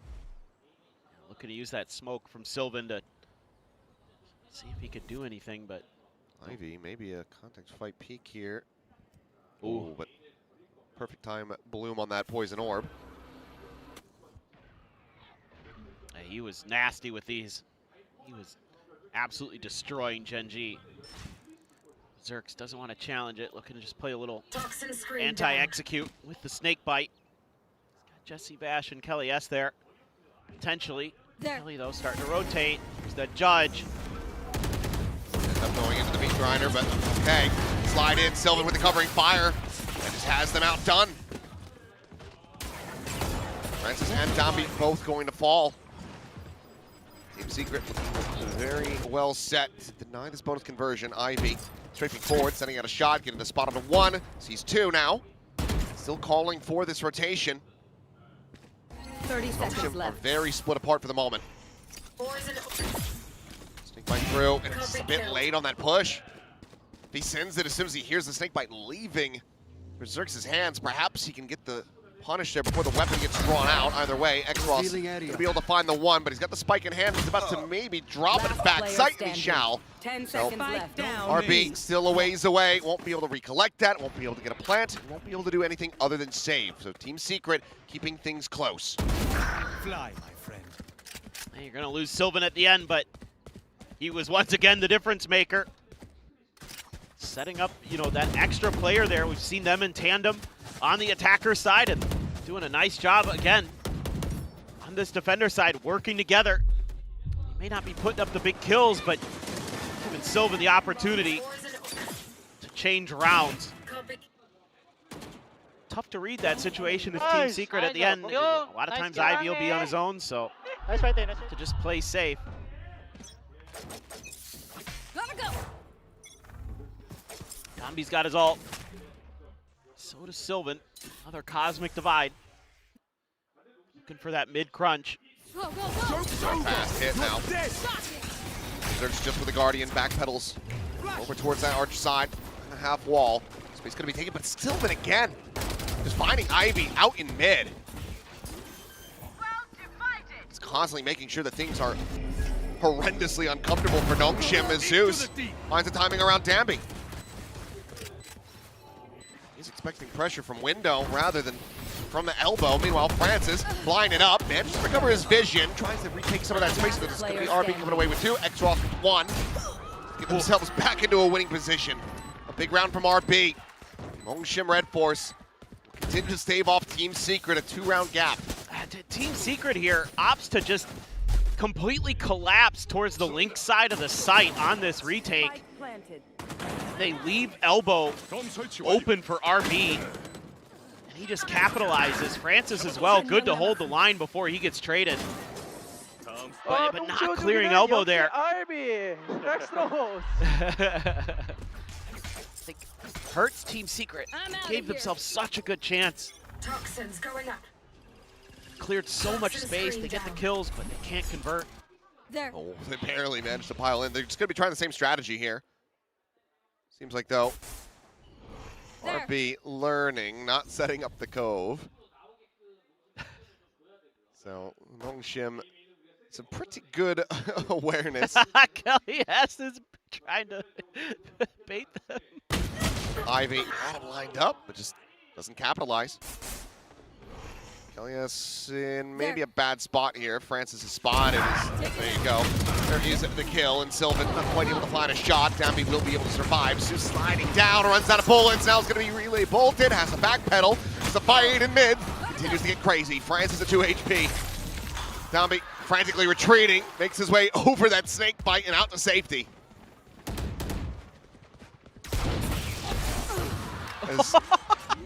Yeah.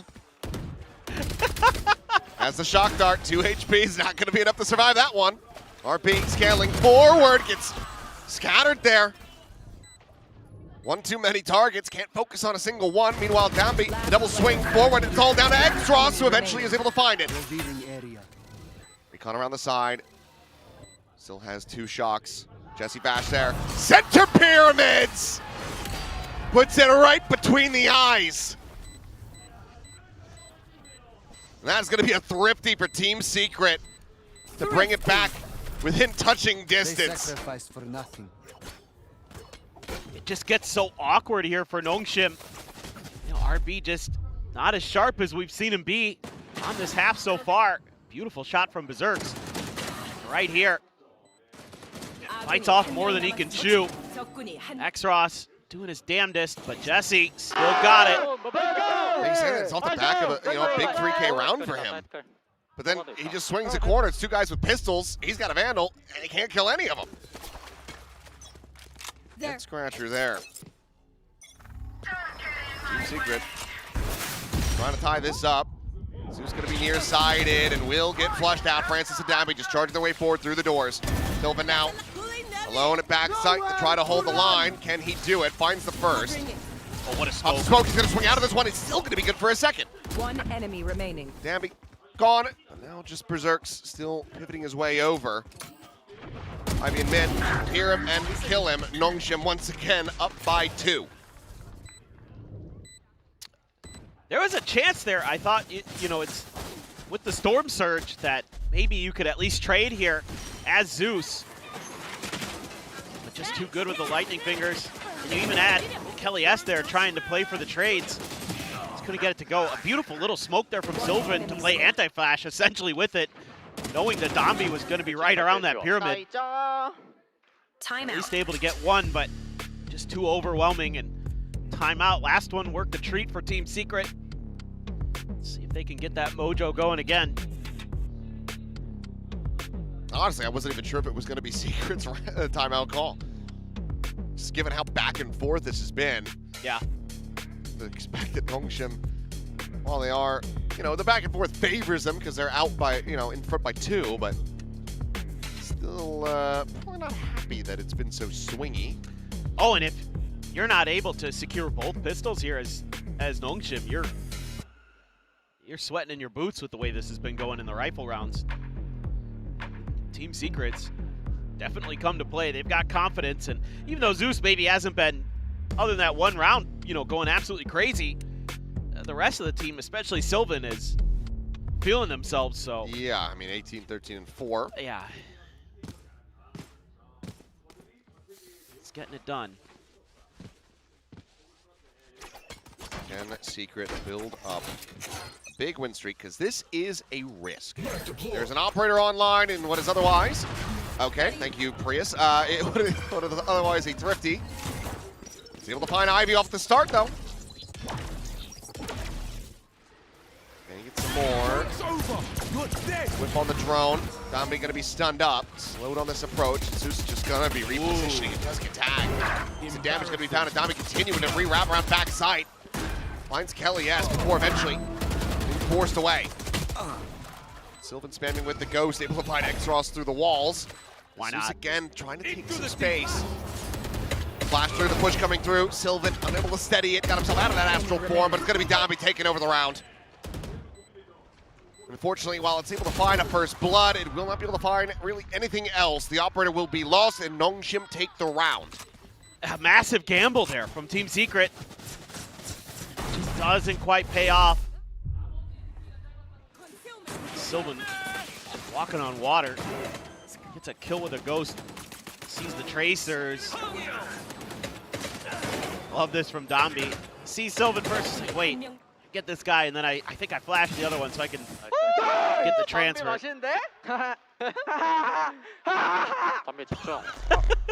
He's losing it. Well, he's always been kind of a lunatic.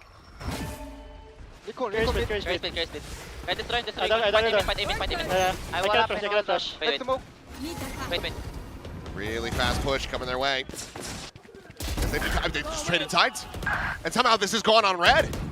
Kelly S pop flashing his way forward, looking for that second kill. Only puts Dombi down to 70. Gone. So Jesse Bash on arrival is able to find the one. Spikes down. Hey. Berserks. It's doable. Finds Ivy, who continues to just be on struggle street here. Push out, Francis with the spot. Relay bolt sent flying, but doesn't get the hit. So Spike now going to be recovered. Cuts across, denying that position, denying the pick. So we go into a 2v2. Shock Dart, minor connection onto Francis. Second one will whiff. One enemy Spot out remaining. though. Berserks swinging forward is able to find Francis. X-Ross now to try to deliver a clutch. Finds the first, looking for that second. Standing ahead. Backpedals, breaks it, swings it, and takes down Jesse Bash. It's another Red Bull clutch. Thank you. As X-Ross gets his team up to map point. And just putting Team Secret in an awful spot in that round. Just stuck in A main. Well, they've wrapped all the way around, and Sylvan none the wiser. Zeus, oh! X-Ross. This is his first day on the job, my friend. Gotta do him like that? Damn. Yeah. No mercy to be shown here. There. Go, go, go. For that potential stun. Push forward, Sylvan trying to slow up the approach. Sock it. Sending out that grab well. Does manage to do so at the same time. He still has this late lurk. Ivy slotted 4 to B main. It's going to be Jesse Vash on the other side of the wall, though, with a judge to greet him if he continues to scale, which he will. Oh, but he swaps to the classic. Moving on. Rest of the players trying to get the re-entry started onto the A side. Ivy going to be a concern here from behind, but Francis able to find the first. Zeus will fall. Reese on the corner. Kelly, yes. Guardian in hand. Able to find the one. Will be put down. Is Rezible. But can they find the comfort to go for it? Sylvan with that shot maybe opens up the opportunity for it, but now they know that the flank is coming in. The time is running low, and Ivy will just be able to take down Sylvan. So 13-8. Nongshim Red Force. Solid start. Rocky Center, but a very good finish. Yeah, this comp has a lot of legs on that attacker side. That last round there, the execute's just so good that Team Secret has no choice but to backpedal and try to play for retake. And there's so many layers there to the Nongshim composition. Dombi's Phoenix really annoying with those curveballs. So good is Francis on the Neon, good enough at least. That double duelist, even though they're swapping identities, still have a ton of good ideas behind it that can carry over from what won them Master Santiago. Gotta like what you saw in that first half from Secret. It was pretty nasty. Sylvan was ridiculous. Yeah.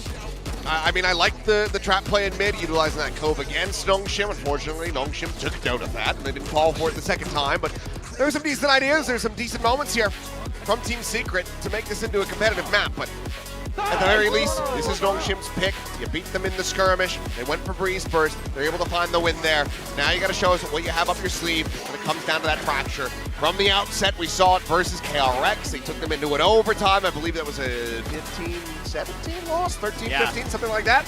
So they played them very close. So Secret, they do show some promise there. Is it going to be enough to get the win? We'll have to just wait and see. But the funniest thing is no longer possible. They can't get that 2-0 victory, but they can still turn this around and get a reverse sweep. We'll see if they're going to be able to do that. But first, we'll send things back over to the analyst desk.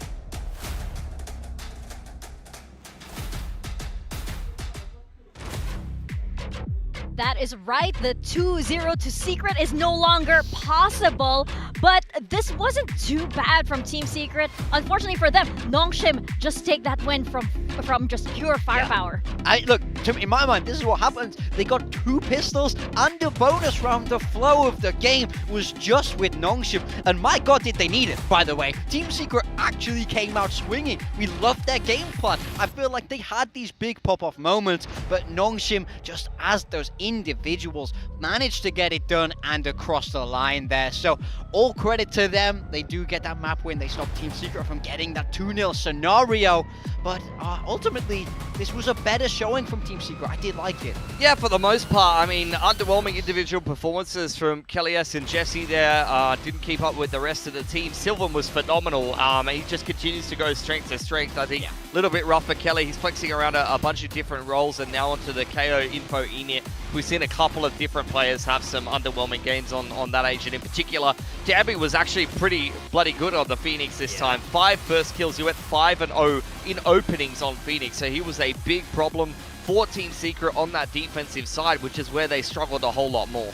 Yeah, I mean, it's sad for Team Secret. They're going to be kicking themselves because this match was so winnable. This map was incredibly open for them. I feel like there's lots of times Nongshim kind of drifting into these weird positions, and they're able to punish, but they just can't close out the rounds, and that's the tough thing for me. Yeah, there were a lot of chances where they could have taken that, but because of this map loss, we have a GE securing a spot into playoffs. Congratulations, Morgan. I know you were worried. I know you're ecstatic for the boys. They did what I couldn't do. All credit GE in the playoffs for the first time. Much love. They are in the playoffs. So this is how important every single map is because of this group alpha scenario that we have here. So going into the next map, right, we want to know if Team Secret can actually make that comeback, because for the side of Nongshim also, it wasn't exactly smooth sailing here. It was very confusing at some points. Yeah, I would agree with that. I think for Nongshim, both in the Genji game and this secret game, they've almost left me with as many questions as answers at this point. So we'll have a look at how the game did break down a little bit. I mean, I wanted to commend Team Secret in particular for their game plan on the attacking side, which was just simplify.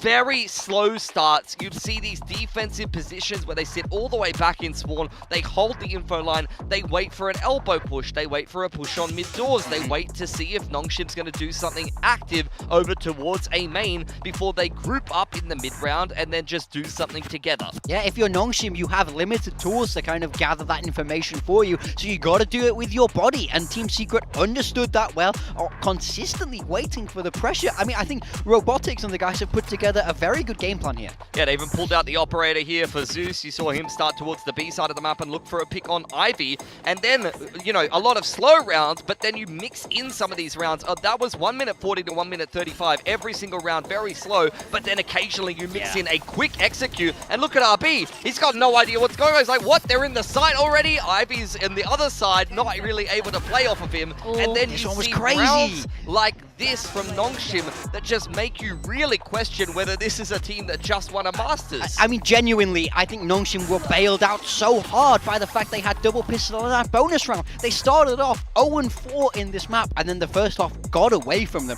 If Team Secret could have started just a little bit earlier, I think this map is entirely upside down. I mean, not just double pistol bonus, but X-Ross won 2 or 3 clutches that game as well, and Dambi went 5-0 in openers. Like, a lot of things went quite well for Nongshim, and they did win 13-8 at the end of the day, so I don't want to take too much credit away from them, but there was a couple of big question marks in that game of Breeze, the same against Gen G, even though they're dominating some of these teams. Like, I don't know if they're going to get away with some of this stuff against some of the best in Pacific. Yeah, no, I mean, Nongshim, they're still shooters at the end of the day, right? But we do have to turn our attention to Zeus here. I was actually expecting him to be a lot shakier, but there were some very, very impressive shots here. Yeah, I mean, at the very start, he was slow, and then he wakes himself up with this massive 4K in round number 5. I mean, this was the point where you were like, okay, I can see why they picked him up. He gets himself into the game more from them. And I felt like the rookie did good, man. I was impressed with it. That shot is like an absolute round winner for them. So I think there's obvious talent here. Yeah, I mean, moments few and far between, but after he pulled off that 4K, like, our green room's right next to the Korean talent, and we could, like, both of us at the same time were like, oh my god, let's go! Like, he's here to play. Unfortunately, when you play against Dambi on the other side of things, that is starting to look much better on the Phoenix than his debut, you're starting to get a little bit worried. And I think you've already seen the meta and the state of the game change a couple of times around what duelist feels very strong. I think that maybe something like that could be on the horizon for Neon. So for someone like Dambi, if he's kind of diversifying his agent pool and future-proofing himself, you know, trying some different roles, honestly, I think that's going to be good for Nongshim in the long term. And if he continues to look better on the Phoenix, I'm going to question it less, I guess, because Francis is decent on the Neon, but I mean, whatever gets him the wins at the end of the day. Yeah, I'm exactly there with you. I was very critical of this move, but ultimately, if he starts playing well on the Phoenix, you can't criticize too much, because if you're getting those wins, that's what matters the most. No, yeah, I think it's actually pretty dangerous. I mean, once Dambi hones his Phoenix, and you have Francis on the Neon, you know, that could be what Nongshim eventually runs with, right? But we are heading into Fracture next. And I feel like for Team Secret, this is probably the map where they looked the best because they were able to bring the fight to KRX very, very close. What are we expecting here? I mean, so if we take a look at the compositions that we saw from them before, we saw Teo on both sides of things here. So I think for Team Secret, I couldn't really see them changing comp away from this. It wouldn't make much sense. I think Zeus or Amiru is a straight one-to-one swap here. And I don't think they need to change because ultimately they had a good game against KRX on this. Their attacker side especially looked incredibly sharp there. It is their defender side where I need to see them pick it up because I think it was 4-8 on that ultimately was what led them to that OT. So I want to see better defensive game planning from Secret. You need to see a better game from Kelly S as well. He had a rough one on the flash unit there on the KO, and he was actually the standout for Team Secret on Sky on this map up against KRX. For Nongshim, I really wouldn't be surprised to see them completely swap off of this. This is a comp that they used to play a year ago when Fracture was back in the map pool. They adopted it again and got a couple of wins, but the team is moving in a different direction now. I don't want to see them continue to stick to double init, even if it's something that's worked for them them in the past, because the truth is the current edition of Nongshim is a different team than they used to be. They used to be an average team in Pacific. Now they've got experience, they're world beaters, they're confident. I want to see them stick to these aggressive double duelist comps and just trust the individual skill that they have on the team. No, absolutely. It's a different game right now. It is a different meta, and Nongshim, they are also different. We've always been wondering what is the next step for this team, and if it's this change that we have here, well, they need to show us how they adapt, how they exactly keep their identity, keep that firepower, keep their players comfortable, but still be able to be ahead of everybody else in the game. We're looking at our agent comps right now. Okay. And it looks as though they are sticking with the Raze Neon on the side of Nongshim. Yeah, I mean, so, you know, we were saying we didn't want to see that breach. They're bringing out Neon Raids. I think this makes a lot of sense for this team in the current iteration of them. Team Secret, no changes from when we saw them last. Like we say, we want to see Kelly S pop here because he can be so good on the sky. It's interesting to see this iteration of Secrets comp. They're playing double Enid, but it's not the breach KO. It's going to be that double drone. Kelly S was quite a strong player on that sky before. Want to see a more well-rounded performance from Team Secret, because this is why I went for Nongshim today. You can talk about comps, you can talk about good game plans for Team Secret, but if they do not pass the firepower test against a Nongshim that's in form, none of that matters. Nongshim are just going to shoot them in the head and move on in the group. That is indeed the test that they have to pass today. We're going to find out if Team Secret can manage to make this work, or if this series already belongs to Nongshim. Over to your casters on Fracture. It's Paper Thin and Achilles. Map 2, here we go. Certainly some signs of life and more than that from Team Secret on that breeze, but Nongshim able to find the win at the end of the day. Now we go over to Fracture, Secret's pick, to see if they can make this series go the distance. Yeah, both these teams have had some overtimes on this map, so maybe we're in store for a treat on this one. Again, some ideas from Team Secret at times pretty good, other times really well read by Nongshim.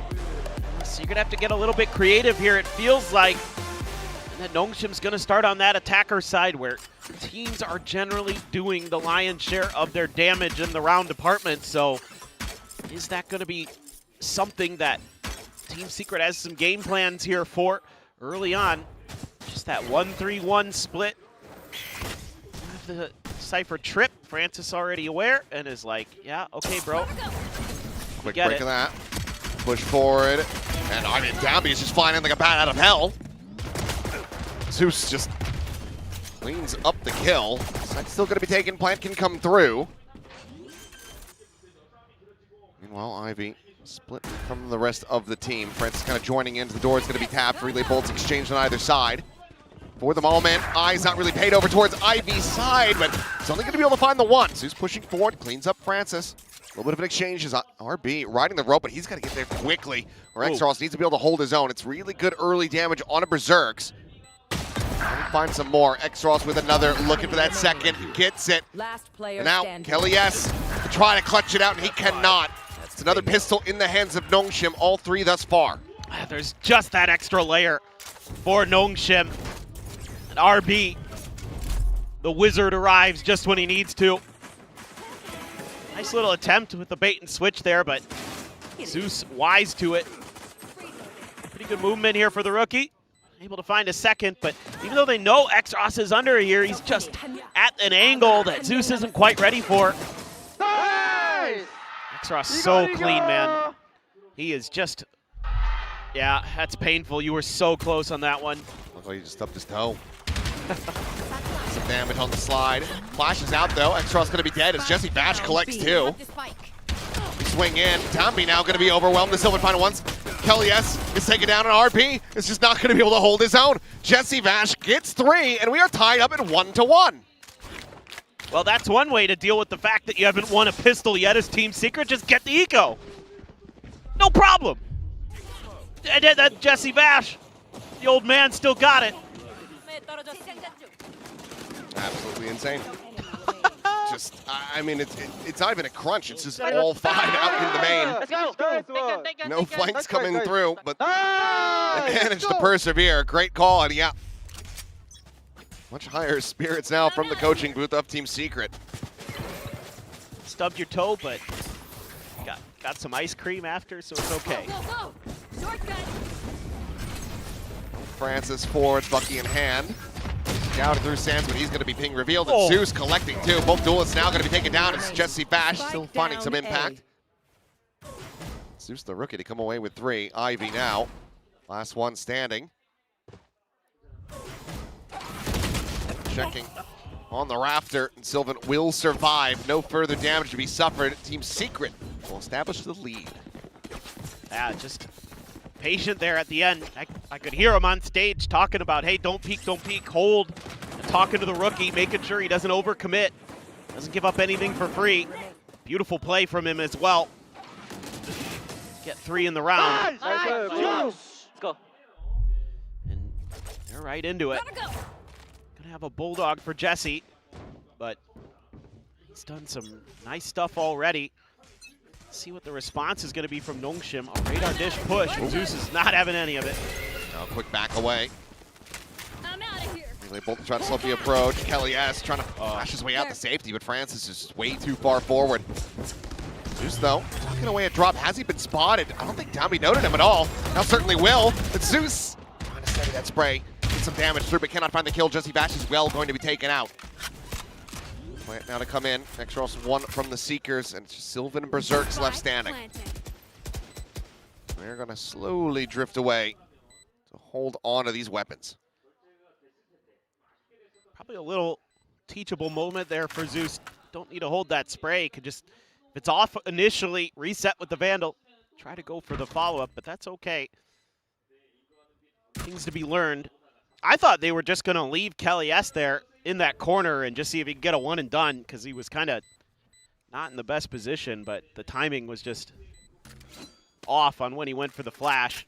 Paid the price.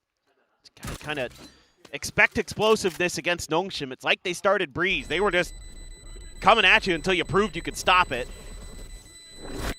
Confidence is obviously sky high for them, so maybe just a little bit more patience could be the key. Zeus is going to have his ult, though. Wants to go for that op. So a lot of options for him. Yeah, just Kelly S in trouble. Tied 2-2. Okay. See if Nongshim can try to break away from here. Let's see, it's a little bit more sullen. Not nearly as energetic at the moment. They're having to change up some of those trip positions. Our Team Secret worried about another dish push, so they're also sending out a deep flash. Doesn't connect. Play now, but camera, did he get the spot out? Should have seen enough.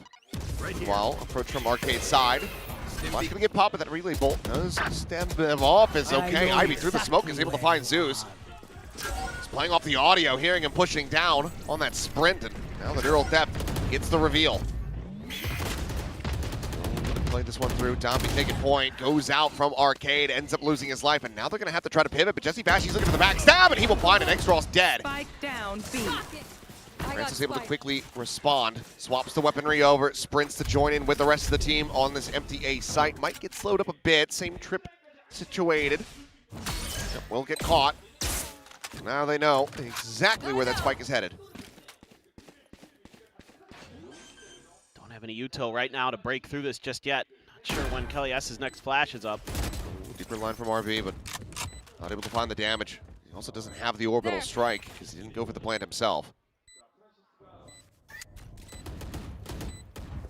Clear on the camera, Ivy trying to set up his own. He's here at Sands, and for a second I thought he got both, but it's going to be Francis out from sight. Clean up that kill, but Kelly S now moves the dart, a 1v2, and I think he's just going to have to save, and he shall. So a rotate away, Nongshim to regain the lead. And maybe just a little bit overconfidence from Zeus at the beginning of this round. Overstepped. Could at least grab the op, though. So you're going to secure that. Pass it back over. No opportunity to use that overdrive either. Just got absolutely swatted out of the air. Nongshim continuing to march their way forward.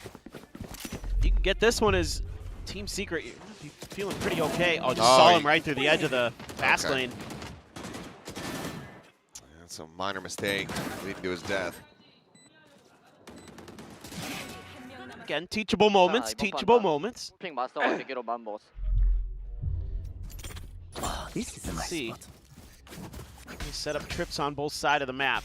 Going for another north side hit. Flash is going to catch. Slows them up, but they're not fully storming forward. They just want to try to get Zeus onto a comfortable line. Meanwhile, Berserk's under some pressure. Go across that molly. Go forward, the swing in, and shot ends up going down into the dirt. Relay Bolt will find the stun. Overdrive going to be popped, but it's going to be Dombey coming to the rescue. It's his life on the line. Comes away with that kill, and the heals will get him back up towards full. There you go, X-Ross able to finish the job now. Yeah, he started moving there, so the shot went wide on the op. Sylvan. Sylvan. Francis just forward into the sky smoke. It's not going to last too much longer. Francis does he stick around and does he decide to backpedal here. Over onto the iPad, it's going to be Kelly. Yes, to try to find it, but no, he will be the one getting punished. Sylvan has the trade, and Berserk to the reapproach from B main. Takes down RB, so into a 3v3. Some players fanned out, the camera cleared. Dombey, snappy with that shot. Not sure which target he wants to go for. That's going to be X-Ross and Ivy diving in to get some involvement. Get the round win for Nongshim. They try something. Just a few shaky moments. You know, Zeus still topping the charts in the frag department, but he's been getting bullied a little bit. Putting some pressure on him, had to rely on the overdrive. Thought maybe since it was just the Cypher, he'd have a fair 1v1, but little did he know Dombey was there. Woo! Dombey was there too.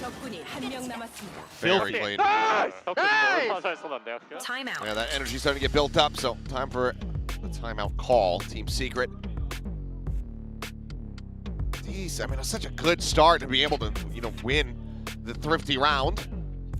But since that in the follow-up, Nongshim, they have been the ones accruing the energy, getting the snowball going.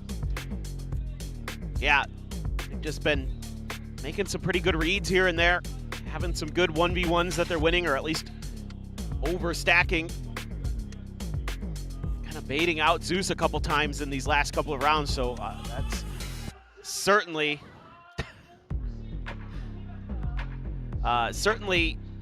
something I'm sure that Robotics is getting in the ear of Zeus right away there. I've been like, hey man, ease up a little bit, calm down. You've had a few minor missteps here and there, a few micro mistakes that have cost you, but only 6 rounds into the map. Very recoverable.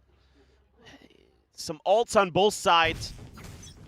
Team Secret, obviously, you'd love to get a few of these out. Nongshim, who knows, maybe if you had gambled correctly, but you didn't, looking for that north side hit again. This is just a free A site. Yep, here comes the bad news. Clear the camera. Get it. At this point, it does start feeling like the best you could hope for outside of the round win. Bait out some of these ultimates. Ivy. Everything in that first contact, Strip gets destroyed. Swinging in, he's looking for the punish, and eventually we'll be able to find one. Backpedaling away, Showstopper going to be lobbed in, but to no avail. Dombey comes up empty with that. Still continues to buy space and time for Nongshim in the post plant. Forward through smoke, Francis up close. Berserk's dead. Jesse Bash able to find one. Sylvan with another. Jesse Bash finds a second. Taken down. He'll be dead on the drop. Getting into a 2v2. Weapon's going to be recovered, and Sylvan immediately puts it to use. Smoke's The down. time is just not quite going to be there. So has to back away. The round goes over to Nongshim. It's another solid attempt here for Team Secret, but this time just unable to work that thrifty magic. Yeah, just a little bit short. I mean, seeing moments here from Team Secret. A little bit too late on this one. Ivy just barely able to get the aim to go there. X-Ross, Mr. Reliable. Jesse Bash, man. Woo! 5 HP. One enemy remaining. Well, you got the showstopper out of him. He's got that going for you, and you have a ton of ults. This is a key round for Team Secret in this map. They have to turn it here. Close. It's okay, Soldier. Eagle B man? Yeah, Chica B man. Wait. We're holding somewhere. Endog after just I'm cross. Release na ako. Ish. Doon ka nga, Bash. Ikaw nga doon. Tas Special pa now. Stealth drone is out right as the hit comes through to that Armageddon. Gonna have to use it to clear the site rather than to stop them from getting scaled forward. Plant gonna be allowed. Kelly S around the back. Spike planted. Taking out that camera. Points her forward, trying to find Ivy, who will clear red and still manages to come away with the kill. Meanwhile, Francis in around the back. Dives forward, overdrive in play. Neural depth getting the reveal, but I don't think he cares too much about that. Oh, just zaps him down, and Jesse Bash now asked to do it all, but they know exactly where he's at. He is corralled. Nongshim coming away with another round win already, up to 6 on this attack. Yeah, just a good reaction here from Francis. None of that util was going to bother him too much once he had the overdrive pop. Ivy, amazing he gets one out of that. He's so quick. Yep, this is just Francis's playground and so many ults. Had the orbital strike there from Sylvan, I believe, and yeah, that's painful. Zeus as well. They're starting to run dry here as Team Secret. Sylvan has to throw out the molly to buy some time. Francis doesn't give a crap. Nope. Out of the rope, Sylvan. Good turn, able to find a second. Wonders for the team. Zombie going to be healed up, though. As the plank gets ready to come in. Armageddon going to be called just to clear out tower. Pushes 2 players forward onto the site itself, and now down in towards main as Kelly S chasing in after the Seekers. Pulls the trigger a little bit quickly, though. Backpedals away from that satchel, but cannot find the second. RB immediately going to be invested in the ultimate, but it's going to be the double face forward. They just run him down. Plenty of time for the defuse, so a lot having to be invested, but Team Secret, they get the round win that they desperately needed. Yeah, it came on a weird one, but Sylvan again, instrumental. Trying to use that molly to buy a little bit of time, and even though it's disrespected, he still somehow, some way finds 2. What a turn onto Francis. Just couldn't quite find the hit. Nice setup there. Using those Seekers to put the crunch in. Let's go. Coming out of sewers. Okay. If you can get 1 or 2 more here, frankly, as Secret, probably feeling like you've got a real shot. Oh, for sure. I mean, it's attacker side, it's a double duelist. Your map pick. Have to have the faith here. For the moment, they are stacking completely correctly on the right side of the map. Whoa! Push fire. Oh, my God. Zeus able to find the one, Sylvan with another. Tommy forced away, but still stunned. Managed to escape, but that spike is still dropped at top of rope. For the moment there, kind of boxed in, but yeah, RB walking forward, looking to pull off this flank. I have the spike. Tough map for a rookie to play. Spike is grabbed, but check down underneath. Unable to get the spot. Yeah, they're looking to set up a pinch here. 3 players. But if you had blastbacks, you'd be damn sure Tommy would just be trying to jump over Zeus to join in with RB at bench. Instead, he'll face forward and die, but might be trading one back, but now the spike is dropped right in front of 2 players of Secret. Guarding light in hand, Ivy sliding across. The flash going to be sent, checks up over the top, finds the first, cannot find a second. Now it's all on the shoulders of RB. Basin! Oh my goodness. Nearly finds it. 8 HP, the difference. As Jesse Bash narrowly survives. Got a little more scrappy than you'd like as Team Secret. Beginning is great. Zeus out front, Sylvan right behind. Again, that duo working pretty well together. Zeus, frankly, gets one, and that's about as good as it's going to get in that spot. Stuck behind that box, and they knew it, and he was still able to claim a life. 졸라 아깝다. Let's go. That is by the narrowest of margins. Yeah. Team Secret still with an opportunity to try to run this back. I mean, breaking the economy from here, not really going to be possible. There will be enough to purchase for Nongshim going into the final round of the half. Berserks just trying to dance back into Canteen. Does manage to get grabbed there by Francis with that judge, but Kelly S quickly trades it back, and now Ivy. Give me a call. Nope. Well, does your own corpse count? I've got your trail. I don't think you can self-neural theft, but Natural out. Unfortunate. yeah. Player Unlucky. advantage established for Team Secret. Salvo out. Ooh. Downbeat fast to reposition with that satchel.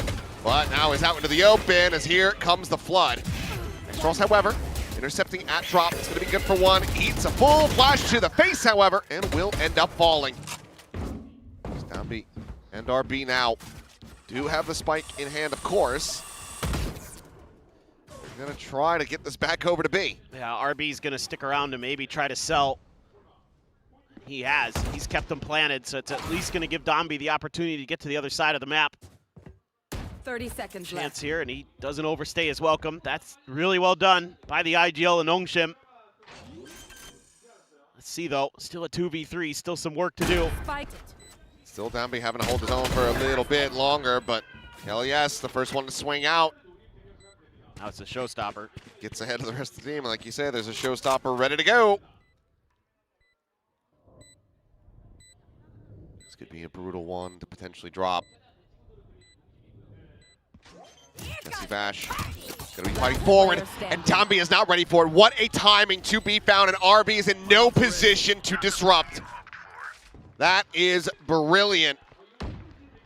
Sliding in when they least expect it, and suddenly Team Secret one away from tying this up at the half. This is, frankly, a great round from both teams. You know, just sending Francis in with the judge. He gets traded. I don't know what Ivy's doing, but I know he's trying to get the ult, but just couldn't quite get there, and it's a good read. Again, RB doing his darndest, and he does sell it. Gives him the chance, but Jesse Vash outthinking him, and he's up to 11. This one goes to 11. It's going to be Berserk's immediately calling for the rotate as that stealth drone also clears through halls, but quick little pivot here. Nongshim applying that pressure, getting Francis in position, trying to go for this fake.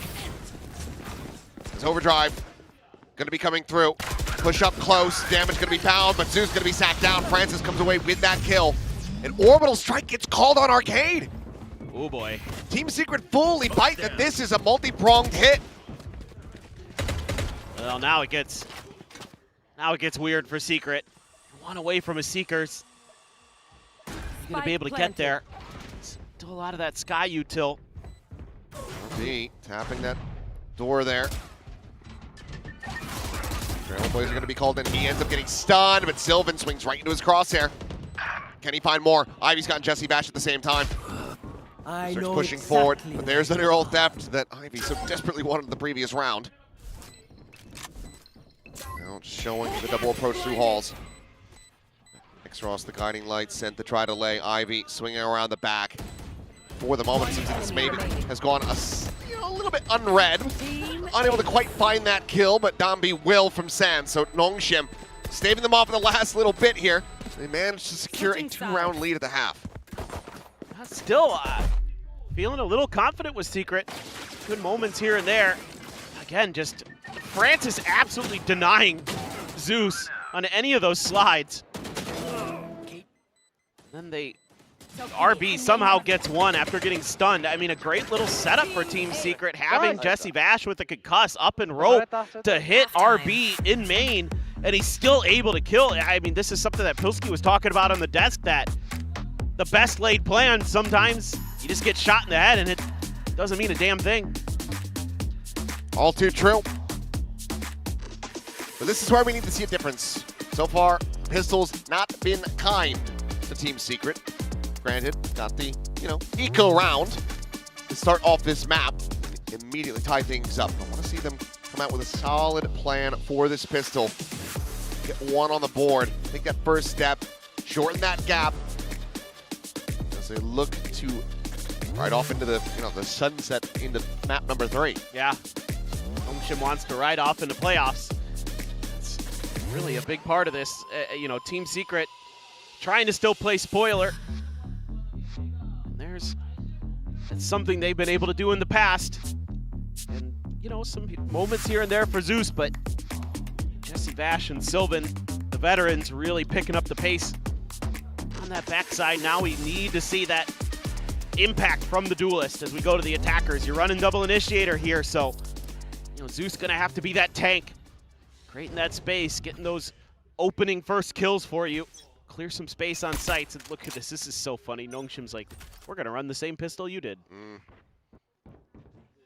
Yep. Spawn stack, wait for contact. Go death ball. RB's over there checking to see if that computer will run Doom. Turns out it probably does, because yeah, it doesn't take pretty much. pretty much everything runs Doom. And people have smart fridges running Skyrim at this point. So That's true. Do you think one of Vic and Jen's Tamagotchis can run Doom? Can't be too far off. But they'd have to keep them alive first. Yeah, that's true. Push forward now onto the site. Here comes the quick rotation from Nongshim.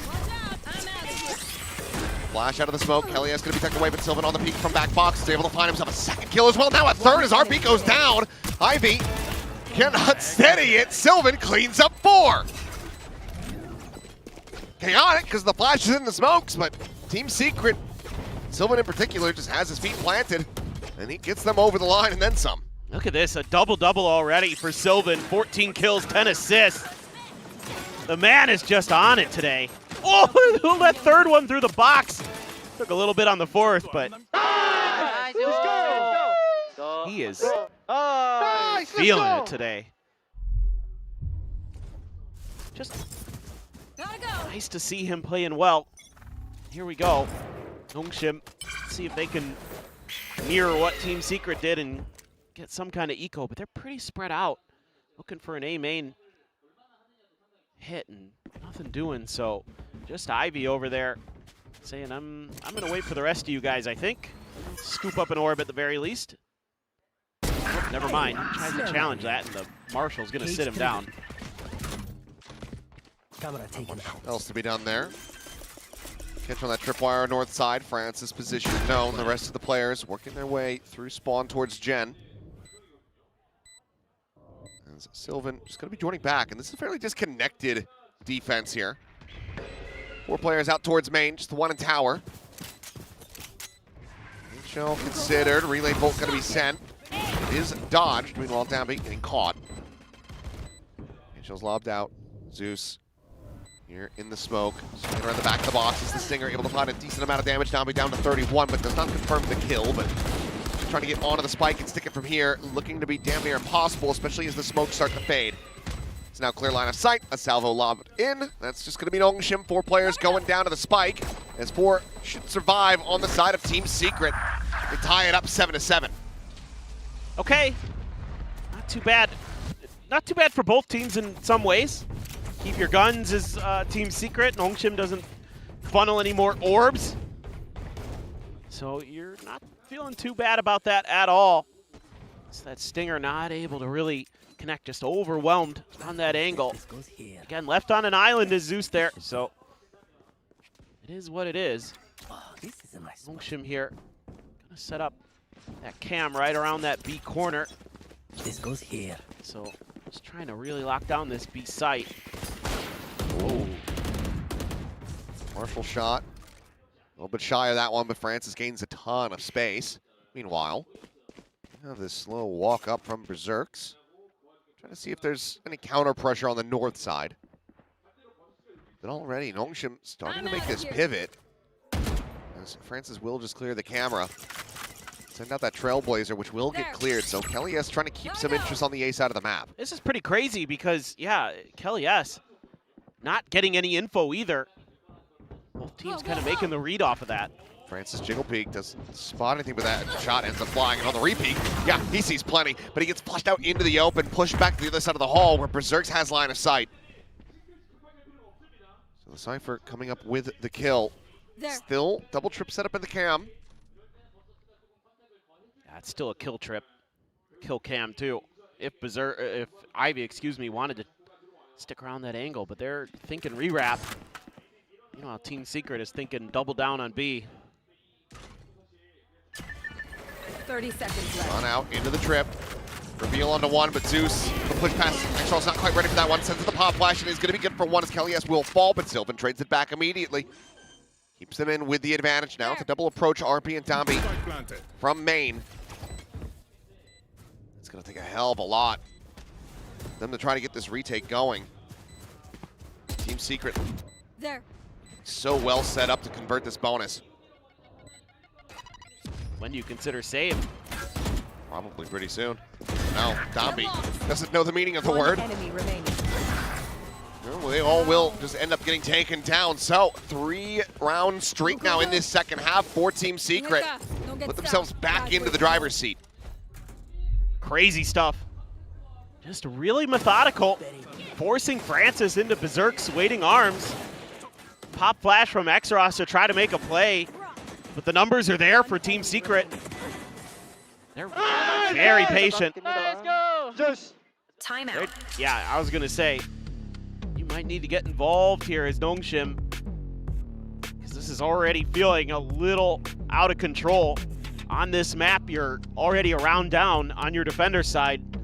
That is scary for any team on the planet. Doesn't matter who you are. The economy about to be in the dumps, so they're trying to pull off some kind of thrifty, otherwise set up a solid game plan going into the next buy, but still decently far away from a lot of these key ultimates. 4 out of 8 for the showstopper, 2 out of 8 for RB's Orbital Strike. Meanwhile, Sylvan, he just needs the one more charge. Yeah, you're going to be running into some alt cycles and some potential economy problems as Nongshim to boot. Let's see what their changeup looks like. So far, this kind of playing through mid hasn't been really working for them, playing through their spawn. I think you're going to have to start putting some more pressure on the extremities. The B side has been brutal for them to defend, so they're going to overstack it. 3 sheriffs, a couple classics. Ivy's got one of the sheriffs on the other side, and they're going for the tower.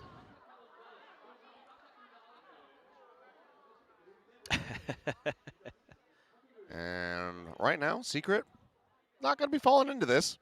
Still a chance of it. Got the spike. As Jesse Vash says, I'll investigate. I'll take a look at what's going on here, but if he just sends a stealth drone, which he will, surprise! I think he saw at least 3 of them. And now the immediate pivot is going to be coming through, so a chance for these players to still yet get caught. Kelly has so far forward. Cam gets a reveal, he's got to tuck away. Deuce on the angle, trying to get those outlaw shots to hit. He does not, but Kelly S. on that dish side is able to find the one. He's blinded up. Salvo going to be connecting Francis down. And it's going to be Berserks to clean up 2. Just the 2 eliminations going to be found here, but Team Secret will still find the round win. Yeah, not a bad idea from Nongshim. They make a pretty good go of it, all things considered. Trying to get in there quick, but Team Secret able to fan out. Nice little movement by Kelly S to get out of the way after getting spotted by the cam. And immediately finds some value out of there. Zeus eventually able to steady that outlaw. A few whiffy ones. Think he's still a little bit nervous. Let's go, boys! But I told you! clearly robotics Okay. ahead of the curve. Okay. Oh shit. No, one under. Combote, okay boys? Step Combote. camera here. Careful when in the push, hey. Can you hold, guys? Hold, okay? Yeah, holding. High dog. Range 0. Raise there, You guys guys. can go now, boys. Neon OP, I think. In B. There. Well, just spot on the raise. Being patient again. Can never be too cautious against Nongshim. A little bit deeper trip set up this time. One on the front of the ramp, too, to try to set up for Francis here. Go, go, go. Yep. Clear the cam. Zeus not ready for that second little layer. Solid bait to play him in. Francis, he loves to get that operator online. It's been few and far in between when he's been able to do so far in this. Such a massive win condition for Nongshim in the past. Orbital Strike going to be called in, trying to clear out the side. Kelly S under some pressure, won't get a bit of damage from that paint shell. Falls down to 70. It's going to be Berserks actually. From drop, able to find that kill. Jesse Bash going to burn the death, but Berserks finds a second. This Downbeat can only come away with 1, and now it is just Francis, the operator, already noted. It's a 1v2. Oh. Just barely didn't see it. Kalias pulls back to that spawn side. Sliding forward, looking for the no-scope. Has it, taps the defuse. round this would be for Francis. But he's dialed in on the wrong angle, and Kelly, yes! He has it red! Another round over to Team Secret. We're comfortably in a 3-round lead. Starting to run away with it. I love this setup. Absolutely love this setup. Yeah. On the B site there to tee up Francis. I mean, deep layers there where he can maybe even double down if Team Secret had continued to try to press forward. Using that cam to get the first spot off the clear. The confidence to go for the no-scope. That is, dare I say, Kong-Kong-esque there, but that is not the finish he wanted. Have some ults. Got the showstopper, so find a couple big kills. Maybe you can turn this round on its head. Got an early salvo out. Jesse Bash, eyes on this angle. Kelly S joining. As it seems like Secret are fully anticipating a crunch play, but it's only going to be coming through from the one side. A little bit of slip of the wheel there, but Nami continues to swing out. Does manage to find Jesse Bash. But eventually will fall, and the weapon's not going to be recoverable. With that kill, though, they're going to look to just scale forward. They chuck the rifle off the side into the pit. I know exactly where you are. Backpedal. The neural depth does come through for the reveal. Scout destroyed. Shallow Trailblazer not going to be seeing much of anything, but Francis overstays at Sands and is going to be rewarded for it. Zeus is now dead. Player advantage established. Seeker's going to be sent. Nongshim feeling like they can invest into this one, and they are correct. As Francis is able to find another kill, but that means the overdrive cannot come through. Their own Seeker's now at the ready. It's going to be Kelly S just ripping the ult, and immediately they go sprinting over towards B. 30 seconds left. This might come down to the fact that you lost your showstopper early in this round. If you still had that ult, love the idea here from Nongshim. Get that Seekers in play. Camera spots the one, but this has to just be clean sheriffing. X-Ross, however, able to push forward, grabs that vandal. RB doing much the same, so weapons are going to be in hand, and Kelly, yes, dead. A massive shot and kill from Ivy as a neural depth will reveal Berserks. Wanting to try to find that. Sends the spray down on the floor, swings back out, and X-Ross has him dead. A massive round win at long last, it feels like, for Nongshim. Bring the gap back down to 2 with a Thrifty of their own. Yeah, I really love the decision-making as this one got scrappy and they started getting kills. Didn't have the showstopper, but you had the Seekers to delay here and offer yourself some space, some opportunity. No, if Dalby doesn't even get that. Right. Love these Seekers, though, to tee up Francis. One enemy remains. And the spray on the ground from X-Ross, just hilarious. Timeout. Let him know. Who's timeout? Certainly it's Team Secrets, right? It is Nongshim's, it looks like. Okay. I mean, look, honestly, it makes sense. He just pulled off a Thrifty to break what was otherwise a 5-round win streak. True. So, I don't mind this so much, but for Nongshim, of course, there's always a risk to this. It's got to be hoping they have a very solid game plan in place. Continue to bring this back, because, I mean, I think if Secret just win here on the follow-up, the map's just over. Yeah, that makes sense. Yeah. You just want to get involved to get ahead of that, and then know that if you can, then Secret likely to call a timeout as well, so you'll still have that opportunity to talk to the boys. So let's see. They're going to send out Berserks over to the other side on his own.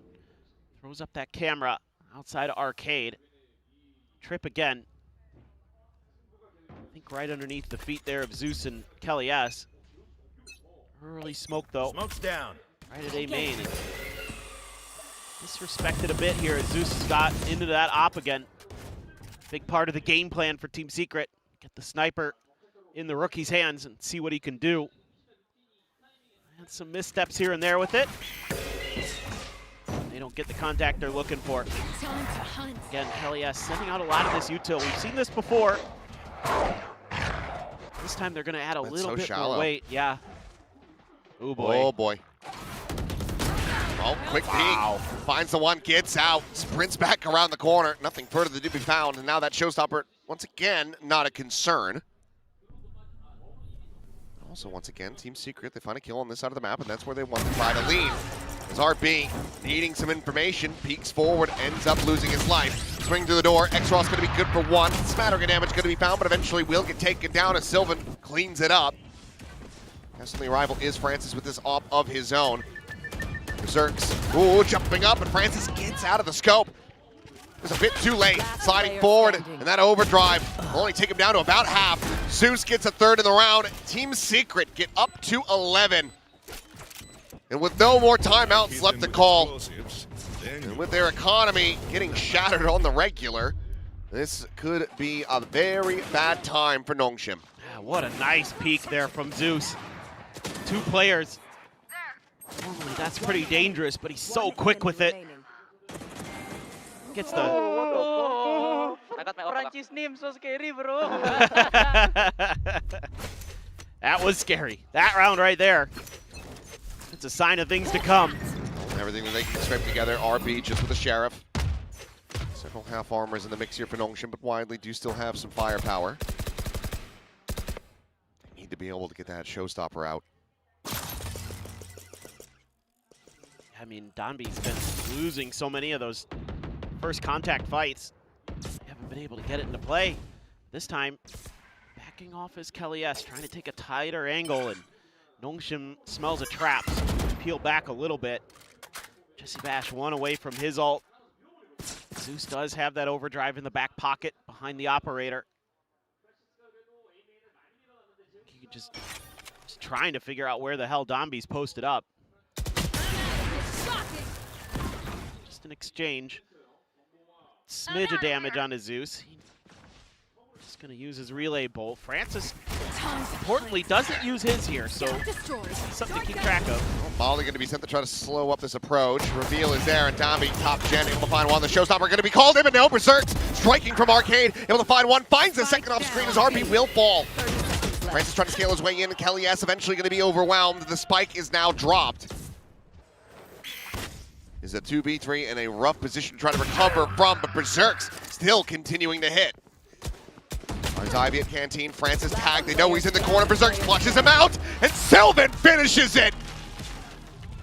Close but no avail, Nongshim continue to struggle on this defender's side as Team Secret get up to map point. Oh, it's another big bailout from an individual on Team Secret. I mean, they ask so much here of Zeus to be that tank. To get all that extra info, and Berserks goes Berserk. Yeah. Berserks is a big, beautiful bailout. So now 12-8. And Nongshim need to run 4 consecutive rounds to buy again. Rough, an orbital strike, the only ult that they have for the moment. They're up against a Neural and Overdrive and Armageddon, nearly another orbital for Sylvan. Backpedal's gonna be coming through. Francis desperately trying to make something happen, but all he is greeted with is death. Now the Neural Depth reveals the stack. They're immediately gonna pivot over to the B site. The Armageddon for post plant, if Ivy we get needs there. to go nuclear. Orbital strike to try to intercept him. The overdrive pop. As Zeus makes his way over to the tower. The sun, however, does connect, and Ivy ends up falling. RB gone as Kelly S guns him down. And it is X-Ross and Donby with not much left to be done other than die.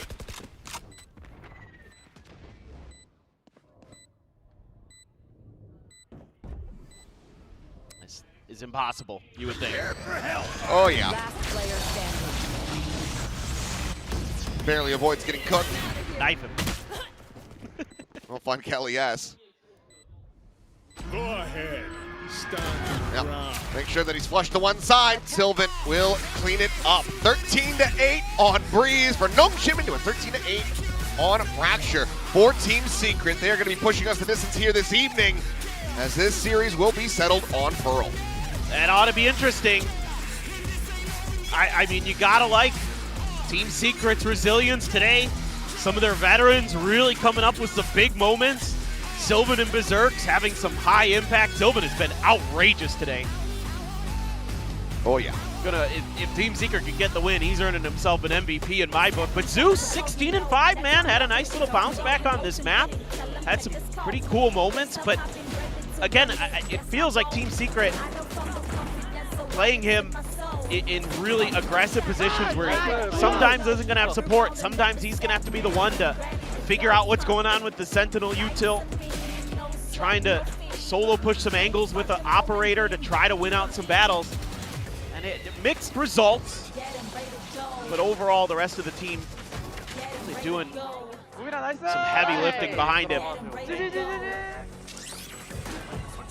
Just great stuff. Winning that eco, so huge. You go all the way back to the beginning of this map. That was a big game changer. A pivotal there, but then also being able to find that first pistol win of the series going into the second half. Yeah. Cleaning that up, getting the bonus conversion, starting that massive win streak to get into the lead. This was Team Secret showing that, yeah, they do in fact have a very solid understanding of this map, and with Zeus joining, they are looking better and better. Now, it all comes down to one final map. Pearl will be the decider. First, we'll send things back over to the analyst desk.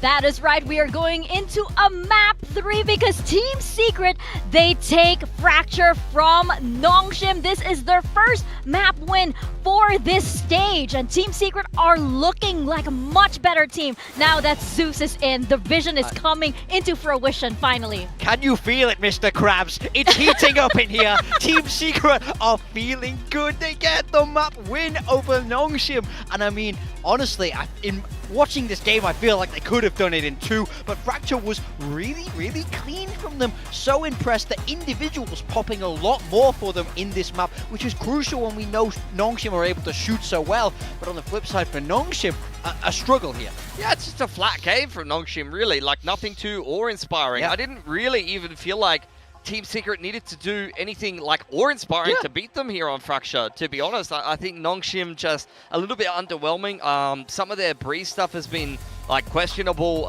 in the games that they've been winning, but here on Fracture, I mean, I was expecting the lean into double duelers to look better than their Teo breach, and it just didn't, to be perfectly honest with you. For Team Secret, I mean, Sylvan is a monster today, but Zeus, a 16 to 15 performance in a map where he goes 4 to 7 in opening duels. Like, the rounds didn't even start that well from him. He takes 11 opening duels, creating a lot of space for Team Secret there, and a much more well-rounded performance from everyone across the board. You saw over on Breeze, Jesse and Kelly S on the double Enid over there had a pretty underwhelming fragging performance, but Jesse Vash actually had a lot of opening kills. Sorry, a lot of good impact kills in the first half of the game, and I think Kelly S was just fine. So bringing the floor of Team Secret up with Sylvan leading the way from them was more than good enough to get it done from Nongshim. Yeah, definitely much better performances all around on the side of Team Secret, and then some performances that had us left scratching our heads here on the side of Nongshim, right? And this is the momentum that I think Team Secret needs in order to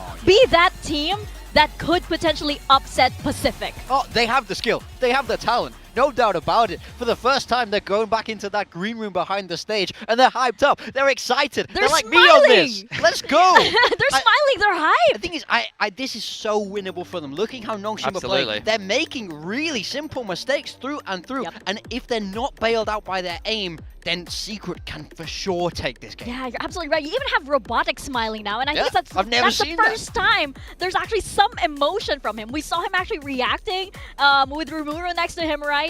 So this is absolutely, for Team Secret, something that they can build off of. I mean, this is what impressed me a lot about Team Secret this game. They lose the opening pistol here. This is crushing after you just lost Breeze in a map that you knew was winnable. That was painful. And then you win the eco round after it. I was expecting fireworks for Team Secret, and yes, they did celebrate, but I think this echoes a degree of confidence. That was just a normal level celebration, and they come through in towards the second half pistol, and this is where Silver just had one of these rounds. He is good for like 2 or 3 of these rounds every map where he just gets a 3 or a 4K and just wins you the game. He's done such a good job there. Like you say, Robotics even getting fired up a little bit. They think they really needed that pistol. Now they know they can win them. I mean, I feel like in that first map, that truly was a massive factor for them. So nice to see them flip the momentum back on their own map pick. Yeah, I mean, you have Masters champions on one side, but then everybody seems to forget you also have a Masters champion on the Team Secret side, right? Sylvan was their Masters backup. He had some amazing plays as well,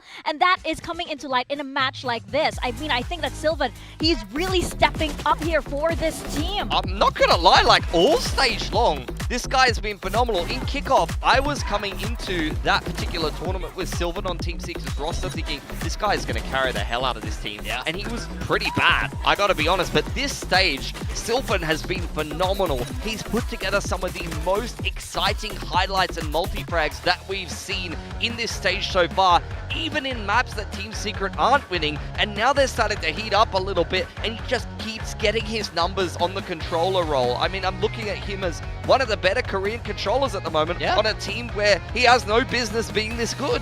Yeah, absolutely. No, that's a problem with Team Secret. They haven't really had a strong foundation to be able to start leveling up, to be able to build off of, because they've gone through so many roster changes. You know, there's this coming in, and I feel like for Sylvan, of course, it's the language barrier coming into play, it's the comms coming into play. Now that he's had some time to actually settle in, we're getting this performance out of him. I mean, maybe in some ways it's great that he doesn't have people speaking Korean at him and he can just focus. Maybe. That might actually be better than some of his previous teams. Play your game, Sylvan. You are doing fine, and you are on your way to earning a Filipino passport as well. Nice.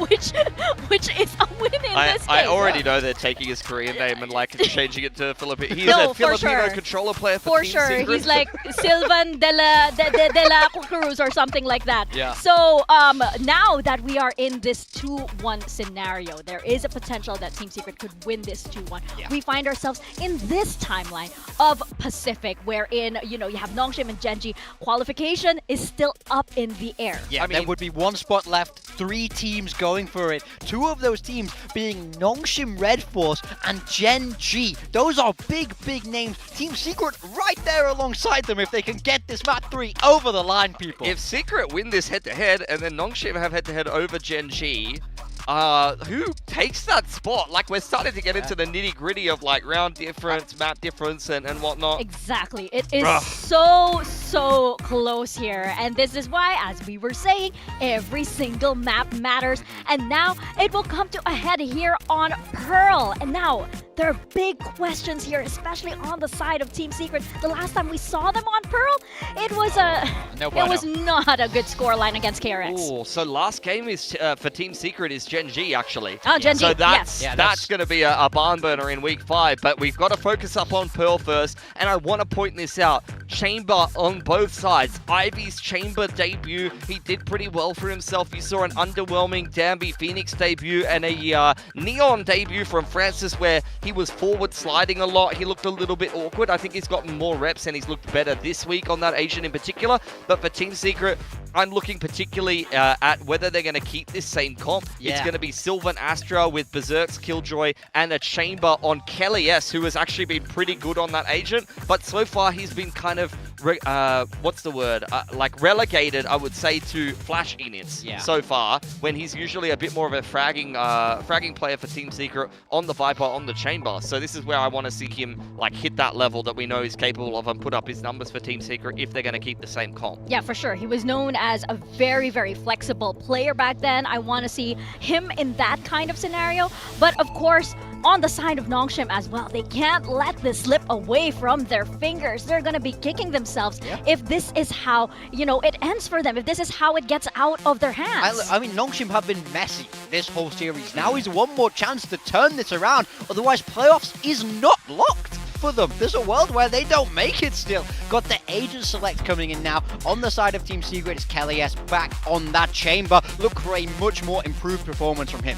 Yeah, I think, he put up some pretty decent numbers on that Asian in particular, but they will start out on the attacking side, and they've got a very slow-moving comp. So this is where you look at the pairing of Jesse Vash on the Sky, who is pretty decent at setting up Rimuru, who had some kind of mixed success, but now he's got a better Neon player to send in, and if that pairing can be solved on this attacking side, then those are the players to have impact on the aggressive side of things, and I want to see the lurkers in this slow comp have some impact as well. Yeah, definitely agree with you. 33% attacker win rate for Team Secret where they're starting, 77% for Nongshim where they're starting. So Team Secret have to start strong here. You can't let the flow of the game get away from you. Oh, the impact this map has. It is all going to come to a head. What is going to happen in week 5? Who is qualifying to playoffs and who isn't? We find out as Team Secret face off against Nongshim on this final map. Over to our casters, Paper Thin and Achilles.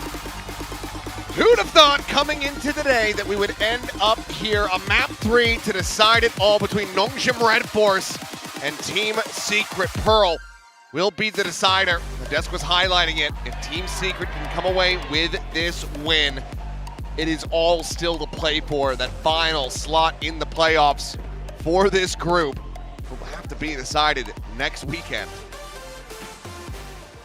Look, from an excitement, from a fan point of view, yeah, kind of want to see Team Secret win here. Obviously, I predicted them today too, so I wouldn't mind that, but a lot of work to do. I think this is going to be a very difficult map for them. This is a map that Nongshim pilots pretty well. Oh, any haunt clearers? Never. It's the normally Team Secret's the one getting away with that. Yeah, I mean it's the you know, it's the Paper X school of thought. If you don't clear it, then they think something's up, something weird is going on, when it's just a mistake. What is this big brain strategy? They're not shooting the haunt. They must know something we don't.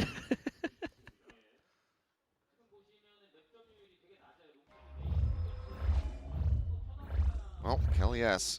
scaling forward, and he's immediately going to be able to find two. Francis and Dambi both going to be struck down. And that is the go button for the rest of the team to crunch their way in through Art. RB alone at the moment here at Dugout. Staying tucked, staying quiet. Gonna walk up over the top of the wall, but nothing to be found.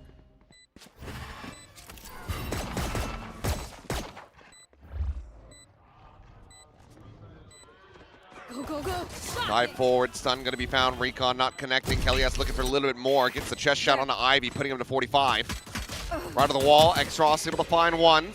Zeus eliminated. A hell of a lot more that needs to be done. They're not able to stick this quite just yet. The grab well does end up going through.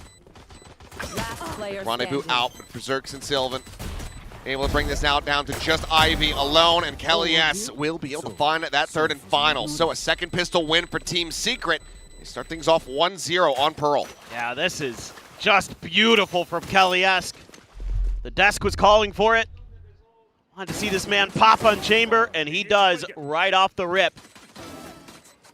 X-Ross, again, trying to do his darndest to change the destiny of Nongshim in some of these rounds, but it's another pistol going over to Team Secret. Let's go. A massive one, and that's the kind of impact that you want to be seeing from Kelly S. A very rocky go of it on those first two maps.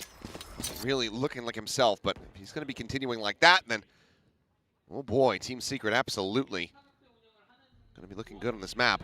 We'll scale forward, full abandonment of this B site. Nongshim just gambling into the one side, but not quite going to be working out for them. They do have two Sheriffs, Headhunter in this, so some opportunities to get some damage through, but won't be able to get anything early, as this is going to be a free plant. Some of that Sky util to clear. Oh man, Francis so far ahead, and this again, just getting out in front of his team. Saw that exit from Halls, trying to go for that solo crunch. Meanwhile, Kelly S able to find Ivy. And that is 3 players left standing.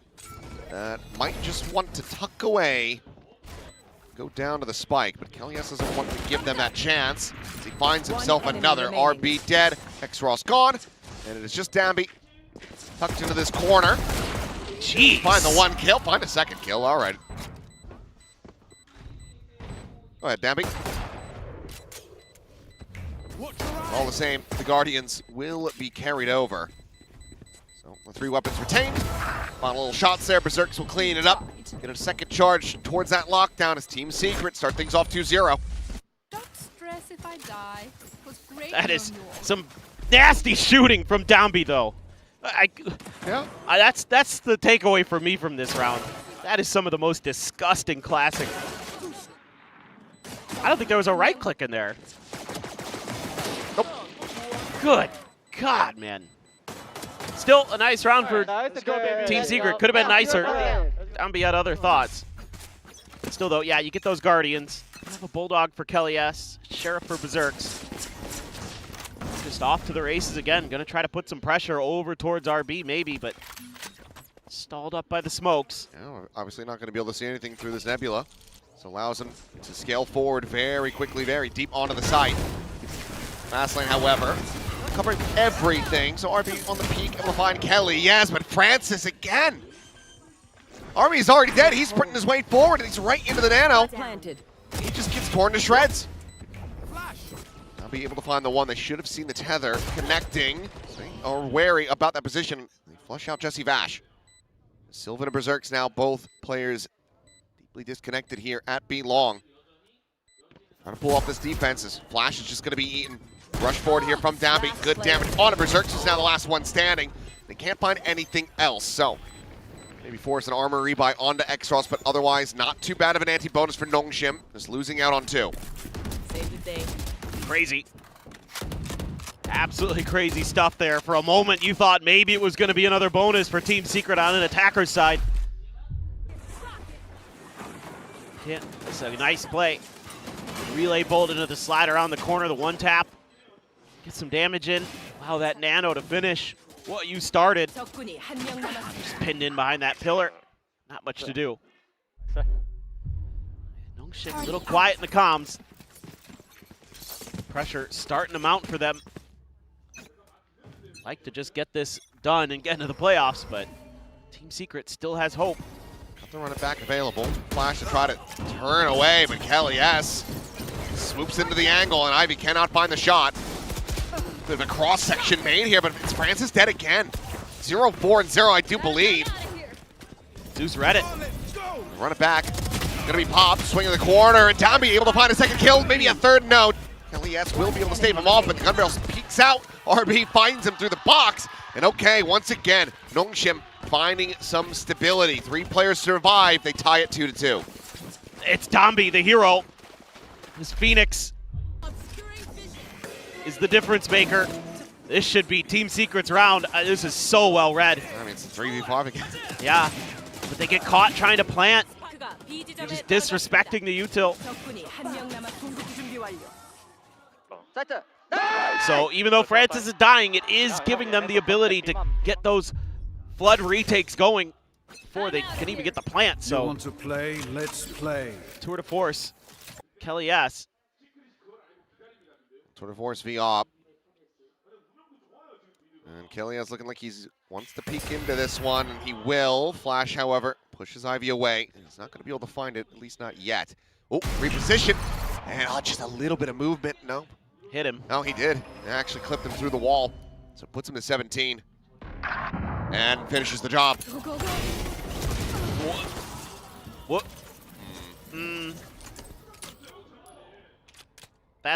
That one's a head scratcher. Yeah. I'm not sure if Damby's going to be able to bail him out of this one again. It would be another 3v5.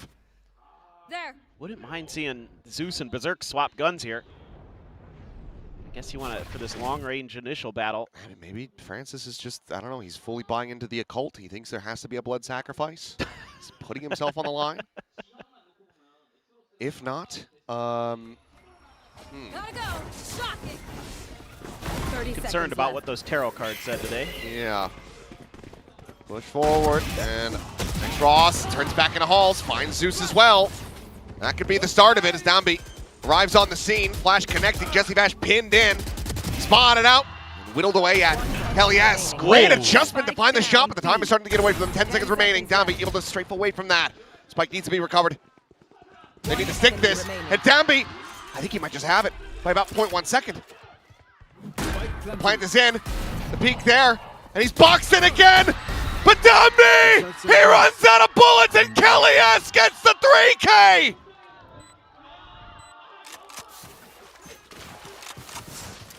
What just happened? Oh, the elbow. Wow. That Kelly S. Show me the flick again. That great stuff from Exros. This right here. Woo! Let's go. Just, yeah, ran out of bullets. Runs out of bullets and then only has a shorty. Yep. Let's go. Oh boy, I think that this should be a timeout, but it's not. Not yet. Still have a bye. Ivy pushing forward, Headhunter, not gonna connect, but Zeus absolutely does. Team Secret. continuing to look good. Tuck back from Francis, dodges that guiding light. He's the only one on this side of the map, and I am begging you, Francis, stay put. Might not have a choice. They bolt to try to delay this one, but Rendezvous is there. Francis staying alive before the moment while Zombie sprinting forward. The Seekers blocking some of the bullets, so he's only able to find some damage, not the kills, as Jesse Bash takes over the round and Kelly S finishes it. 4-2. All right, Domby can't pull off miracles this time. There we go. Yeah, gotta stop the clock here. Oh, right as he was trying to TP out. Jesse Vash rips the Seekers just in time. That is clean. 3 headshots. There's a lot to try to work through, though, on this timeout call. So far, it's been the Team Secret special. Go one site over and over and over. Yeah. And they're just beating the crap out of them. Yeah. I mean, they're giving themselves, you know, advantages at the start of every round. They're winning those first kills. I don't think there's been a first kill that Nongshim has won yet. Not that I can remember. Doesn't feel like it. Yeah, they are having a serious problem. And they need to fix a lot very quickly. Yeah. They've tried a couple different things. They've tried some top angles, tried to get a little bit further forward there with Ivy in that previous round, but every twist and turn has been dealt with. And some really nice setups to back Ivy off of that angle when the Tour de Force was in play, using that Sky Util. So again, some good combos. Okay, maybe now Team Secret's like, all right, we've done what we can. Nongshim just into a spread default. Let's see. Kelly S with that op. Or the, excuse me, the outlaw. Ooh, okay. Okay. There we go. A breath of fresh air. A clean shot from Ivy. Still one away from that Tour de Force. Trailblazer just going to be checking in towards the street side. And oh my God, Francis. Immediately taken down to 10. Lucky to be alive.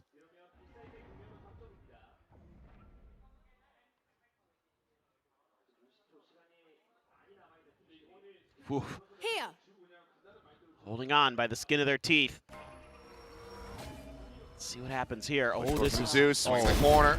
Francis doing well to find the one, but will eventually fall. Just doesn't have the health to try to hold his own. Ivy now tucking back screens, needing to find impact, but Team Secret should be suspicious. They know that he's still sticking around, but Ivy Spike down B. 30 seconds left. comes alive, looking for that final. Will run out of Headhunter bullets, but tease it up for the rest of the squad to get them over the line. Berserks just at 40. Down be noted above, 15 seconds remaining. Spike now recovered. Doesn't have a Molotov, but we'll just drift forward as Domby drifts closer. Triple not connecting, but Domby shots Shao. A thrifty for Nongshim as they start to right the ship. It just really just comes down to the chambers.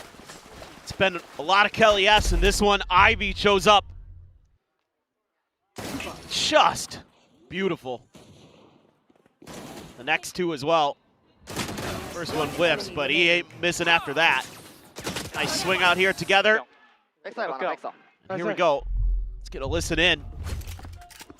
That's got to be the start of many. Later. Chamber got the op now, okay? Yep. I should recon Yong. Chill, just. Hey, there's problem. Close, guy. I'm gonna jump pick kill. You want? Don't need. Just go back, just. Maybe OP here, Yong. Too much going on here. Just waiting for Nongshim to make some kind of move, make some noise. You want to know where that Tour de Force is, and this is one of the angles you'd expect, having that rendezvous placed back. Get one of the one and dones. It's the dog. Oh. Considers sticking around for that shot, but thinks better of it. Here. Overall, it's a good read though from Nongshim. Not much they can do about this other than fall back into secret. They're not falling back too far away. Need some obfuscation here from Sylvan as they get ready to go on the attack. Fast lane as well as that Nebula going to be popped. Follow-up shot ends up going wide. Molly lob forward. It's not going to be deep enough to stop this plant though, as counter spam takes Navi down low. So puts up the blaze wall, gets some healing through, and he's one away from a run it back. We'd love to try to find one through these smokes, through these walls. Works his way up and over the top of HUD. Jesse Bash, flush against this. Looking for that split fire, but it's going to be X-Ross. Managing to break it down. Dami now swings out. It's Kelly S from that art side with nothing more to be done. He is caught off by their own Cosmic Divide on the side of Nongshim, so the views can be stuck. And that makes it 4-4. Yeah, this is really well thought out by Nongshim. Having a Cosmic Divide of their own creates this triangle on the A site where they have a huge advantage because of the Phoenix, I feel like. They also just swing out beautifully together. Jesse Bass just trying to hold down M1, but can't get the second target to go. They go high as well. That's a beautiful retake. So well thought out there by Nongshim in so many different respects.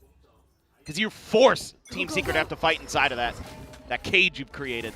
Line up now, and it's going to be a change-up. Aggressive push forward from Francis, but his position now going to be known. I think he stunned himself.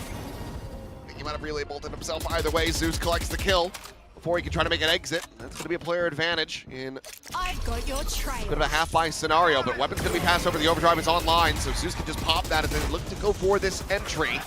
Do they commit to it is going to be the question. So they're on the downbeat. Snap back the ult. All four players of Nongshim here to try to stave them off. Teleport's ready. Ivy on the peak, may be able to find Jesse Bash, and that would be the spike down. Molly into the corner. They will usher him into the open. Narvi is able to find it, finds a second. Sylvan just going to be good for the one. Good for three suddenly. Whoa. But Ivy, okay. Hits him in his sights. Hits him with the up, and Nongshim will gain the lead. You're so committed there as Team Secret. You can't peel off of this hit. You get this first kill, and again, you're feeling comfortable, but Nongshim is reacting so quick to these B hits. Like, they commit everything instantly once they suspect that this is B at all. Oh my God, Sylvan. It's okay, it's okay. Barely. Gonna have that long-range op battle again.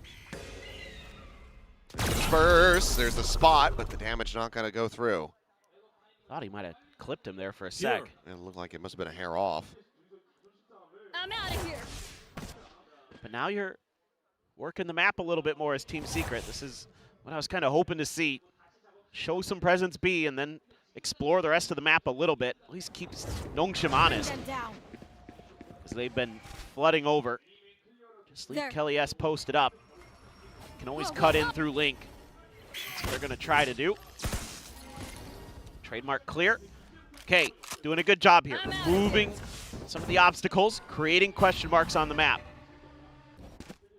Just can you follow through? Oh man, they're pushing and pulling. They've got Nongshim having a guess, but strong side is B. And that's where they're going to end up, it looks like. I guess wanting to see that peak. Ivy at the same time. Eyes on street. Zeus waiting for the decay, but as that wall falls, Ivy's able to find one.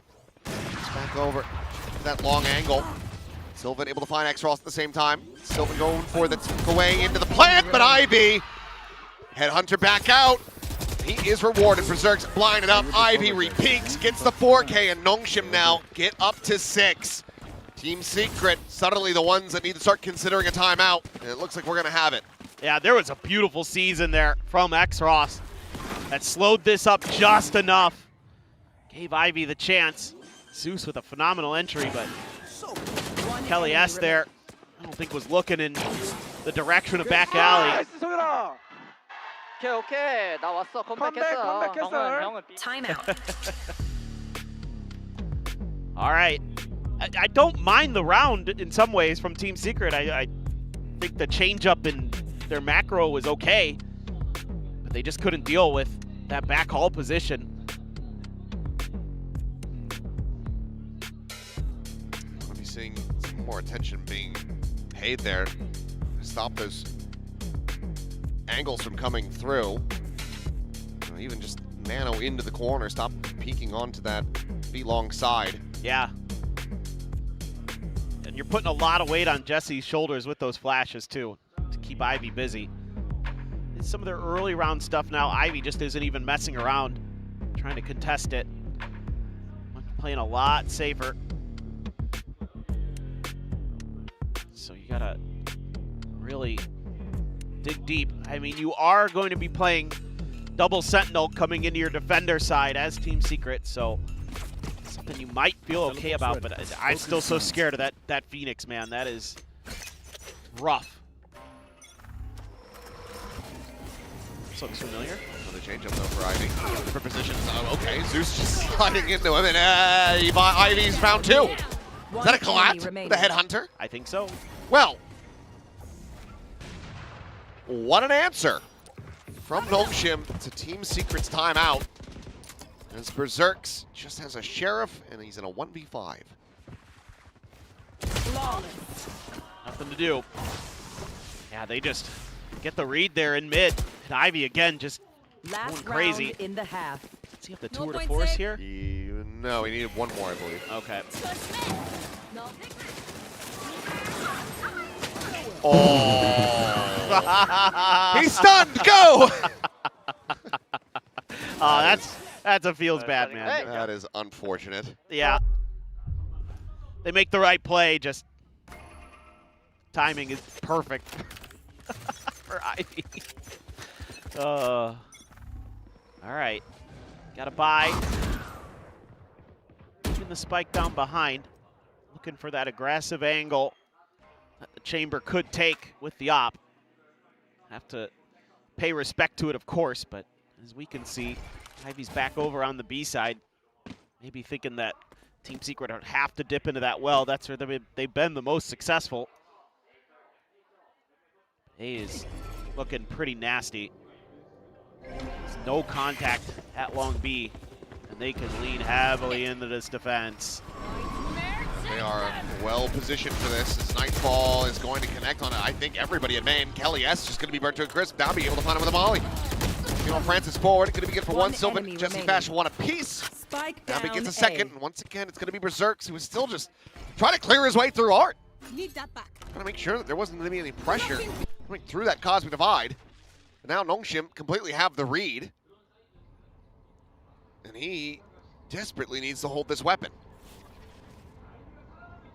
Rather, it's, never mind, it's the last round of the half. I was about to say. I'm losing my damn mind because of how this Pearl has been going. Well, timing, finding the one. Zombie dead. Berserks not ready for that final from RB. So a decent little go of it, but yeah, 8-4 at the half. Now that I've steadied my brain. But considering how this had started for Team Secret, yeah, this is going to be a feels bad. It is. It isn't how you wanted this to go. This is just way too readable from Secret. You're not trying to create any pressure over at B, and the Cosmic Divide doesn't really cut off any of Nongshim. In fact, just make it a little easier for him, to be frank. And that extra angle that Berserks had created is also cut off by that Cosmic Divide, so I'm not too thrilled about the placement of that.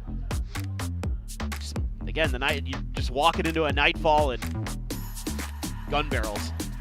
So we'll see. Defender side here, again, you're kind of banking on this double Sentinel composition with the Killjoy and the Chamber to work wonders, to give you a lot of map control. See if they can make something out of it, but it's starting to feel like Nongshim, in particular Ivy, have hit their stride. Xros has a tremendous half here. Some great util too. I mean, from the start, he was the one, kind of starting to put up the numbers here for the team. Took a little while for Ivy to start really jumping his way towards the top of the standings. He's still going to be chasing Xros in that regard. But very well come down to this. Sold from the side swap for Team Secret on Fracture. Can they find a little bit more of that magic? We'll be able to have Kelly S now on defensive sight lines. Yeah, I mean, I'd like to see them as this half wears on, set up some of those kill situations where you can play off the turret, play off the trademarks. Try to get Kelly S going again. Nope. Push forward, Ivy having to back away, but here comes the rush. Zeus able to capitalize, finds that kill. Extros frantically backpedaling. Back down to 45. At the same time, Francis, where are you going? Okay. Slows it up, just trying to keep some interest here, it would seem, and will sprint back to join in with the rest of the squad. For a second, I thought he was just going to full send it again.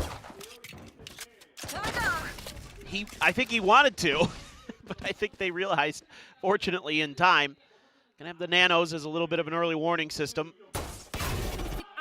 Doesn't slow him down from getting the plant though. Does give Team Secret a lot of alleys to make this retake. RB.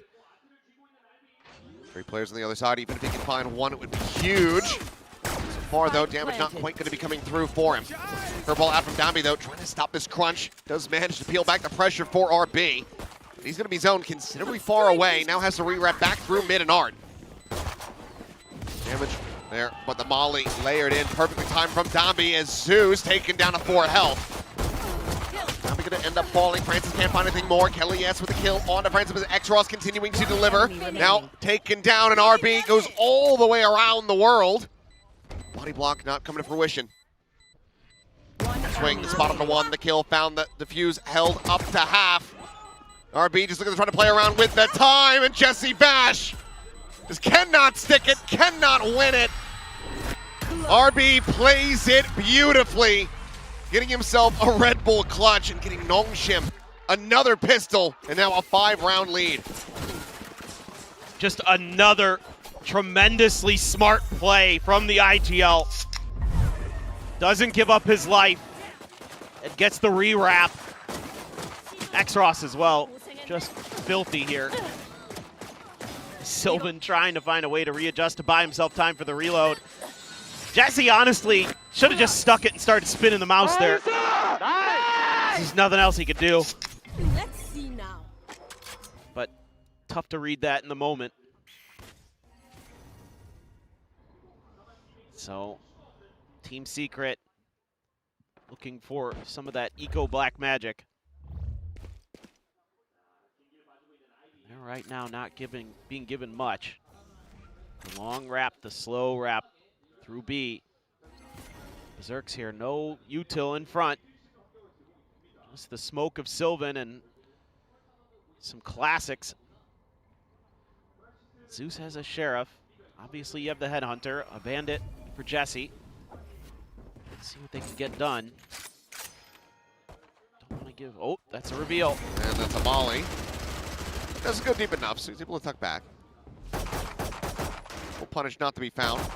Something a little bit of damage onto Dambi. Ooh. We'll just be backing away. Meanwhile, Zeus turning his sights over towards Art. He hasn't had any assistance on this side of the map, so he doesn't know what's coming at him. At the same time, it's going to be this main approach for Nongshim. Like shot on the Francis, not going to be finding too much damage there. Can come through. Spike being brought forward onto the site. All of Team Secret now scrambling to try to get into position. Spike planted. Can find it some damage because realistically any kill will be able to work down this economy of Nongshim, but it's going to be 2 that you're looking for to really find the value, but it's going to be Francis going big with the judge. With delayed on the shot, Ivy cannot find it, but Jesse Bash pulled back around the corner, should die, and he will. 4 kills found. Francis technically on for an ace. He can just suss out exactly where Kelly S is hiding.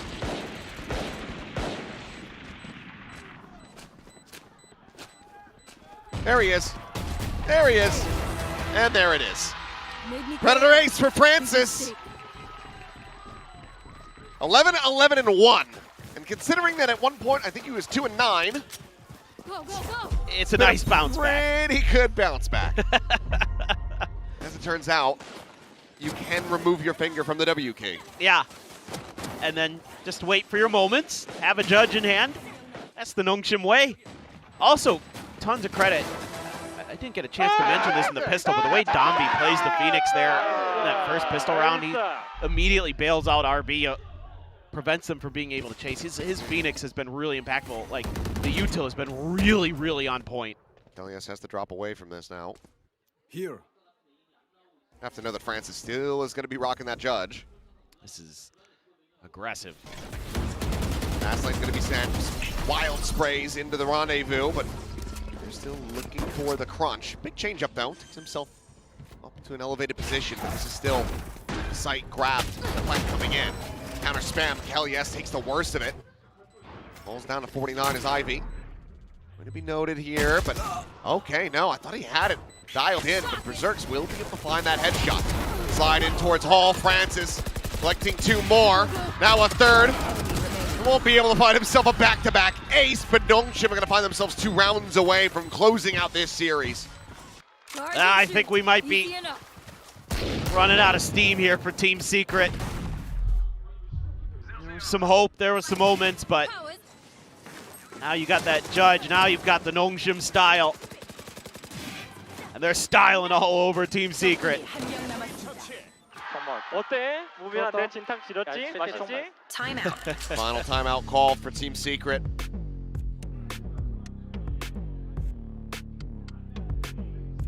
Just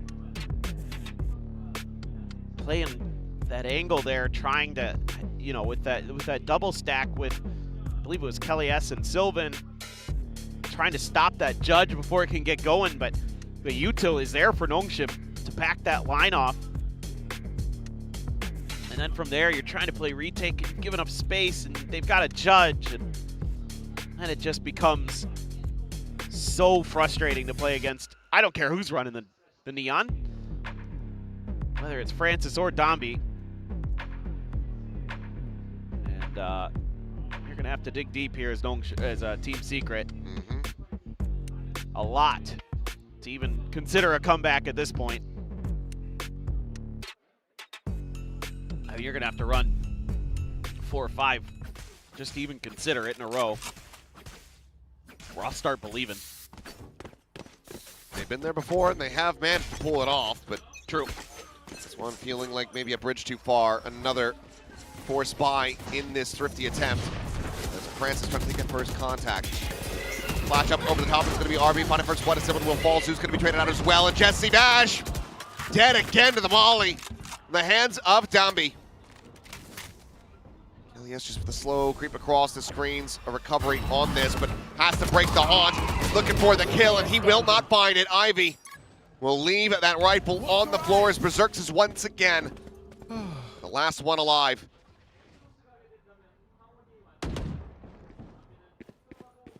Nastiest Sheriff 4K we've ever seen. That's what it's going to take. It would make it into the history books. Spike planted. Hey. Now be picking the one side, watched by X-Ross. Stares into this angle. Berserk's just absolutely caged in. And he has a star there.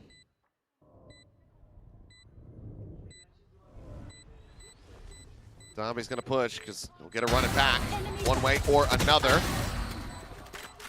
2 found, scale forward, right click will do it. Exits in style. 12-4, 8 in a row is what is needed now for Team Secret. Match point. Get themselves back into this, to push this into overtime, to have a chance of taking down Nongshim Red Force. Drawn blood, yes, but I know that they would love to seal the deal. What? Did Jesse get seized? Oh my goodness. God, X-Ross, man. He has been landing some great util on the fade on this map. In general, Nongshim's util usage is very, very high level. Get a little bit of confirmation. Armbot at the front of the site here. Turn to watch into Art.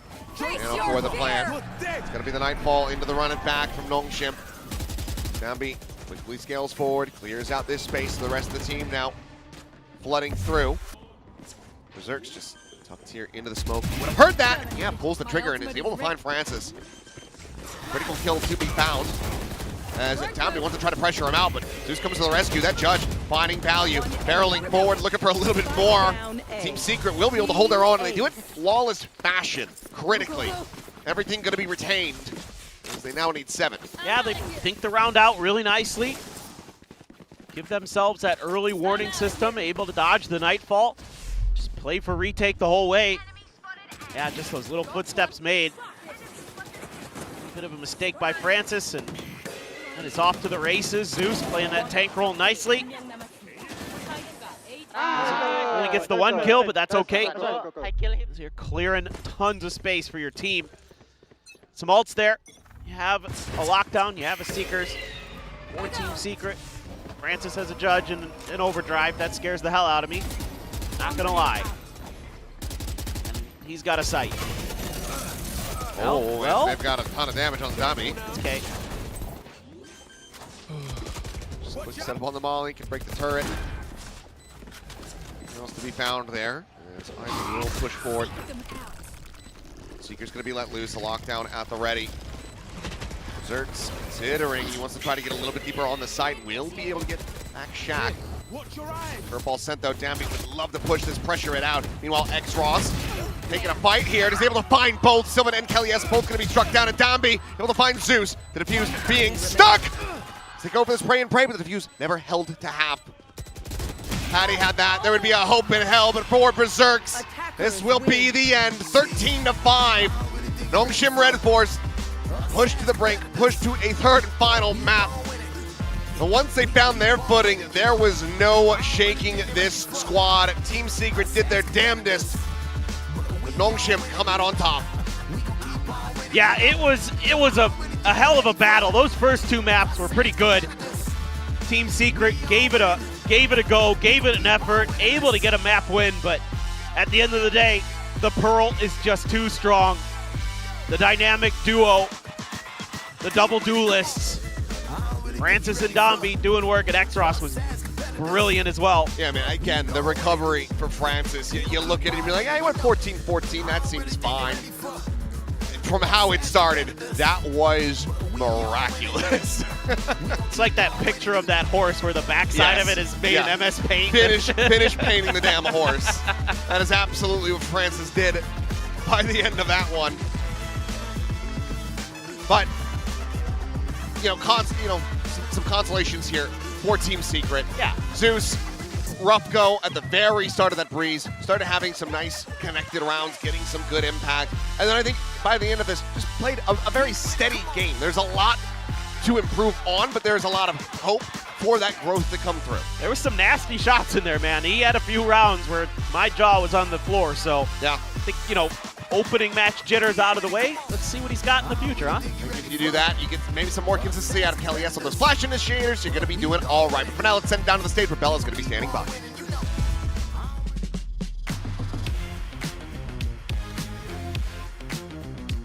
Hi guys, I'm here on the stage joined by 담비. 농심 레드포스의 담비 선수 만나보겠습니다. 승리 축하드립니다. 감사합니다.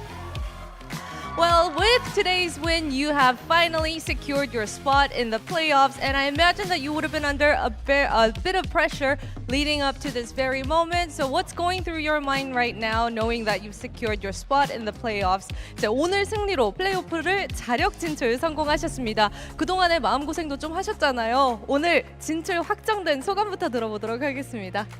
일단 플레이오프 진출 확정해서 너무 좋고, 저희가 그동안 스테이지 1, 2 하면서 작년에도 항상 쉬운 경기가 없었는데 이번에 자력 진출해가지고 남은 경기 G인데 꼭 열심히 준비해가지고 4등 말고 3등으로 가보고 싶습니다.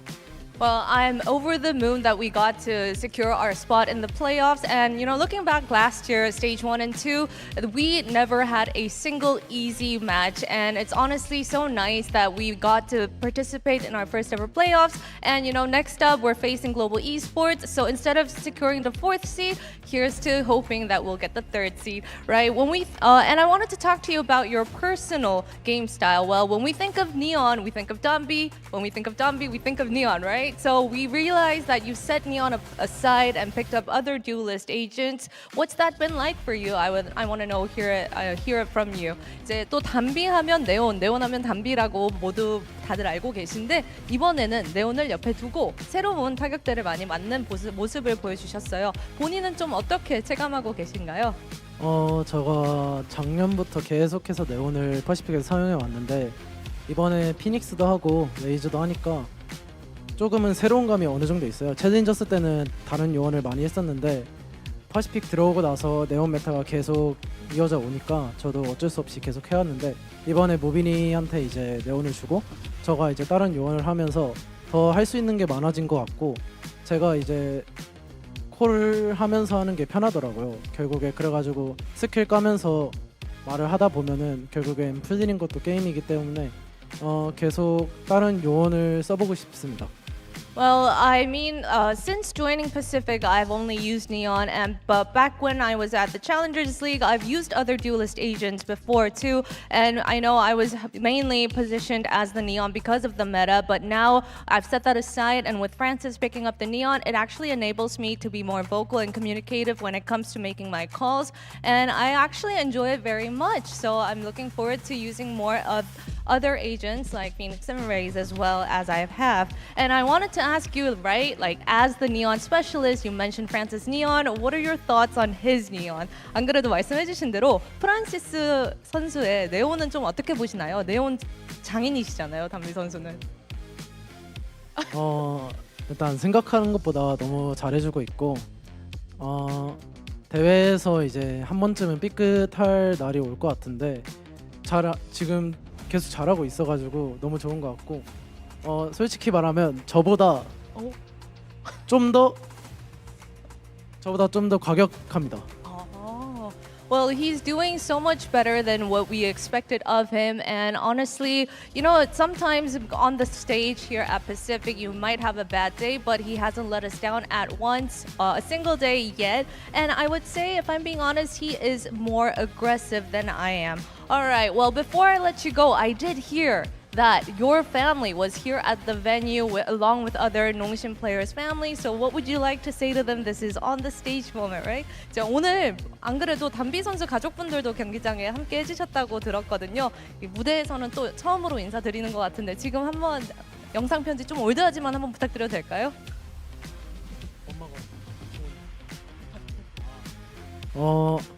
경기장 항상 와줘서 너무 고맙고 엄마 아빠 사랑해. Thank you 감사합니다. for always coming to support me here at the venue, and I want to say thank you. I love you, mom and dad. All right, that was 농심 Red Force's 담비 for our post-match interview. 이렇게 해서 농심 레드포스의 담비 선수 만나봤습니다. 승리 축하드립니다. 감사합니다.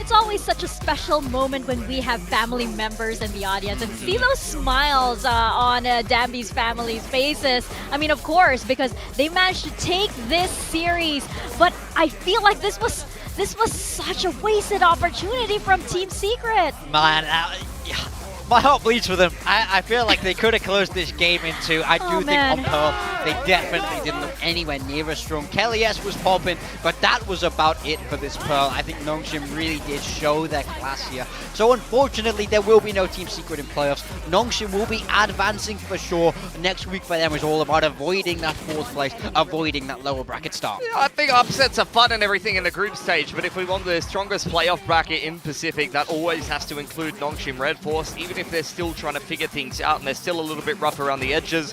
More games under their belt, get a fifth game in towards next week and then make their way into the playoff bracket. I'm sure that they can iron things out and again look to contend themselves towards another international event.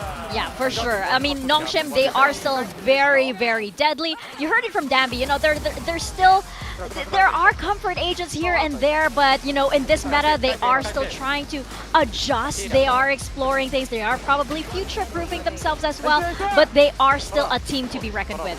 Yeah, I mean, I think Francis picked up in the second half of this game. As soon as he got that judge online, you felt like things started to happen for him there. So I was so relieved. I was so relieved because I have him on my build tip. Yeah. But it's why watching Nongshim is this incredible roller coaster because you can't really tell. Like the team that you start with in the first round is not the team that you end with at the very, very end. It's a roller coaster. It's a roller coaster for sure. I mean, you see this for Secret there. They had every opportunity to try and get this game across the line, but I think Nongshim's individuals were so sharp today, and you really see how they're able to shoot their way out of tough situations. So full credit to them. That's the kind of tenacity that ultimately got them a Masters trophy. Absolutely. We see why, they were able to take that global trophy and why, going into playoffs, they are still that team that a lot are going to fear. They might not look their best, but even though they're not at their best, they still manage to take those rounds. They still manage to get those multi-kills. They still manage to get those clutches. I mean, these players are so good. You don't lift a trophy like that without being incredibly sharp individually, so I think it doesn't really matter the form of the group stage for this Nongshim team, because heading towards playoffs, no one's going to want to play them. You know that hands down. So I think especially if they can get that start in the upper bracket, they'll be feeling really good. Yeah, absolutely. We take a look at the leaderboard here, and we have X-Ross here. He was absolutely insane. Yeah, I mean, just played a great game the whole way through on that initiator role. He's really coming into his own here, so it's incredibly impressive. He is that rookie at the end of the day, but it doesn't look like it out there on the server. He was the one who I was by far impressed with the most. He was the one who got the job done. No, absolutely. I feel like, they were saying like, oh, X-Ross is our rookie. I don't think that's true anymore. If you've lifted it doesn't feel like it. If you've lifted a global trophy, you can't call yourself a rookie anymore. I mean, way back when, Karen also lost that rookie status when he lifted that, trophy also. So I feel like for X-Ross, sure, the timeline might be a bit short, but I mean, come on. You are already a champion here. And this is exactly why. I mean, as we were saying, all of these Nongshim players, they are so incredibly skilled. And this has been the theme of the day, right? It's like shooting trumps strategies. If you happen to just have players that can shoot, no matter how well prepared you are, in Valorant, you shoot heads, you win. It's put your headshot in this game, so yeah, full credit. Yeah, absolutely. But of course, we have X-Ross himself. We have been praising him all this time, and he's been hearing it too. X-Ross, thank you so much for joining us, and Bella to help with some translation. I hope you translated all of the good stuff that we were saying over there. In a bit. First of all, I wanna ask about the rookie thing. Danby, I think it was Danby that had that sign that said, "Oh, we have a rookie too." Do you really consider yourself a rookie? 오늘 워크아웃 때 루키라는 사인을 이렇게 갖고 나오셨잖아요. 스스로 생각해도 본인이 루키라고 생각을 하시나요? 루키는 맞는데 약간 중고 신인 그런 느낌. I would say I am a rookie, but I guess like a second hand. Okay. A vintage rookie. Okay. I didn't know that was a thing, but okay, sure. Why not? I wanted to ask you, were you expecting this kind of series? Because how was the prep and how was the team feeling coming into this? Because this was unexpected win on the side of Nongshim, but Team Secret, was this the Team Secret that they were expecting to play against? 오늘 경기 결과를 얼마나 예상하셨었나요? 이렇게 농심에게도 중요한 경기였지만 팀 시크릿도 상당히 준비를 많이 해온 경기였잖아요. 어떻게 보셨나요? 솔직히 2대0으로 좀 쉽게 이길 줄 알고 있긴 했는데 생각보다 상대팀이 잘해가지고 좀 힘들게 이겼던 것 같습니다. I mean, of course, coming into today, we thought that we were the favorite ones. We thought we would be going home with a 2-0, but, they showed up, they played their game, so it was a tough one. We actually had to fight for our win today. Yeah. Yeah. I mean, fight you did, fair play. I want to ask, there's been so much talk about the role swap with Danby to the Phoenix, Francis to the Neon. You are the one that's ultimately throwing a lot of that support util, you doing a lot of the heavy lifting to get them into good positions. Does it feel different for you to support RB's Neon compared to Danby's Neon? 이제 농심 내에서도 역할 변경이 조금 있었잖아요. 이제 엑스로스가 체감하실 때는 좀 다른 형들의 이제 역할이 바뀌면서 이제 다른 이전에 담비 형의 네온이 아닌 다른 형 RB 형의 네온을 받거나 프란시스 형의 네온을 받는 게 좀 어떻게 다르실까요? 네온 플레이어는 바뀌었지만 저희가 네온을 쓰면서 그 방향성은 바뀌지 않기 때문에 어느 정도 플레이는 비슷한 것 같습니다. I mean, it's a different man on the Neon, but we already have our game plan working around a Neon, so it doesn't really interfere that much.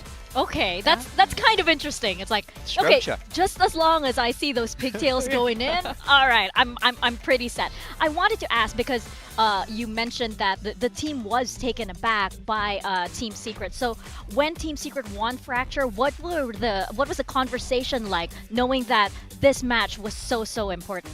이제 상대가 너무 잘했다고 좀 놀라셨다고 이야기를 하셨잖아요. 이제 프랙처에서 팀 시크릿이 그 맵을 가져갔을 때 팀의 분위기나 반응은 좀 어땠나요? 물론 프랙처에서 지긴 했지만 솔직히 팀 분위기적으로 다음 맵 무조건 질 것 같지 않았기 때문에 그래도 별 아무것도 없이 넘겼던 것 같아요.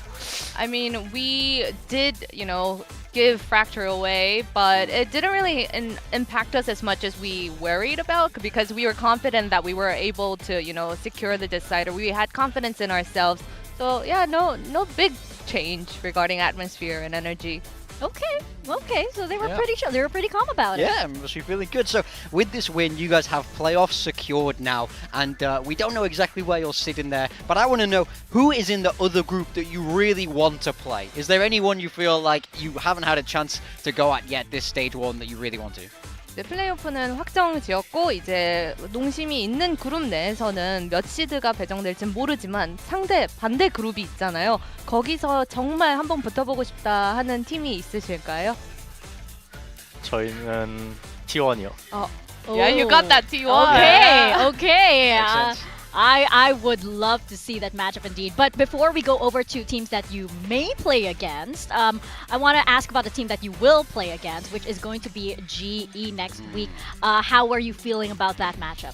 네, 다음 상대인 다른 그룹으로 넘어가기 전에 다음 상대가 있잖아요. 글로벌 e스포츠 경기는 좀 어떻게 보시나요? 플레이오프를 확정 지었지만 그래도 좀 더 좋은 시드로 가고 싶기 때문에 무조건 이기도록 하겠습니다. 무조건 이기도록 하겠습니다. Well, I know that we already secured our playoff spot, but we want to take it the easier way. We want to take the higher seed, so we're going to do our best to secure that as well. Of course, you don't want to go into playoffs knowing that you're on the lower bracket and you're one match away from elimination. It's never an easy choice or an easy option. But X-Ross, thank you so much. Congratulations on that win. 감사합니다. And thank you, Bella, for the translation as well. Yes, take a bow. Why not, girl? You deserve it as well. But X-Ross, there you have it. MVP for this series. I mean, it's no wonder at all when we were seeing him play. He was just so sharp on all of everything that he was doing. A massive series from this guy. I think if this guy is probably 70% as good, they don't get the win today. They needed every ounce of skill, and X-Ross was the one, in my mind, who fully delivered there. So, an incredibly well-deserved match MVP. It's just crazy to see his ascension from rookie coming into Nongshim Red Force without too much experience into switching to the Info Init role into becoming the best Info Init player in Pacific. And honestly, when you look at his performance over in Masters, particularly in the Grand Final, like I said, he had a plus 30 in that Grand Final against Paper X. He might be the best in the world. It's actually ridiculous how good this guy has become in such a short amount of time on a role that he hadn't really played much of up until this season. And this is a team that's been under a lot of pressure. Can you imagine X-Ross coming in as a rookie, needing to qualify? He goes over to Master Santiago. He puts up a masterclass in the Grand Finals. Now he has to play in such a high-stakes situation here in Stage 1. He can actually withstand all of that. And right now, looking at our standings, it's looking like the picture is becoming clearer. Yeah, we've got some really big teams there moving forward to playoffs, and there's going to be some important games next week. The number 1 seed is not locked in either group, and neither is the number 4 seed as far as I know. So I think you want to try and get everything you can to get that upper bracket advantage where you're starting further down, and you need to do everything you can to avoid starting in that lower bracket. It makes qualifying a lot harder. Yeah, big games next week. KRX, PRX for the first seed in Group Alpha to be seeded ahead and have one best of 3 needed to be able to qualify over to Masters, and T1 versus Full Sense will also be another one of those games. So those are definitely the games to keep your eye on heading into next week. And as mentioned before, a couple of other games that'll kind of be more so jostling for seeding. Commiserations there to Genji and Team Secret. Both had some decent games and some entertaining games so far in this stage. And to ZETA and VALORANT as well. I think both of them, I mean, VALORANT, a lot of close maps and never quite able to win very many of them. And for ZETA, I mean, they showed some degree of improvement, but again, just not a good enough season from them, unfortunately. Yeah, it is unfortunate, especially since you had, especially Genji and Team Secret play their hearts out in those matches. But now we have our build diff. How are we feeling about our rosters after the matches today? Good. Only me and Paper You have Thin. cooked us. You have Only me and absolutely Paper Thin cooked on us. X-Ross. So nervous. Yeah. I am so nervous. I don't know if I can watch. Morgan is I'm 100% kind of like- won today. Like, Morgan's 100% won today, and he is out in front Wait, now. Vic had Zeus and XDL. Yeah, I'm like, Surely. I can't watch. I'm like, oh my god! Like, before we get carried away with the win, by the way, this is by popular request from both Victoria as well as the new guy on Pacific next week. That You'll get guy. to find out who that is. 67.67. Please. I mean, this is a low point in your career. Yeah. Sure. Okay. Why not? I thought we were past this, guys. I thought we were better than this. I just want I to thought we were better than this. I want to let everyone know I'm Ooh. 30 in like 2 weeks, so... Achilles there, still at the bottom of the We're scoreboard. doing so good, That- guys. that guys, was a guys. huge- Good that was a job, huge good day. job. Good job. Thank good you. job. Thank good you. job. Thank Great day. Thanks. Great day from Thanks me. everybody. Fantastic day from me today. Yeah. Good job to you as well. Yeah, I jumped a few spots over there, Yeah. so I'm proud of myself. Good job there. Good job. Thank you, Francis, for coming alive there at the very end. Pearl made me very, very nervous. But going into week 5, we have here our matches, and yes, we have playoffs like more or less locked, but things might still jostle around, especially looking at the lower bracket in our playoffs, which teams are going to be in a more uncomfortable position. Yeah, Nongshim GE, that's going to be an all-important game for that, of course. RRQ DFM, a similar position. But, we also have to talk about the top of the group. T1 Full Sense is going to be a crazy match, as well as PRX versus Kiwoom DRX. I mean, those two games, crazy. Yeah, day 13, I mean, that is just... Don't look at day 13 too much. Is this Friday? This is Friday the 13th for Pacific. To be honest, like, if those orgs have like some degree of motivation, those games will actually be close and good, in my opinion. In a way, you're playing for your job in terms of those the games. standings, they don't make any difference at all. But as mentioned before, the day 14 and day 15 games, I believe, are all key to say who is actually going to be seeded where as we head into the playoffs bracket. So big seeding matches for day 14 and 15. Looking forward to those, and it will be the last week of the group stage before we head into playoffs and start to divvy up some more of those master spots. Very, very, very exciting stuff. And I mean, I think the matches today were very, very exciting. We saw some promising things, especially looking ahead into stage 2 also. But of course, getting into our playoffs, these teams, they're looking sharper and sharper by the week. So I hope you guys stay tuned for what we have ahead. I mean, Ho Chi Minh is just on the horizon. Yep, indeed. And we are so, so excited. We will see you guys tomorrow for more VCT Pacific action. Or next week, rather. Bye, I got excited. Next week. Don't go anywhere tomorrow. Stay home or go to work. This is VCT Pacific 2026. Earn everything. Bold, and it is rewarded. Completely unanticipated now. Munchkin here to fill the space with that judge. We've got tons of layers and options on this C side of the map. Okay, XDL. Stacks a little bit of sleep and flash through, but Izu forward along the line. Spot up the Sugar Zero, has the rendezvous out. Now Overdrive going to be popped. Draws down with a headhunter, and that is snappy. XCL able to find Buzz, denies him another, but T1 taking this up to that point. Round win is a round win. Welcome to VCT Pacific 2026. Yep. Oh boy. Well, came down low. Meteor trying to find some value here from Mount, but loses his life again. Not quite connected with his shots. He's got the overdrive from the relay bolt exchange. Both players, they're all just locked in. Max about to swing into it, but can't get the reset. HL now available as well. Buzz finds the one, sliding in and gets the second. Back to back for this time in the hands of T1. It's another Red Bull clutch.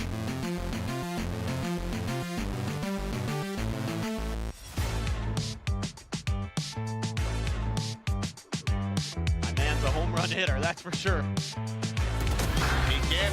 France is gone. The opportunities. More to the overdrive there. X-Ross going to be heading for one. Just put Kelly S on the floor. Can be red, but now it looks like X-Ross. It's his turn to take over! As he looks for that fourth and final. Will not be able to find in the res. Attempt coming through, but X-Ross, it would have been ace actually at the end of it all. Spot anything with that shot ends up flying on the repeat. Yeah, he sees plenty. Beal on to one, but Zeus, the flick pass. X-Ross not quite ready for that one. Sends the pop flash. Probably pretty soon. No, Zombie doesn't know the meaning of the word. 14th secret. They're going to be pushing us to distance here this evening, as this series will be settled on Pearl. Down this economy of a Nongshim. It's going to be two that you're looking for to really find the value, but it's going to be Francis going big with the judge. Pull back around the corner, shouldn't die, and he will. There he is. There he is. And there it is. Predator ace for Francis. Nongshim Red Force. Pushed to the brink, pushed to a third and final map.